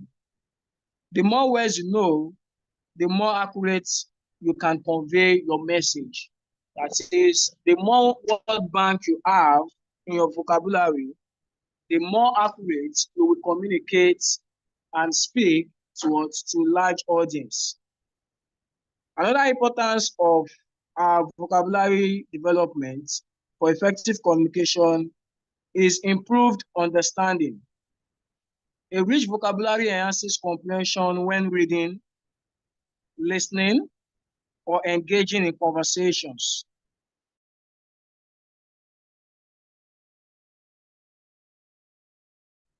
When you have a large vocabulary skill, it helps you to ground thoughtfully. You know when to speak and what you communicate effectively. The last importance there is application in writing and speaking. Understanding words in context helps you to apply them correctly in your own writing and speaking. This ensures that your communication is both clear and effective. So helping you in your writing and even in your speaking, when you are short of words, when you have a good knowledge of vocabulary, or when you have your word bank that is very, very full in the list, then you should be able to communicate or to write effectively. All right, the next one.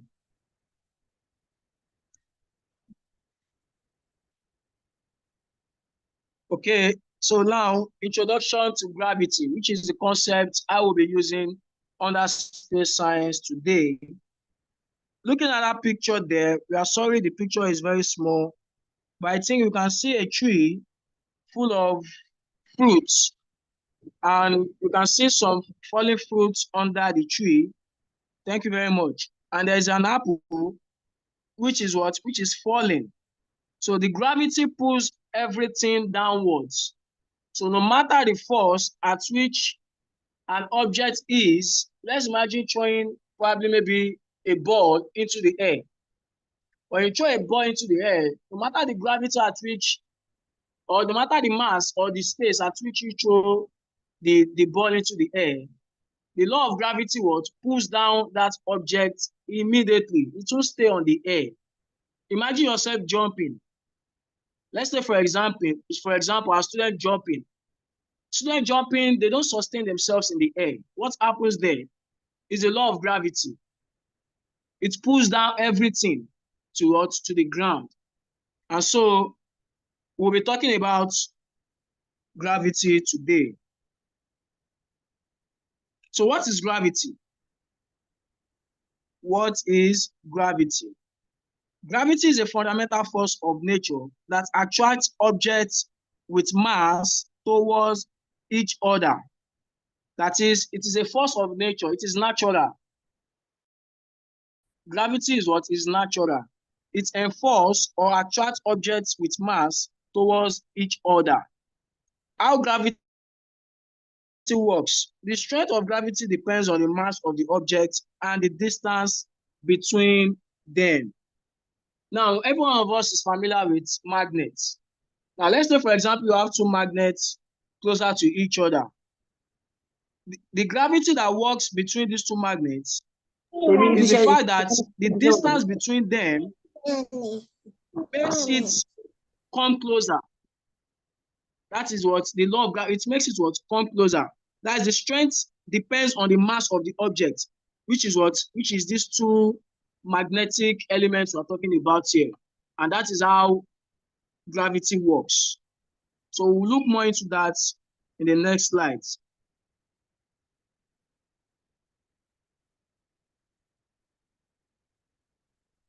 All right, so let's go straight to key vocabulary related to gravity. Key vocabulary related to gravity.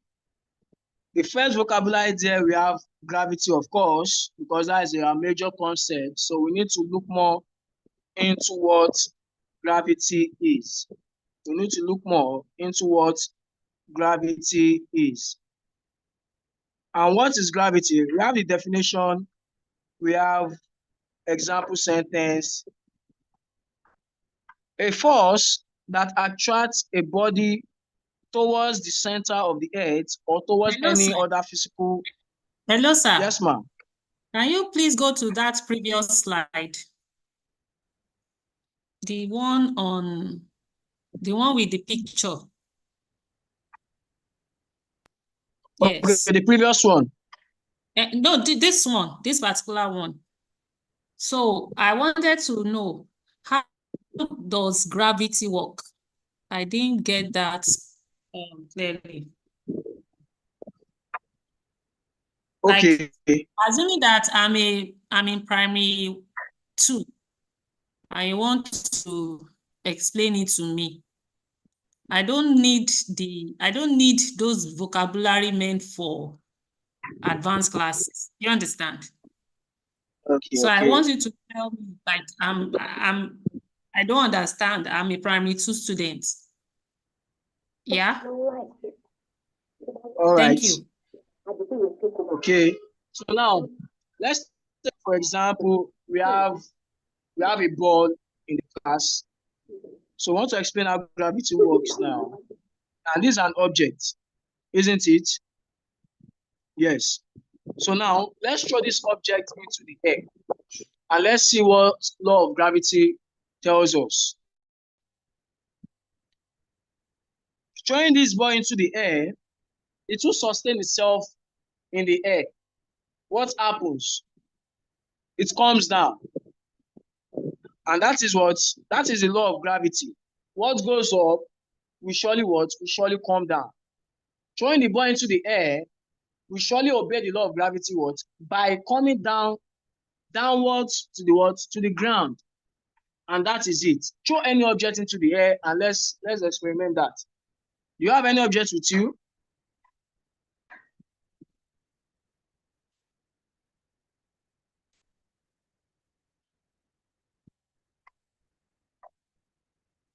Are you with me?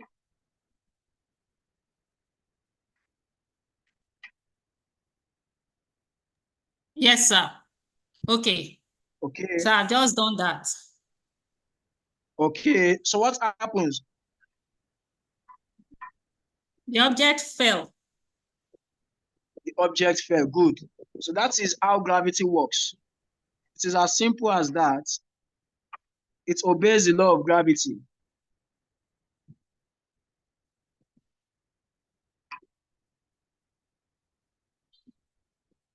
Thank you. Please. Okay. So let's go to the next slide. Where we have the key vocabulary related to gravity. And I said the first concept or the first vocabulary we'll be looking at there is gravity. And what is gravity? I've said it earlier on. It's a force that attracts a body towards center of the earth or towards any other physical body having mass. It attracts no matter what. There's a connection between that. So it is the law. So let's look at an example sentence. The apple fell from the tree due to the force of gravity. The apple fell from the tree due to the force of gravity. Another vocabulary we'll be looking at under gravity is force. Force. Let's try to push a chair or probably a table near us. Pushing this chair or any table or any object that is closer to us is also what we call force. That is an ability, is a push or a pull that can change the motion of an object.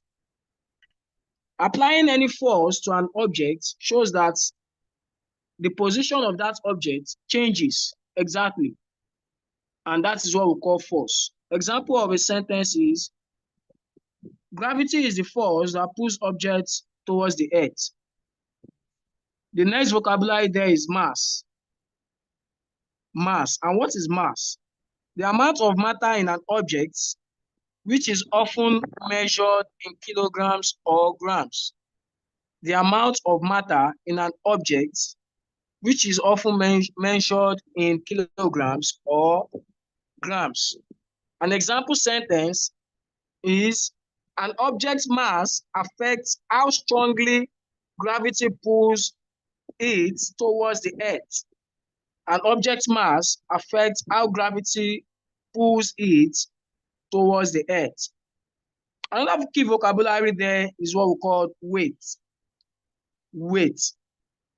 Has any of us probably one way or the other weigh ourselves before, probably on a weighing scale, just to check our weight? Has any of us?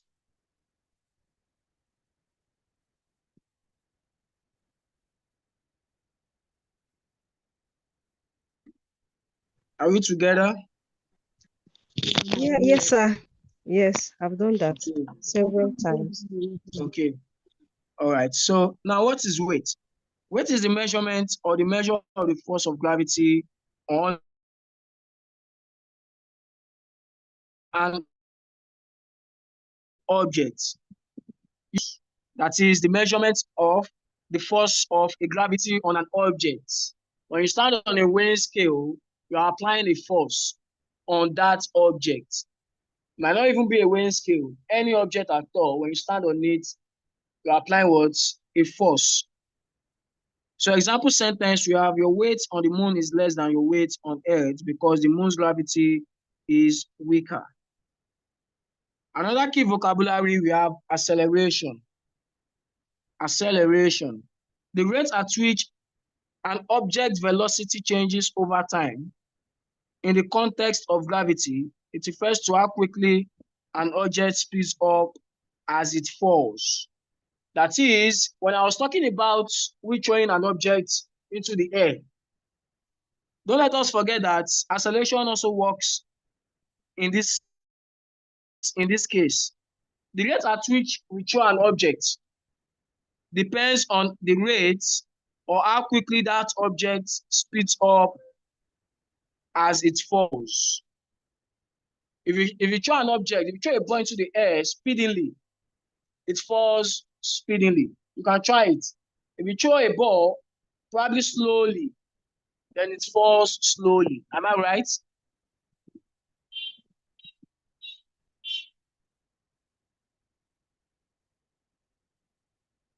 Am I right? I think yes. So we have an example sentence. Objects in free fall near the Earth's surface experience acceleration due to gravity. Objects in free fall near the Earth's surface experience acceleration due to what? Due to gravity. So we are done for our key vocabulary related to gravity. We have so many, but we're able to pick out the key vocabulary related to gravity. So let's go to the next slide, please.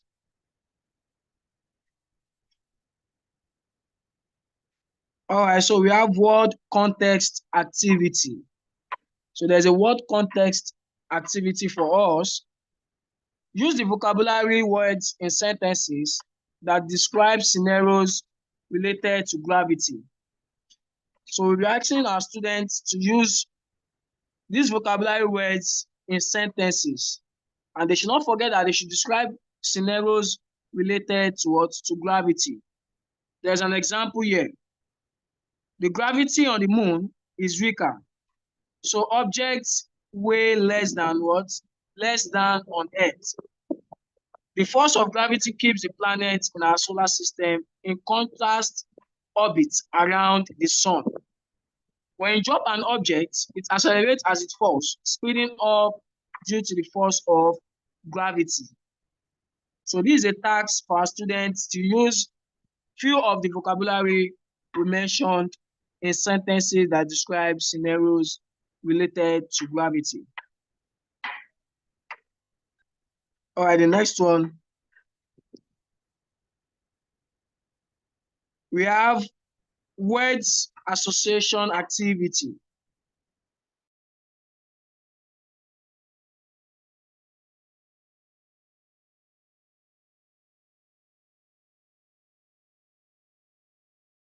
Word association activity. Synonyms of that to that particular word. So for each vocabulary word, list related words or concepts. For gravity now, I did that one for gravity. Related words and concepts, we have pull, we have attraction, we have mass, we have weight, we have force, we have acceleration. We can use any of these words, any of these concepts to replace gravity in our day-to-day communication. And we just want to understand what we are saying or what we are talking about. The next slide. All right, gravity in everyday life.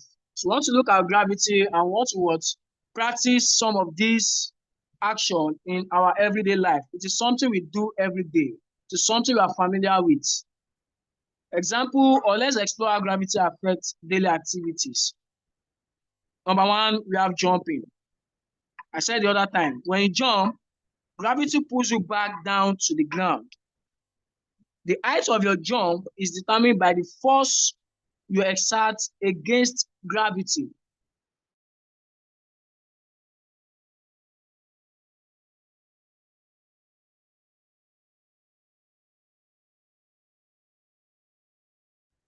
Can we all do a practice pulls you back? The height is determined by the force you exert against gravity. Now let's take a scenario. After jumping off a step, gravity quickly pulls you back to the ground and you land on your feet. When you jump, you don't sustain yourself in the air. Gravity, the law of gravity pulls you down immediately to the ground. Another scenario here, or another example, a practical example, throwing a ball. I said that earlier on. while doctor was asking about a question on how gravity works. I said when you throw a ball, gravity influences its arc, pulling it downward as it moves through the air. This ball eventually come back down. That is the law of gravity. It comes back. It won't stay on the air, except for a magician, and we are not magicians. So what is the scenario? After you throw a ball, gravity pulls it down, causing it to land on the ground or in someone's hand if they catch it. That is what the law of gravity. All right, the next slide.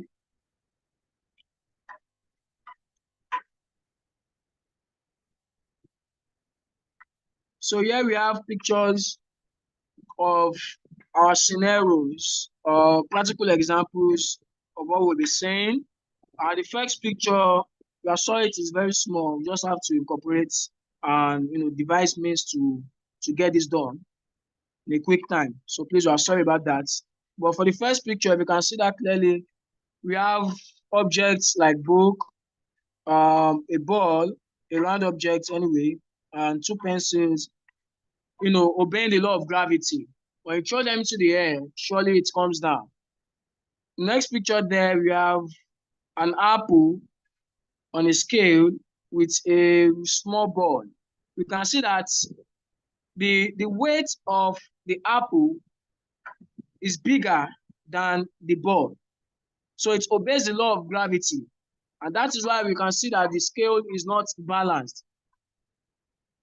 The apple is weighing more than the ball. And that is why we have the ball up and the apple is down. The next one is a boy standing on a weighing scale. A boy standing on a weighing scale. The first on the scale. All right, sir. You have 2 minutes to round up so that we can take the others. Thank you. All right. So these are the pictures and practical examples of gravity. So let's quickly go to the next one. There's a classwork there for our students to fill in the blanks or to fill in the mixed blanks with key vocabulary words that we've discussed in class today. They are to use these words in the box to complete each sentence, using each word only one at a time. Only one at a time, just to show how well they've understood the topic. So the next one there, we have vocabulary in creative writing. Vocabulary in creative writing. Now, we ask our students to write a story or a poem where gravity plays a crucial role in the plot. A story or a poem where gravity plays a crucial role in the plot. Our students now know what gravity is, the keywords under gravity. So they should be able to write a story or even a poem where gravity plays a crucial role in the plot. And they should also ensure the use of descriptive language and vocabulary words learned in the lesson. At least you're able to show them practical examples, pictures, visuals of how gravity works. So they should be able to describe in their own words how gravity works in their poem or in their story. All right.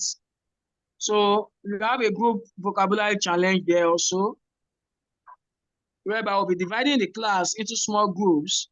We'll give them a list of gravity-related vocabulary words, and each group must create a short presentation explaining the words using visuals or demonstrations. Using visuals or demonstrations. So this group vocabulary challenge will help students understand how well they can create or explain these vocabulary words using visuals or demonstrations under the concept of gravity.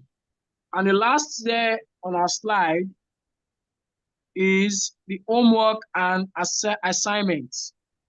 Our learners will go home with an assignment for them to write an essay or a short story incorporating the vocabulary words related to gravity.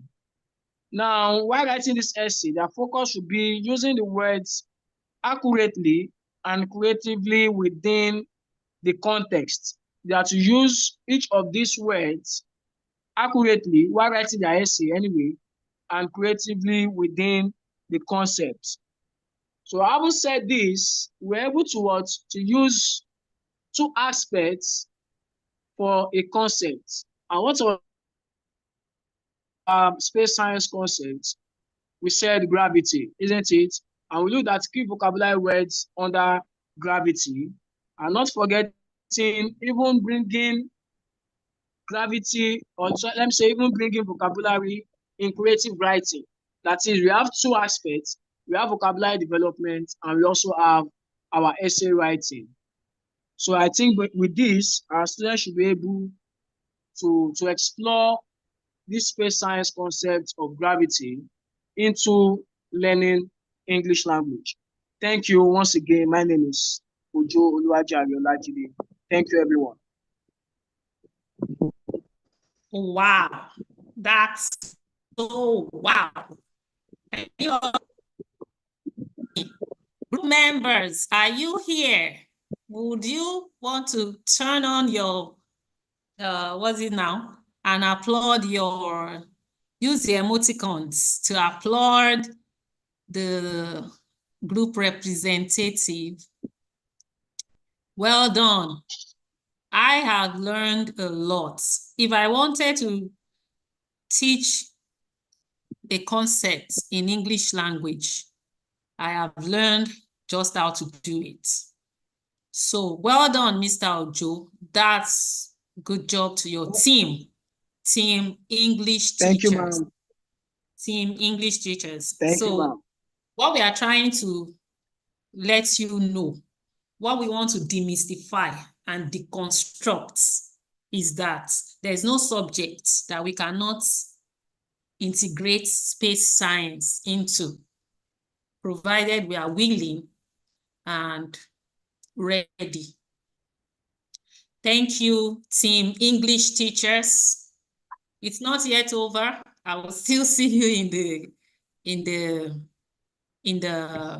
what's it called now? In the WhatsApp group.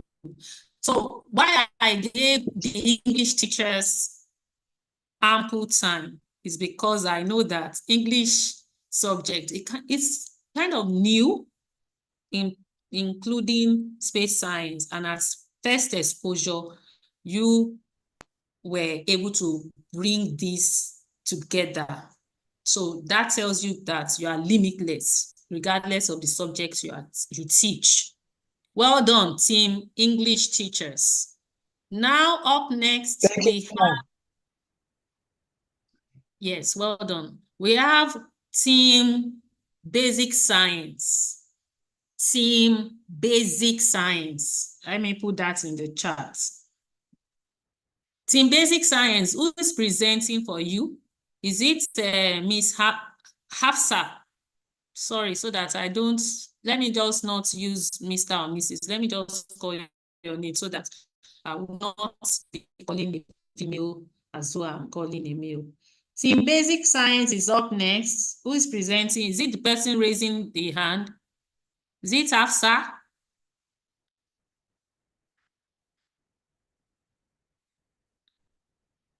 Is Hafsa presenting for basic science? Can you let me know in the chat? Team basic science teachers. Team basic science.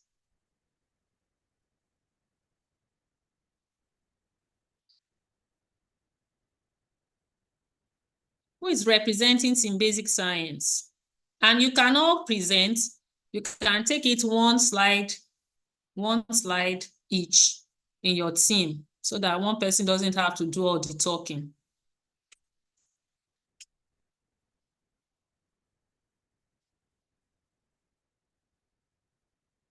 I'm waiting.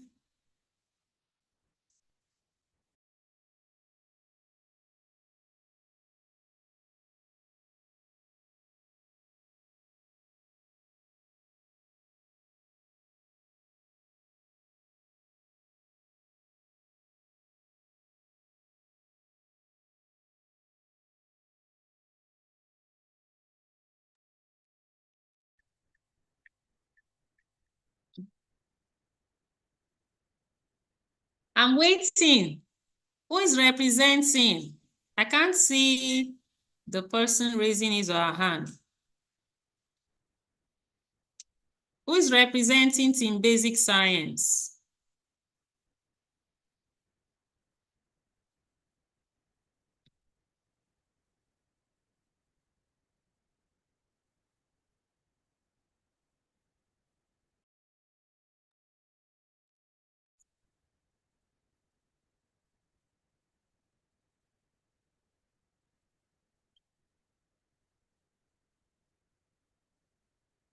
Hello.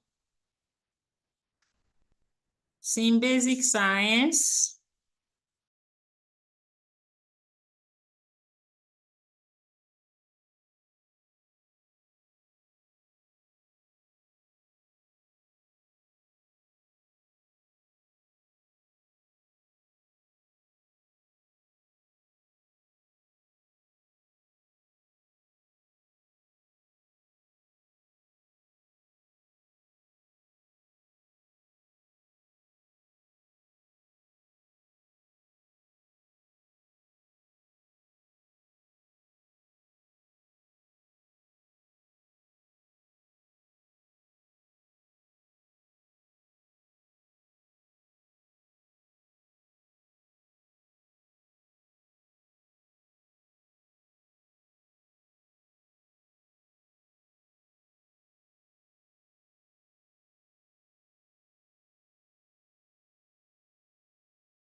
I am. Oh, yeah, now. Good afternoon, class. Let's open this now. Good afternoon, class. Good afternoon, everyone. Can we miss? Good afternoon. Good afternoon. We are Good afternoon, ma. to Good have afternoon. you. That was My name courageous. is Onifade Oluwatosin Adenike. I am to represent basic science in space science technology for this training. Good afternoon. Good afternoon. So I want to say welcome on board to everyone present. I want to say to our facilitators that God bless you, thank you. You've done a great job.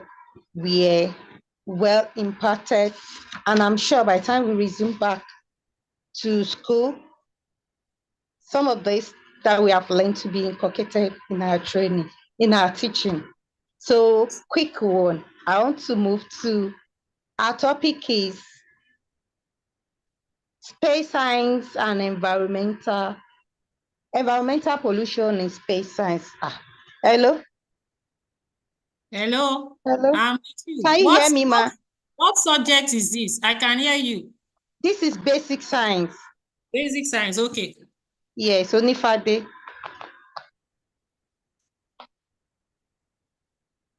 Hello?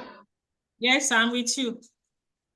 So I want to share the introduction. Are you doing it from your end now? Yes, I'm talking from my end, but someone is sharing the slide. Okay, you want me to share the slides? Someone Yes, else is my group has sent the slide. I'm sure they will be sharing it as I'm talking. Okay. So I am on the introductory part now, ma. Can you hear me, ma? If you want me to share it from, was it No, not? she's not. I don't think she's talking to you. She's talking to the person Okay. helping to share the slide. So you don't have to. Okay. Hello, if you have this slide, ma, I wouldn't mind if you can share it so that it goes as I'm teaching, that we don't have to wait for too long. You are the, is Mrs. Market that is sharing the slide, please. What I'm seeing on my screen is not my slide. Yes. This one is ICT based. Okay. What is on my Please. screen is ICT. Okay, Latifat or Derinu, please, can you stop sharing? Let me share from here. Okay, thank you, ma'am. Miss Lat, please stop sharing. You can just hold on till the turn of your own group.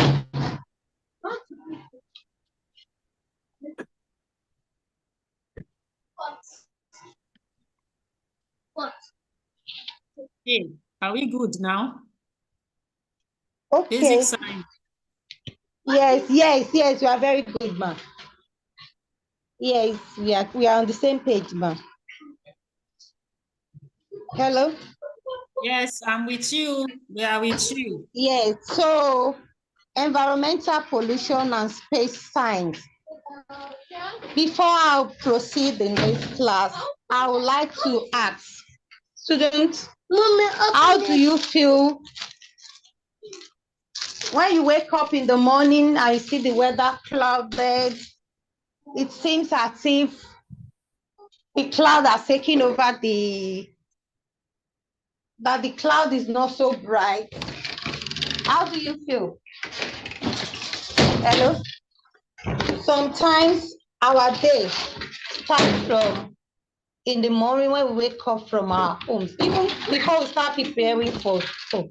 So that's why I want you to know that everything you do, directly or indirectly, your activities affect or has an impact on the space.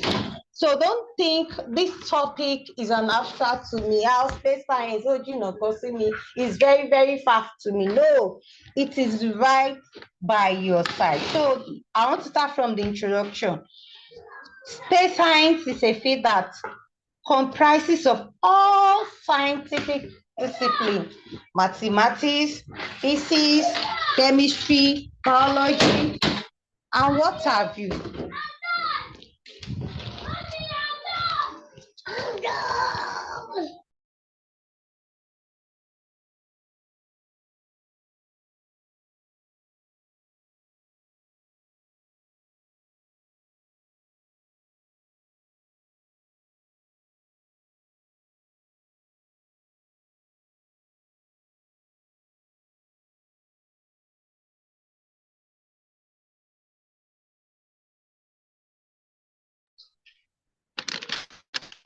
Hello? Hello? Hello? Can you hear me, ma'am? Okay, I'm sorry about that. I think it's network problem. So what I'm saying is that space science is not a thing that is far from you. That because I say space, you think it's a very, very far space for you. No, it's within you and it's around you. So I want you in this class, I want you to know that whatever your activities is going to have a good or a bad effect on the space and in the other hand, on the society which you live in.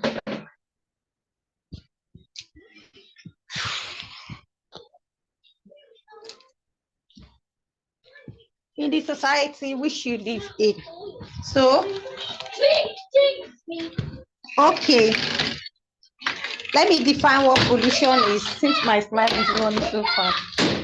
Environmental pollution includes all the activities of men that are harmful or that have a negative effect on the society, on the environment, and on the space in general. Quick one, class. I want everyone to look at this slide 3. I want us to see the diagram. Hello? Hello, are we together? Yeah. Can hear you. Yes, we are together. Yes, I want you to put yourself. I want you to put yourself at the middle of that diagram. You have the cloud up. You have several activities under it. You can see burning. You can see petroleum production and all that. I want you to know, or put to yourself, all these activities cannot take place without man reaction or man action. So that means everything that happened on the space, I want to say it categorically that man is the architect of everything that is happening on space. So as a student, put yourself in the center now. Anything you do in chemistry, it is often said that there is no reaction without an action. So every action you take now acts a direct effect on the space. Okay, let's look at the pollution, types of pollution, the effect, the causes. Another, let's look at the first one I have here. Class. How do you dispose your used plastic? Some of you at home, you have plastic that you're no longer using. You have a bucket that is broken. How do you dispose them? Sometimes you just give it, or sometimes you even trash it on the road. Or take it to a burning site, burn it, and all that. All this is going into our space to affect us. Okay, I want to show you something. Under that slide, we have noise. Good. Imagine, I want to show you something, class. Hello, can you hear me? Hello, can you hear me? We can hear you. Go ahead. We can hear you. Did you hear the noise? Yes, we can. So, Nipade, it would be appreciated if you can find a quiet corner. We are also hearing the cartoon at the background.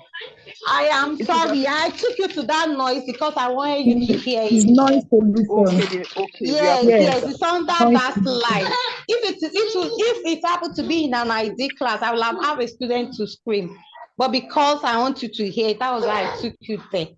So that you can see that in course of discussion, as I was saying everything I had to say, you were a bit distracted because of the noise. And the noise can take you away from the main point which we are discussing, from the subject base.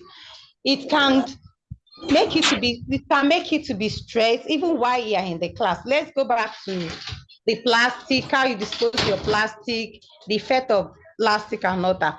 Some of these plastic products are not biodegradable. What do I mean by that? They are not products that can decay and be reconverted into useful material in the soil. No, they are not going to be, they are not biodegradable. So once you put them out there, in case of moving water, I can wash part of them, wash part of the particles of them and all that, and take them to sea and all that. So let's go to the other one. Under that slide too, you have light, the sources of light, you have sunlight, illuminated object and all that. The one that I want us to really talk about, that next slide, please. Hello? Is the air pollution. How do you feel if you wake up in the morning in a class, someone is burning refuse? Immediately, the smoke, everything and all that comes to you, it distracts you, it can give you catarrh, your eyes can be red and all that. That one is for you because you can feel it immediately. But for space, all these materials, all these remnants, the gases are going up. I am sure recently, maybe you must have heard about acid rain and other harmful materials like that. So all our actions, the burning of bushes, the refining of petroleum, yes, I quickly want to say this too. In a community like in the Niger Delta community, they don't have good pipe on water. Their water, they can't drink it. The fishes are dying, all because of this production of crude. The air is polluted, the water is polluted, and all that through the action of men. Through the action of men. I want to go to the next slide.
Can someone else take over this presentation? Hello, are you with me? Hello. If you are unable to continue the presentation, another basic science teacher in your group can continue, or I will have to stop you now so that I can take other group presentations. But this will not be taking that you have done the classwork. Are you ready now? Yes, ma'am. Okay. So please go on continue from where she stopped so that you can complete your, All right. Thank you, my colleague, for job well done. All right. Now, looking at the importance of space science, as she has said many things.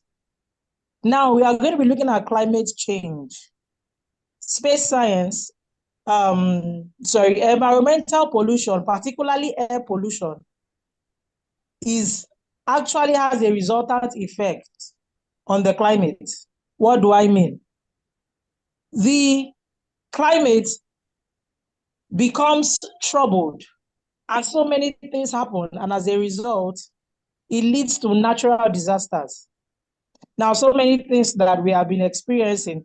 Well, Nigeria is actually at the center of the equator, so we hardly experience some adverse effects of some of these things. Unlike places in the United States and other countries, they experience things like this. Now, when we talk about space science, then air pollution. Now, when these dangerous gases are released into the atmosphere, we have oxides of carbon, we have oxides of nitrogen. When they are released into the atmosphere, they find their way to the stratosphere. We have different layers of the atmosphere, beginning from the atmosphere, the stratosphere, the lithosphere, and we have it like that. Now, it finds a way to the Earth's stratosphere, and then it depletes the ozone layer. Now, we have an idea that the ozone layer itself is located in the stratosphere. And what it does is to protect humans on Earth from the dangerous ultraviolet radiation of the sun. Now, the moment these dangerous gases find their way to the stratosphere, it begins to reduce the effectiveness of the ozone layer. And that is what we are experiencing now, where we begin to have extreme heat. And that extreme heat can lead to a natural disaster such as drought. And when the earth is heated up, it soaks up the water, and before we know it, everywhere looks like bare ground. And these things majorly happen, when you go to the northern side. Now, we also consider flooding. Now, how does this happen? Now, these dangerous gases go forth. They cause global warming. Just like I said, they eat up the environment. And after eating that up, the ice glaciers begin to melt. The ice and when it melts, it results in flooding. And that is why so many times we hear about flooding. It's actually a natural disaster, which is caused by human activities, just as my colleague indicated. So these climate changes affect so many things, and it ends up affecting even agricultural produce here on Earth. And then we have lack of food, or we have shortage of food, and before we know, death can even set in. Can I have the next slide, please?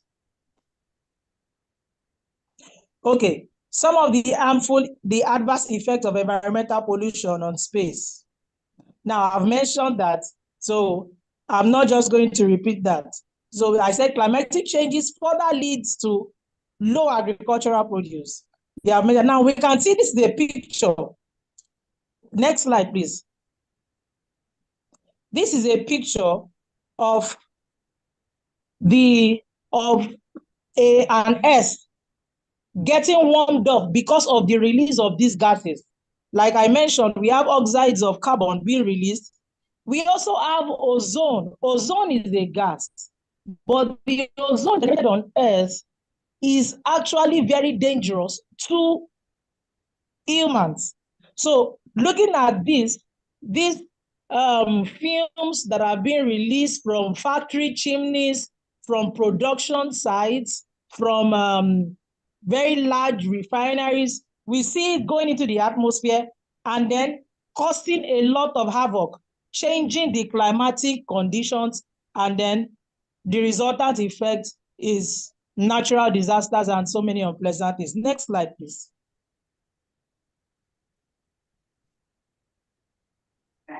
So how can we control environmental pollution using air pollution as our major base? Now, from space, we can actually use satellite imaging and remote sensing technologies to monitor pollution from space. Yes, there are satellites that are in the atmosphere that can actually do that. Then we talk about regulation of emission of these greenhouse gases. These greenhouse gases can be regulated. Now, I know that because of this regulation, some things have been put into place. The normal cars that we have running on the roads now that use the normal fuel and all of that. So the fumes, obviously, that proceed out of them, they cause serious air pollution because there are dangerous gases coming out. So we have things that have been modified. Then we've been hearing something like electric cars that would be invented, cars that run on water, so as to reduce the effects of these greenhouse gases. Then we have coordinated waste disposal systems.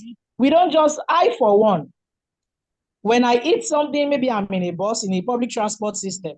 When I eat something, whatever I eat, the wrapper and all of that, I just pocket it, put it in my bag when I get to my dispose.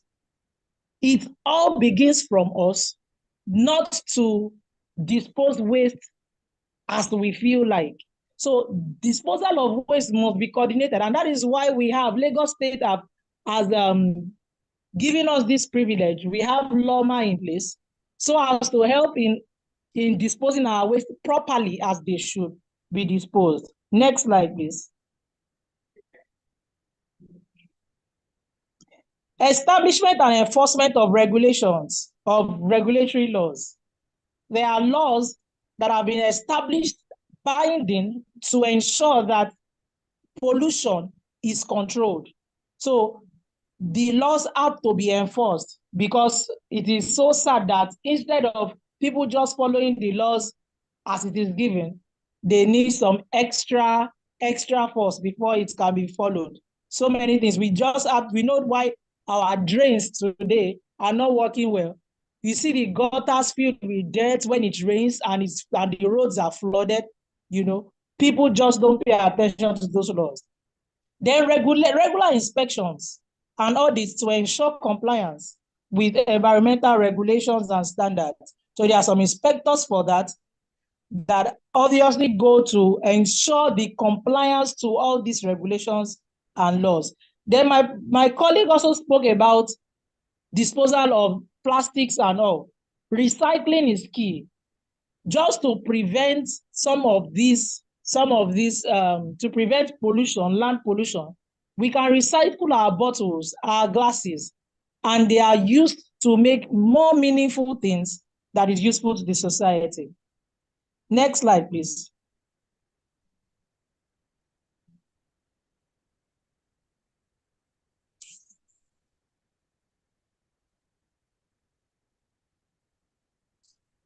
Okay, use of soak-away instead of the normal soak-away system. That's biodigester soak pits or soak-away instead of the normal soak-away system.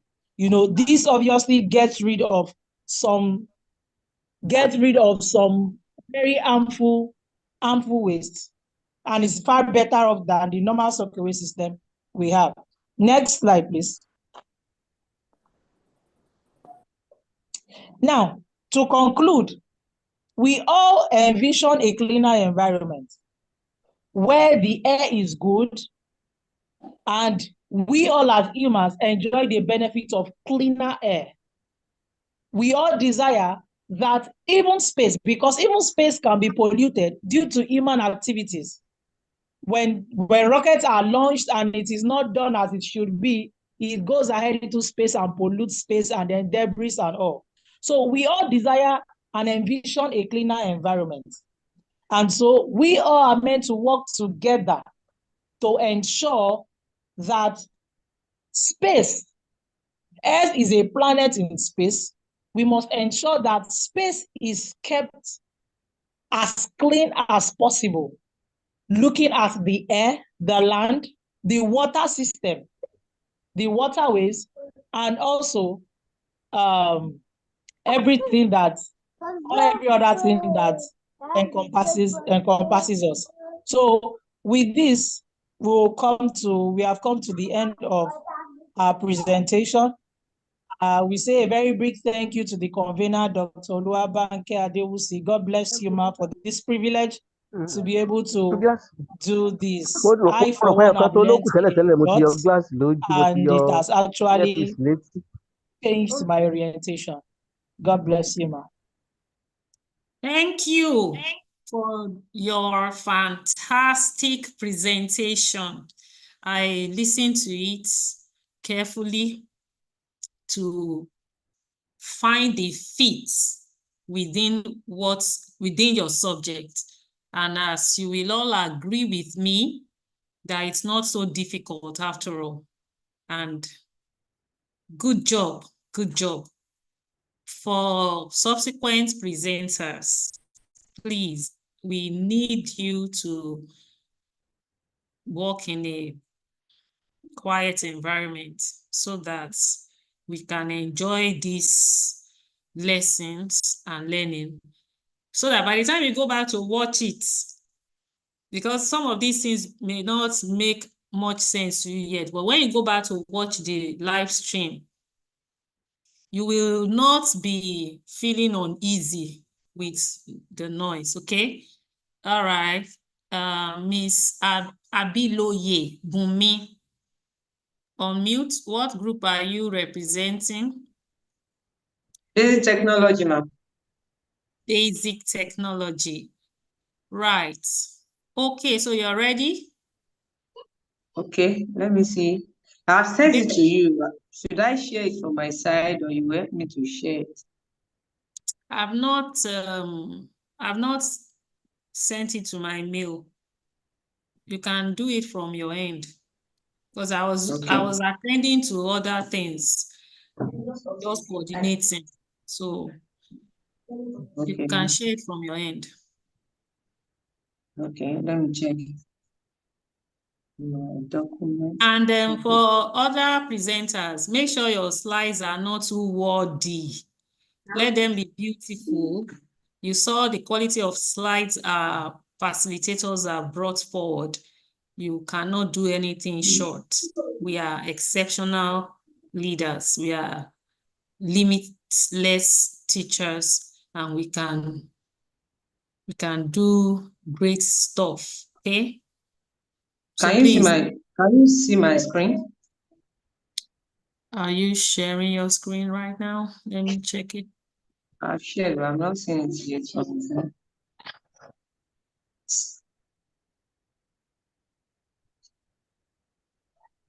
Unsupported document type. Please select and your video. Is it a PowerPoint slide? Yes, ma'am. And why do you have it saying unsupported slide? You just click share screen, right? Yes, I click on shared and I'm seeing Microsoft OneDrive, Microsoft SharePoint. So I click on document to share it. Sorry, maybe you have to make her co-host so that she'll be able to share. Make her co-host. Everybody can share their screen. The English teacher just was able to share his screen now. You saw the English teacher. Every one of you can share your screen.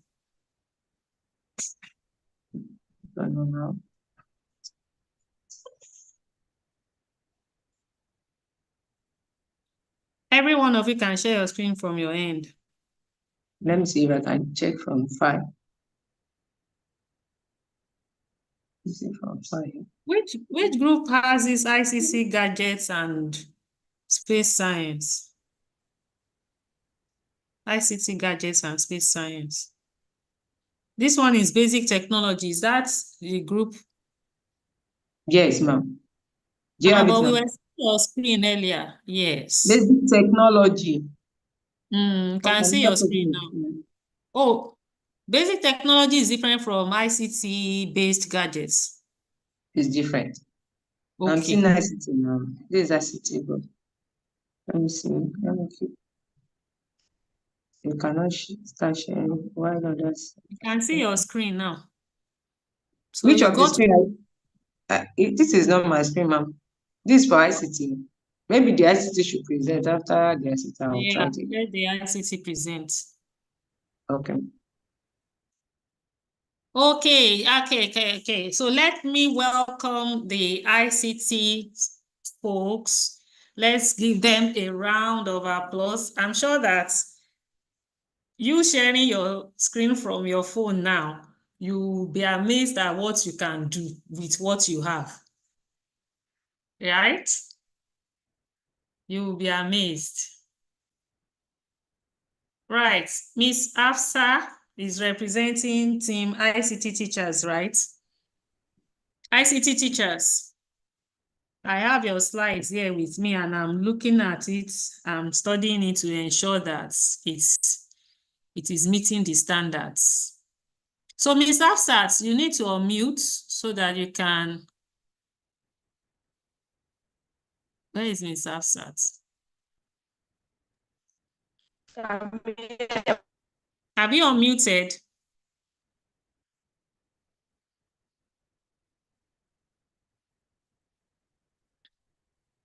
Ms. Afsat, you need to unmute.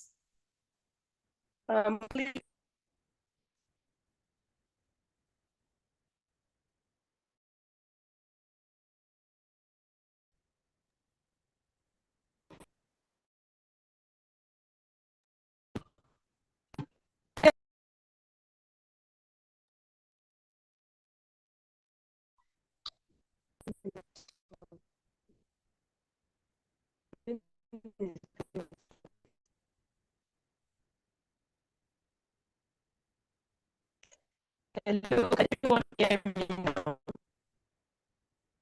Hello. Hello.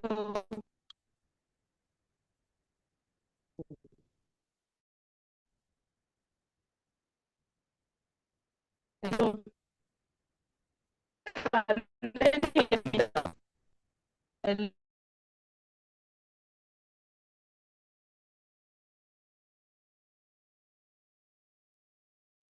We can hear you, ma'am.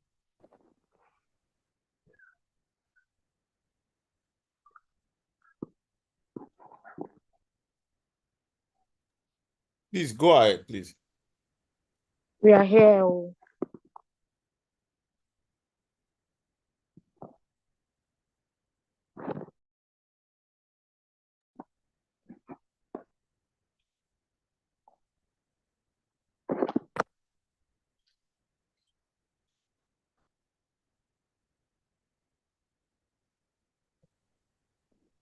Hello. Hello. Hello. We can hear you. Go ahead, please. Yes. Good afternoon, everyone. It has been a great time being here. Thank you to everyone who has given us this opportunity to shine. Yes, this is Group ICT, and we are here to present to you ICT-based gadgets. I hope you can see my slide now. No, we are just seeing your phone. You have to navigate to where you have the slide. Good. Yeah. If it's in your documents, just open. Yes, we can see it now. Go ahead. You can see it. Yes, go ahead. Okay. Okay, sir. So now we are at ICT-based gadgets and space science. Now, the objective of the lesson is is to discuss how ICT gadgets are used in space exploration.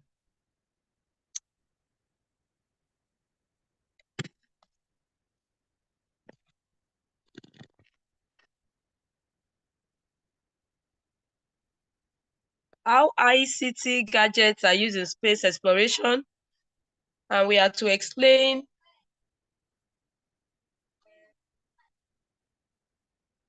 how satellite facilitates communication between Earth and space, enabling data transmission, introduce students to navigation system used in spacecraft such as GPS, showcase communication devices used by astronauts like spacesuits and handheld devices. Now to the introduction, ICT-based gadgets is basically used for information and communication technology. Some of the ICT-based gadgets are mobile phones, computers, satellite transmitter, robots, etc. Space exploration refers to the investigation by means of crewed and uncrewed spacecraft and uncrewed spacecraft of the reaches of the universe. Now, what we are trying to say here is the use of ICT-based gadgets in space by the astronauts. There's little or nothing the astronaut can do without the ICT gadgets, the information communication gadgets. Like we have the satellites that they use in communication. We have the mobile phones that we use, the computer for recording, and so on and so forth. The ICT-based gadgets aids a collection process. It aids a collection, processing, transmission, storage, and distribution of data between space station and the Earth station. Now, these are the various, in the next slide, these are the various communication gadgets in space. We have the satellites in space. We have the astronauts using the mobile phone. We have the space crew using smartphones, smartwatches, and we have the navigation of using computers in the spacecraft. And the GPS is here now. GPS satellite system gracefully orbit Earth, embodying the pinnacle of innovation, ensuring seamless navigation and communication generated by AI. Now we have the next slide. We have the next slide now, which is the robots in space navigation. Robots. Now we have these robots. We, as the ICT, in the ICT world, now we can develop robots that we can use in the space. And as you can see in the slide, you can see the various the robotic gadgets there in the space, in the picture, in the slide that I'm projecting now. You can see the astronauts using the robots in space. And the robots are of specific solution. It depends on what the astronaut wants the robots to do.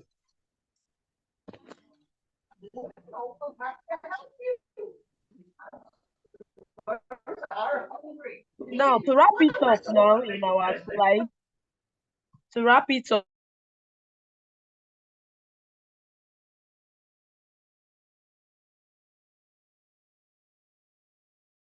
You are muted. You are muted. You are muted.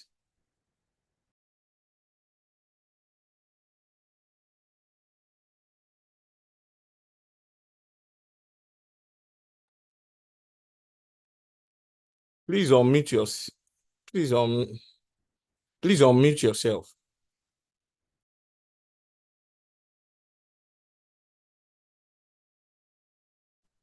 Hafsa, you are unmuted. Please unmute. Hafsa.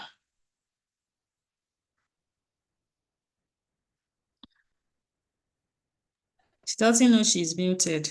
Yes, she has unmuted herself now.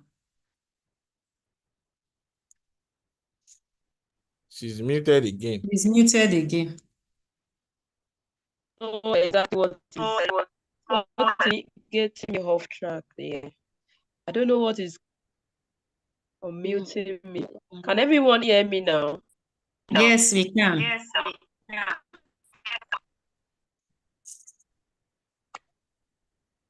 Can everyone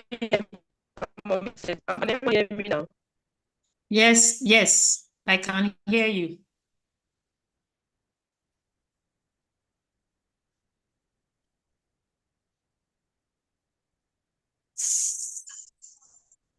Hello, can everyone hear me now? Hello. Yes, I can hear you. Go on. Hello. I guess the network is, but we can hear you. Okay, my sister. Okay. We can hear you. We can hear you.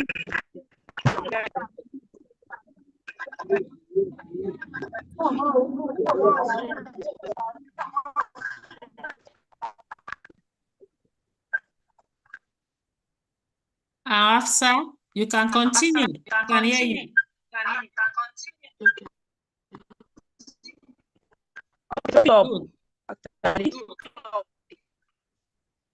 Rock in space navigation is very, very useful.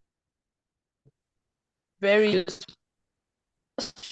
In carrying out events and everything else in the space. My phone is giving me issue here.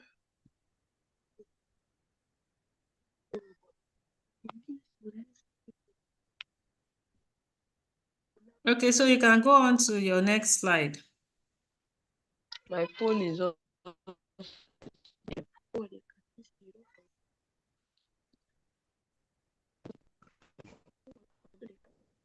Slide. I need the slide.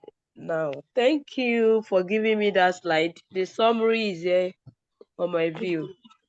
To summarize it all, the gadgets has been so helpful in space exploration.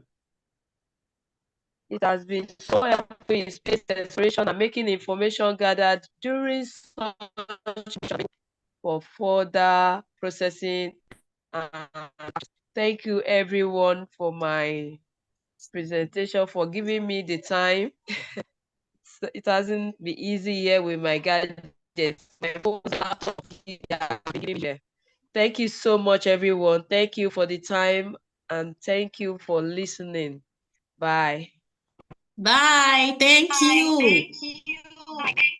Really, we should always thank our listeners for listening.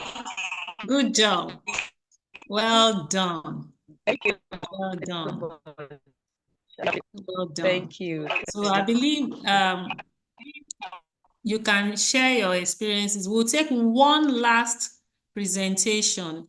The others, you must turn in your classwork and we must have it recorded, right? So I'm going to take just one more and then we'll schedule a time to present the others because we are going to like stream it too. Yes, so do we have one more group, subject group ready? Do we have one subject group, one more subject group? Basic science. Basic science. Okay. Basic technology, but it's not so. Basic technology.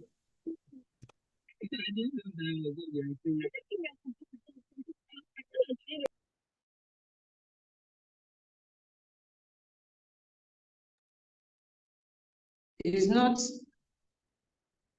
not going, it's not supporting. I'm trying to share it from my side here. I don't know, maybe another person is trying to upload again. I've tried it like 3 times now. It's not going. I don't know if you can help me, I will present from here, which is possible now. You are muted, Dr. Banke. Basic technology. Yes, I'm with you, ma. Is Mr. Babalala presenting? Mr. Babalala, yeah, on mute and show your video. Your hand is raised, Mr. Babalala. Seems you are in a noisy place. Hello, good afternoon, everybody. Good afternoon.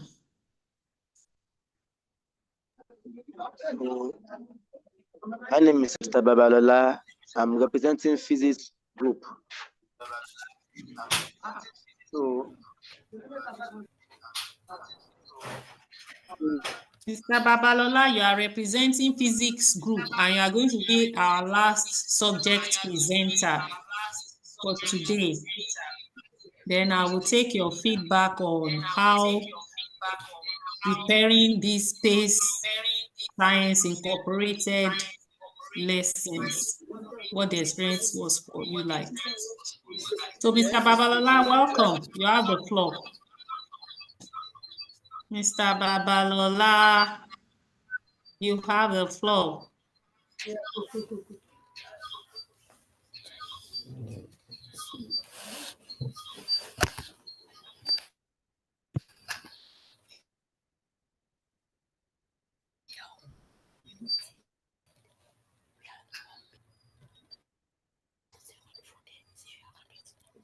seems Mr. Babalola is not ready.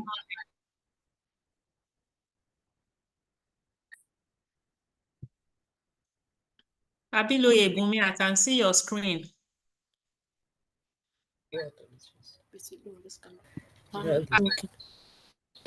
Thank God. Yeah, go out. You just have me.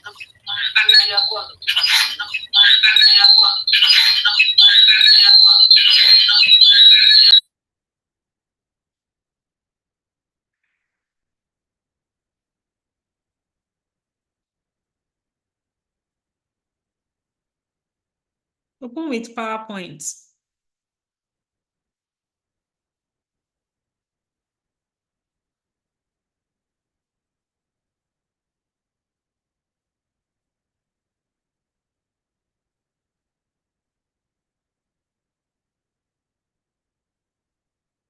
Well done.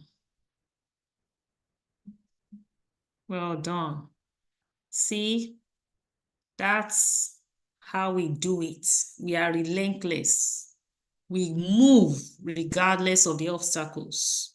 We surmount the obstacles and we get the job done. That's it.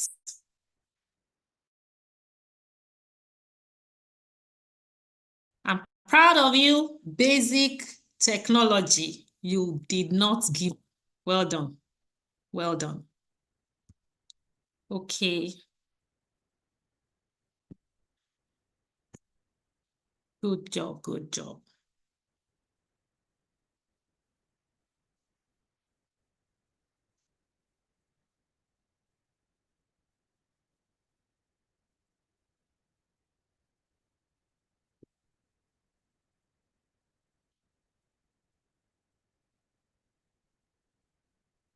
Okay. I hope you have unmuted yourself.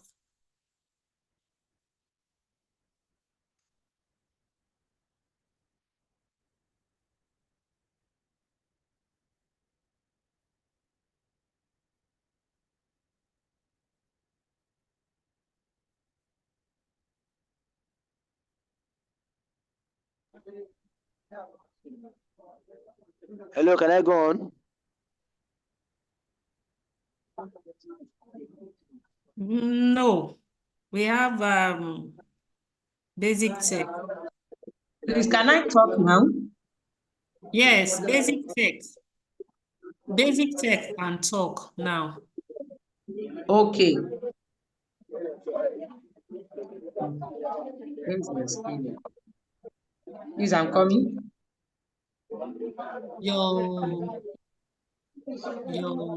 This thing was showing before now. Yes, I don't know what I click on again. It's not showing again. Lord Jesus. Please, give me time, please. Let's have Mr. Babalola. No. Help me, please. Don't leave me. All right, thank you. So I said rocket and satellites. So you said rocket and satellites are essential components of modern space technology. As we know that we are doing. Hello. Hello, can you hear me? Can I go on? Your screen. Are you sharing your screen now? Yes.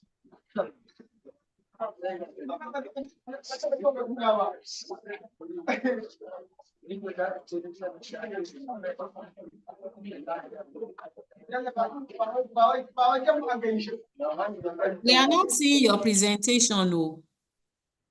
Mr. Babalola. Please wait, I'm coming. Let me share the screen.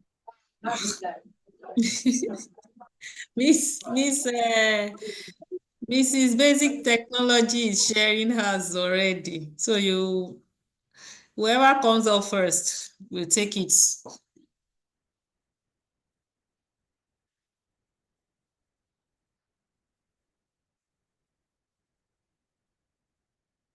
Okay. Basic Tech, you are up now.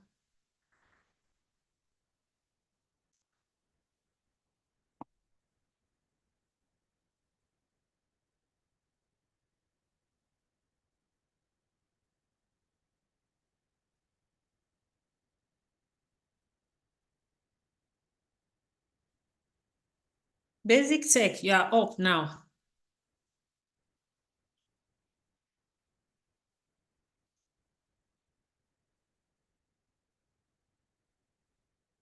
Abiloye Bumi, you can unmute. Abiloye.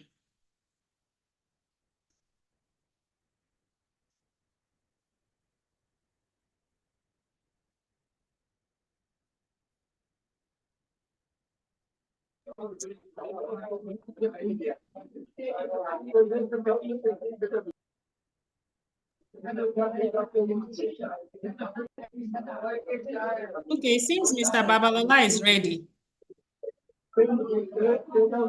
Okay, Mr. Babalola, go on. So I said our topic is called rocket and satellites. And this topic is part of our scheme of work, the SS3 scheme of work for this term. That is the 5th week. So I believe with this space science, it will help physics teachers a lot in dealing with this topic. Now, what are the objectives of this learning? Firstly,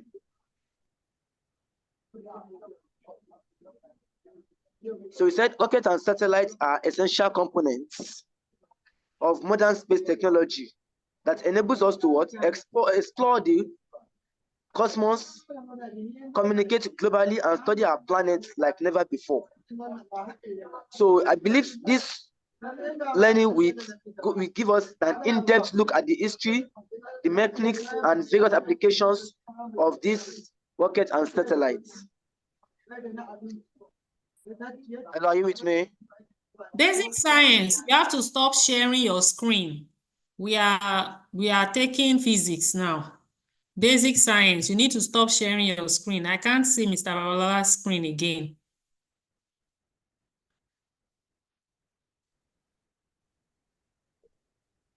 Basic science, you need to stop sharing your screen, yes. Mr. Babalola, can I see your slides? For physics. Have we lost Mr. Babalola again?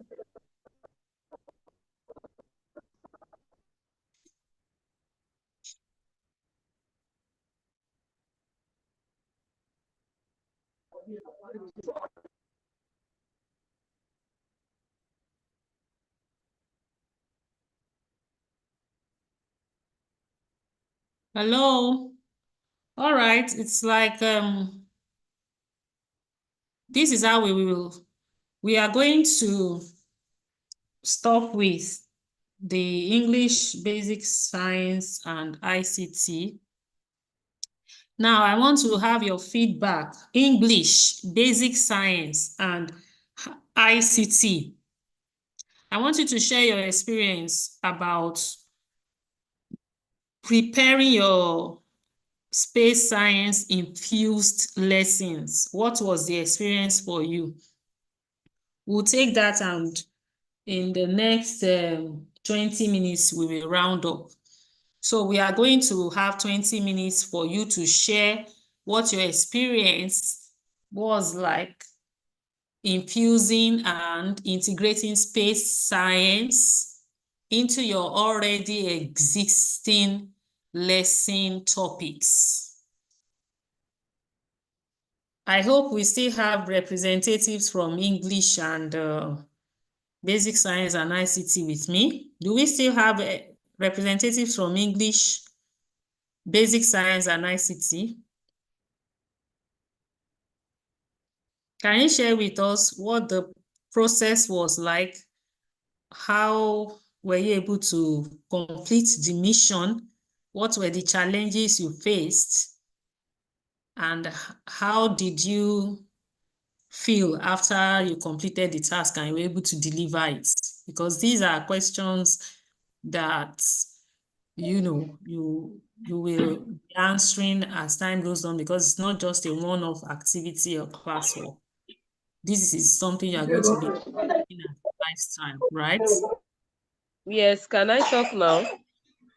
basic technology. ICT. Yes, please. Yeah. Thank you very much for the opportunity once again. My name is Salaudin Akode Afsa, and I'm here to share the experience so far based on this space science and ICT gadgets lesson we displayed earlier, we presented earlier. Now it's a teamwork. It's a teamwork actually, and me and my team, we were up to task. We formed a group. We form a group and we discuss on who is going to create a slide, who is going to present, who is going to do. All we shared the responsibility as labor, division of labor, and I was given the task to present the slide. But Well done. Unfortunately, as prepared as I was moved off track because of my gadgets. I couldn't get what was going on. I was unmuted, and maybe from your hand or my hand, I was trying to unmute myself to go back to muted, and I couldn't just get myself doing the thing right. But I thank God that at the end of the day, I was able to get to the end of the. But basically, I think our students are going to find this very interesting in class, using this thing that they really want to listen to. They want to make use of gadgets, because most of the time in my school like that, then when I ask them to come to the lab, they are always happy to come, and I will try my best possible to always infuse this into the lessons that I'm going to be teaching them, so that they will get included in the lesson. They will get used to it, and then by the time they see what I'm going to teach them through using what they can see, I think they are going to go far using it. Once again, I thank you so much for the opportunity.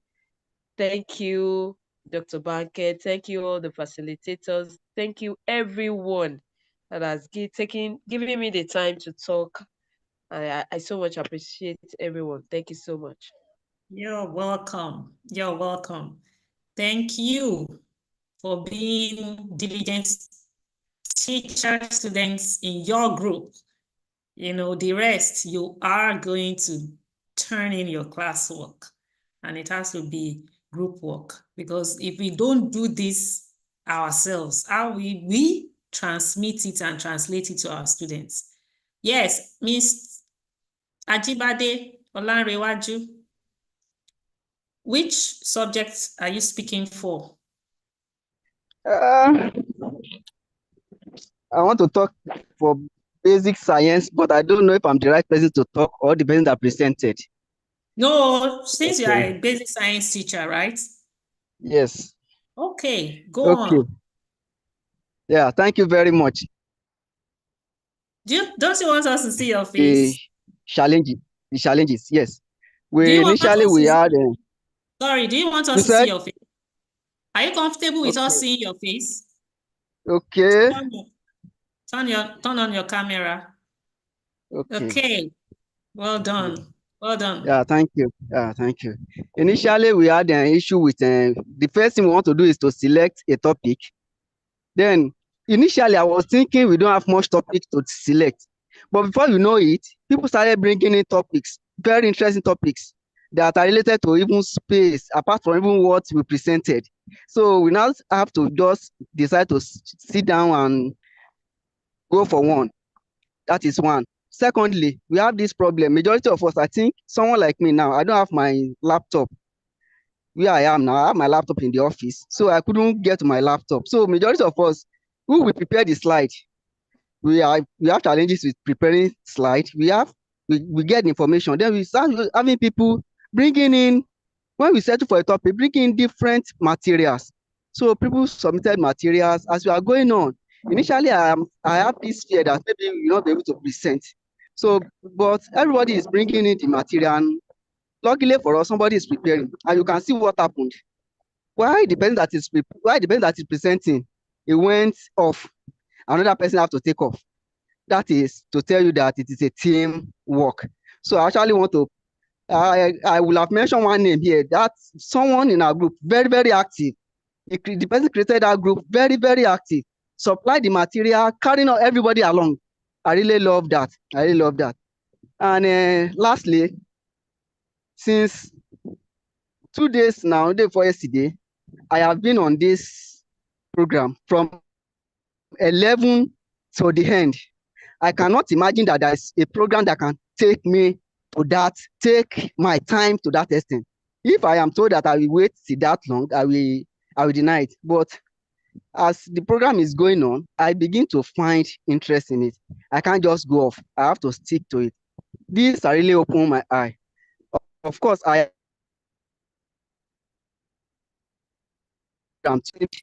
but I cannot see a reason why I was not picked. So I think I will have to do more. In fact, it has opened my eyes. I'm going to integrate it in virtually all the topics in basic science that I'm going to teach this term. I am ready for that. Thank you very much. Thank you.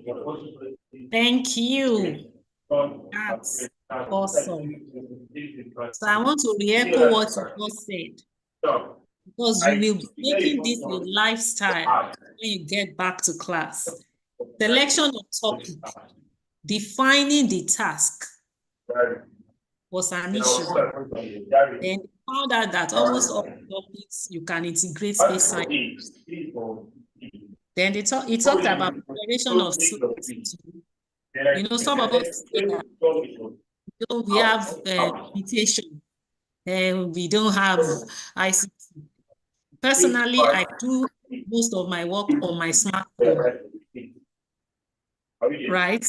So I just make do with what I have, pending when I will ascribe to get the things out. So no excuses. No excuses. Anyway. Then people brought materials. You should be that teacher. Contribute to the lives of your students. And don't think you can do it alone.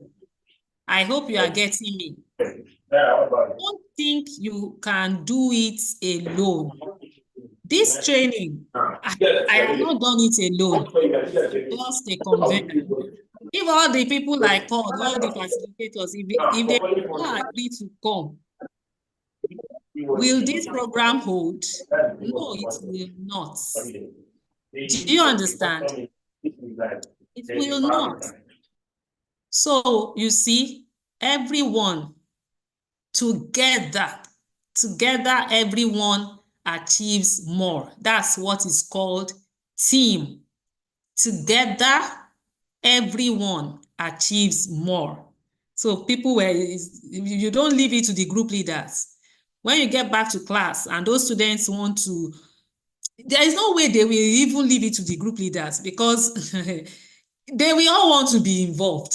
I've seen it happen over the years. They will all want to be involved. So there is no, I'm staying back. I don't know what they are doing. Everybody together, everyone achieves more. Then carry everyone along. He mentioned that too. Say the group leader, let's say the group leader, let's call that person the group leader, carry everyone along. You need to carry people along. These are soft skills that are not taught in textbooks. You can't find them on the internet. You can't find those on Google. Soft skills, communication, empathy, collaboration, teamwork, networking. So the more you start doing that way you can also give and inspire this into your students and instill it in them. And you can't give what you do. So the last thing the last person will be for English. The last feedback will be from English. Who is speaking for English? Let me know what the challenge is when you were preparing. how we surmount it. We have heard from basic science, we have heard from ICT. Now let's hear from English. Let's hear from English. English, please. Time is running. English representative. English representative. Time is running. You need to. There are no presentations again. We are only learning from ourselves as per how we were able to achieve this goal. Good afternoon. Good evening. Representing English. Good evening. I want to represent English, please. What's your name, ma'am? My name is Miss Hamzat Olariwaju. Hamzat Olariwaju. Yes, ma. Alima Olariwaju. Okay, Alima. Yes. Yes, ma'am. Don't you want to show us your pretty face? Let me see your pretty face. I'm coming. Let me try and be a bit more comfortable. No biggie. No problem.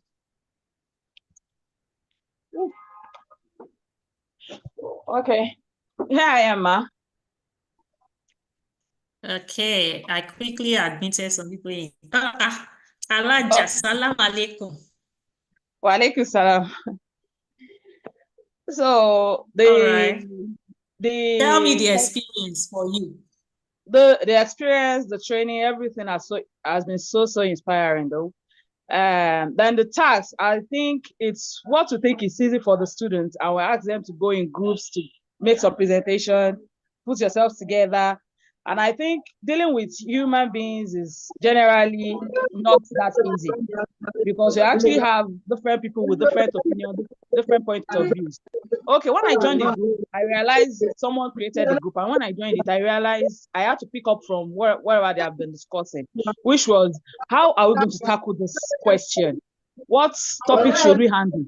As an English, how are we going to imbibe English language into space education and stuff like that? Then someone came around and said, maybe we should make a comprehension. They started bringing up opinion. Then someone now came and said, let's do vocabulary building. At least we have language, we have lexis and structures. Let's just do that. Let's go into the vocabulary buildings. Then when they said that, everybody embraced that idea. And a lot of people started coming up with different ideas, different pictures, and for the slides. Then someone just come from nowhere this morning and said, okay, please, all of you continue with whatever you're doing. I'll be picking up from all of you's idea. I'm working on the slide already. And everyone, I was like, where is this coming from? Then I went up again to go and look for that person. I realized this person I've never spoken in the group. So when the person came up, we were like, wow. So definitely it's not like when everybody talks, you think they are not going through your messages or they are not receiving whatever you're talking about. A lot of people will decide to even relax, see what they can gain. But I think the person that came up and said he's working on the slide, I think the person have realized that we're going back and forth. Let's just pick from something that we have been talking about. And the person just came up and boom. Then he picked up all the pictures. He broke them down. He did the slide, and everybody's contribution was actually in the slide. He didn't even take anybody behind. And when the presentation comes up, he sent the slide to the group. Everyone went through it, and everybody was marveled. Like, okay, right now we're 100% good to go. So because of the reactions of everyone, then the presenter was like, okay, if we say we're good to go, then we are so good to go. So, and that was it. That was why I had to take excuse. I want to go for Japan because I don't want to miss my subject presentation. And I missed up actually. You came from party? Hey, party. No, it's not party. I went for Jumat. Oh, prayers. I hope you prayed for us. Definitely. We just have to be good for these kids. For the children we're taking. We just have, I'm so glad if we can do this, but I think the way we have related amongst ourselves, that positive energy we had today, I believe we're going to impact it in those students and tell them there is nothing too difficult for you to do. And I believe they're going to take it. They're going to make it to the next level by God's grace. Amen. And thank you so much. Thank you so much for this opportunity. Thank you so much. We have taken 1, 2, or 3. I was even saying when I started this program, I was like, enjoy English and space science. How is it related? But eventually, it's 100% hand in hand. One subject cannot exist without the other. That is just it. Yes. But thank you so much. Thank you so much. All the facilitators. Thank you. Thank you. We're able to get 1 or 2 things. God bless you all. Thank you. To God be the glory. To God be the glory. Love you. Alhamdulillah. Alhamdulillah. Alhamdulillah. All right. Thank you. Bye. Yeah. So I want to re-echo what she just said. 2 things. Okay. You said you were thinking around ideas. You said humans are difficult to deal with. Humans are actually difficult to deal with. It's one of the skills, the soft skills, they need.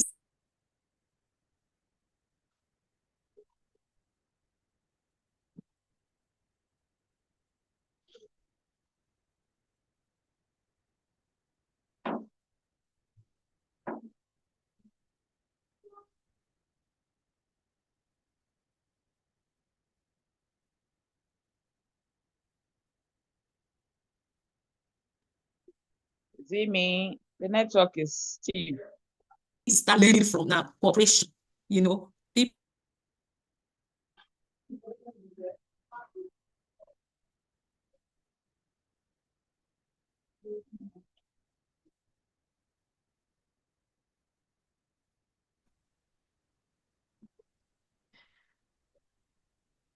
Right? Can you hear me? Okay, yes, we can now. Yes, So I think you are the network issue. Yes, we can hear you. Like we are exactly the same feeling you had when you were doing those group work. That's also what my students feel. That's how they go through my lessons on a normal day. My class is not the regular class. Do you understand?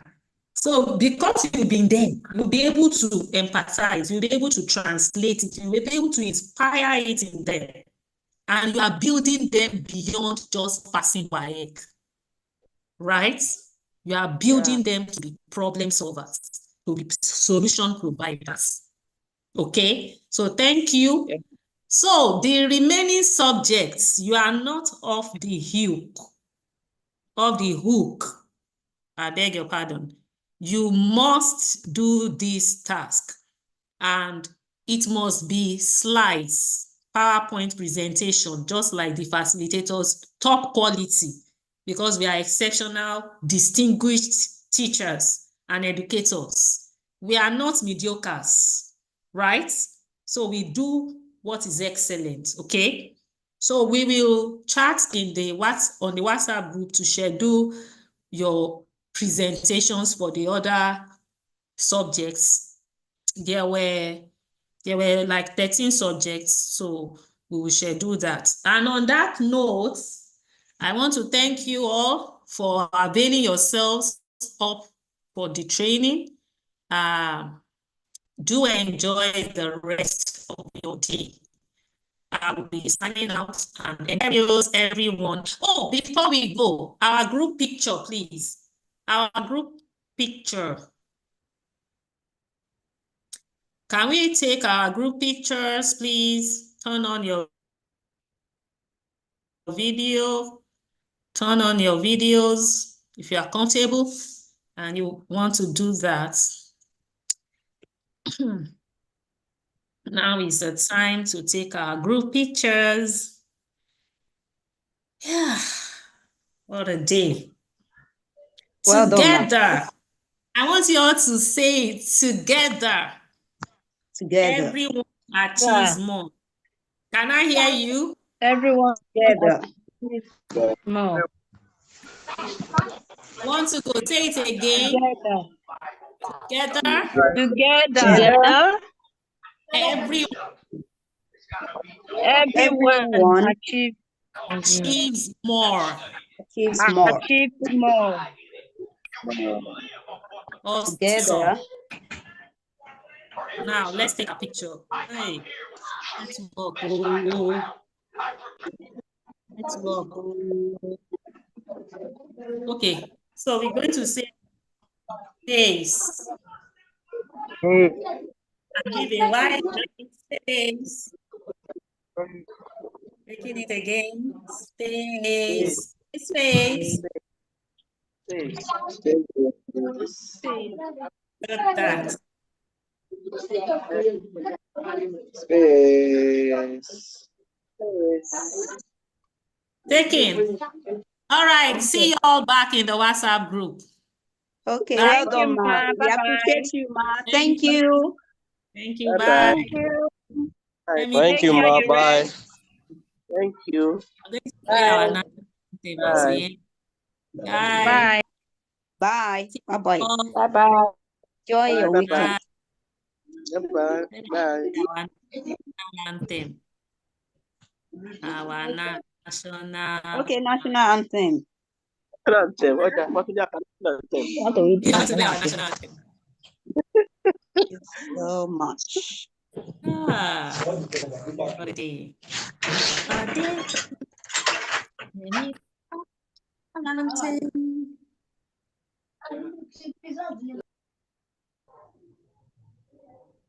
God be the glory. We made it. We made it. We Can made finish. it.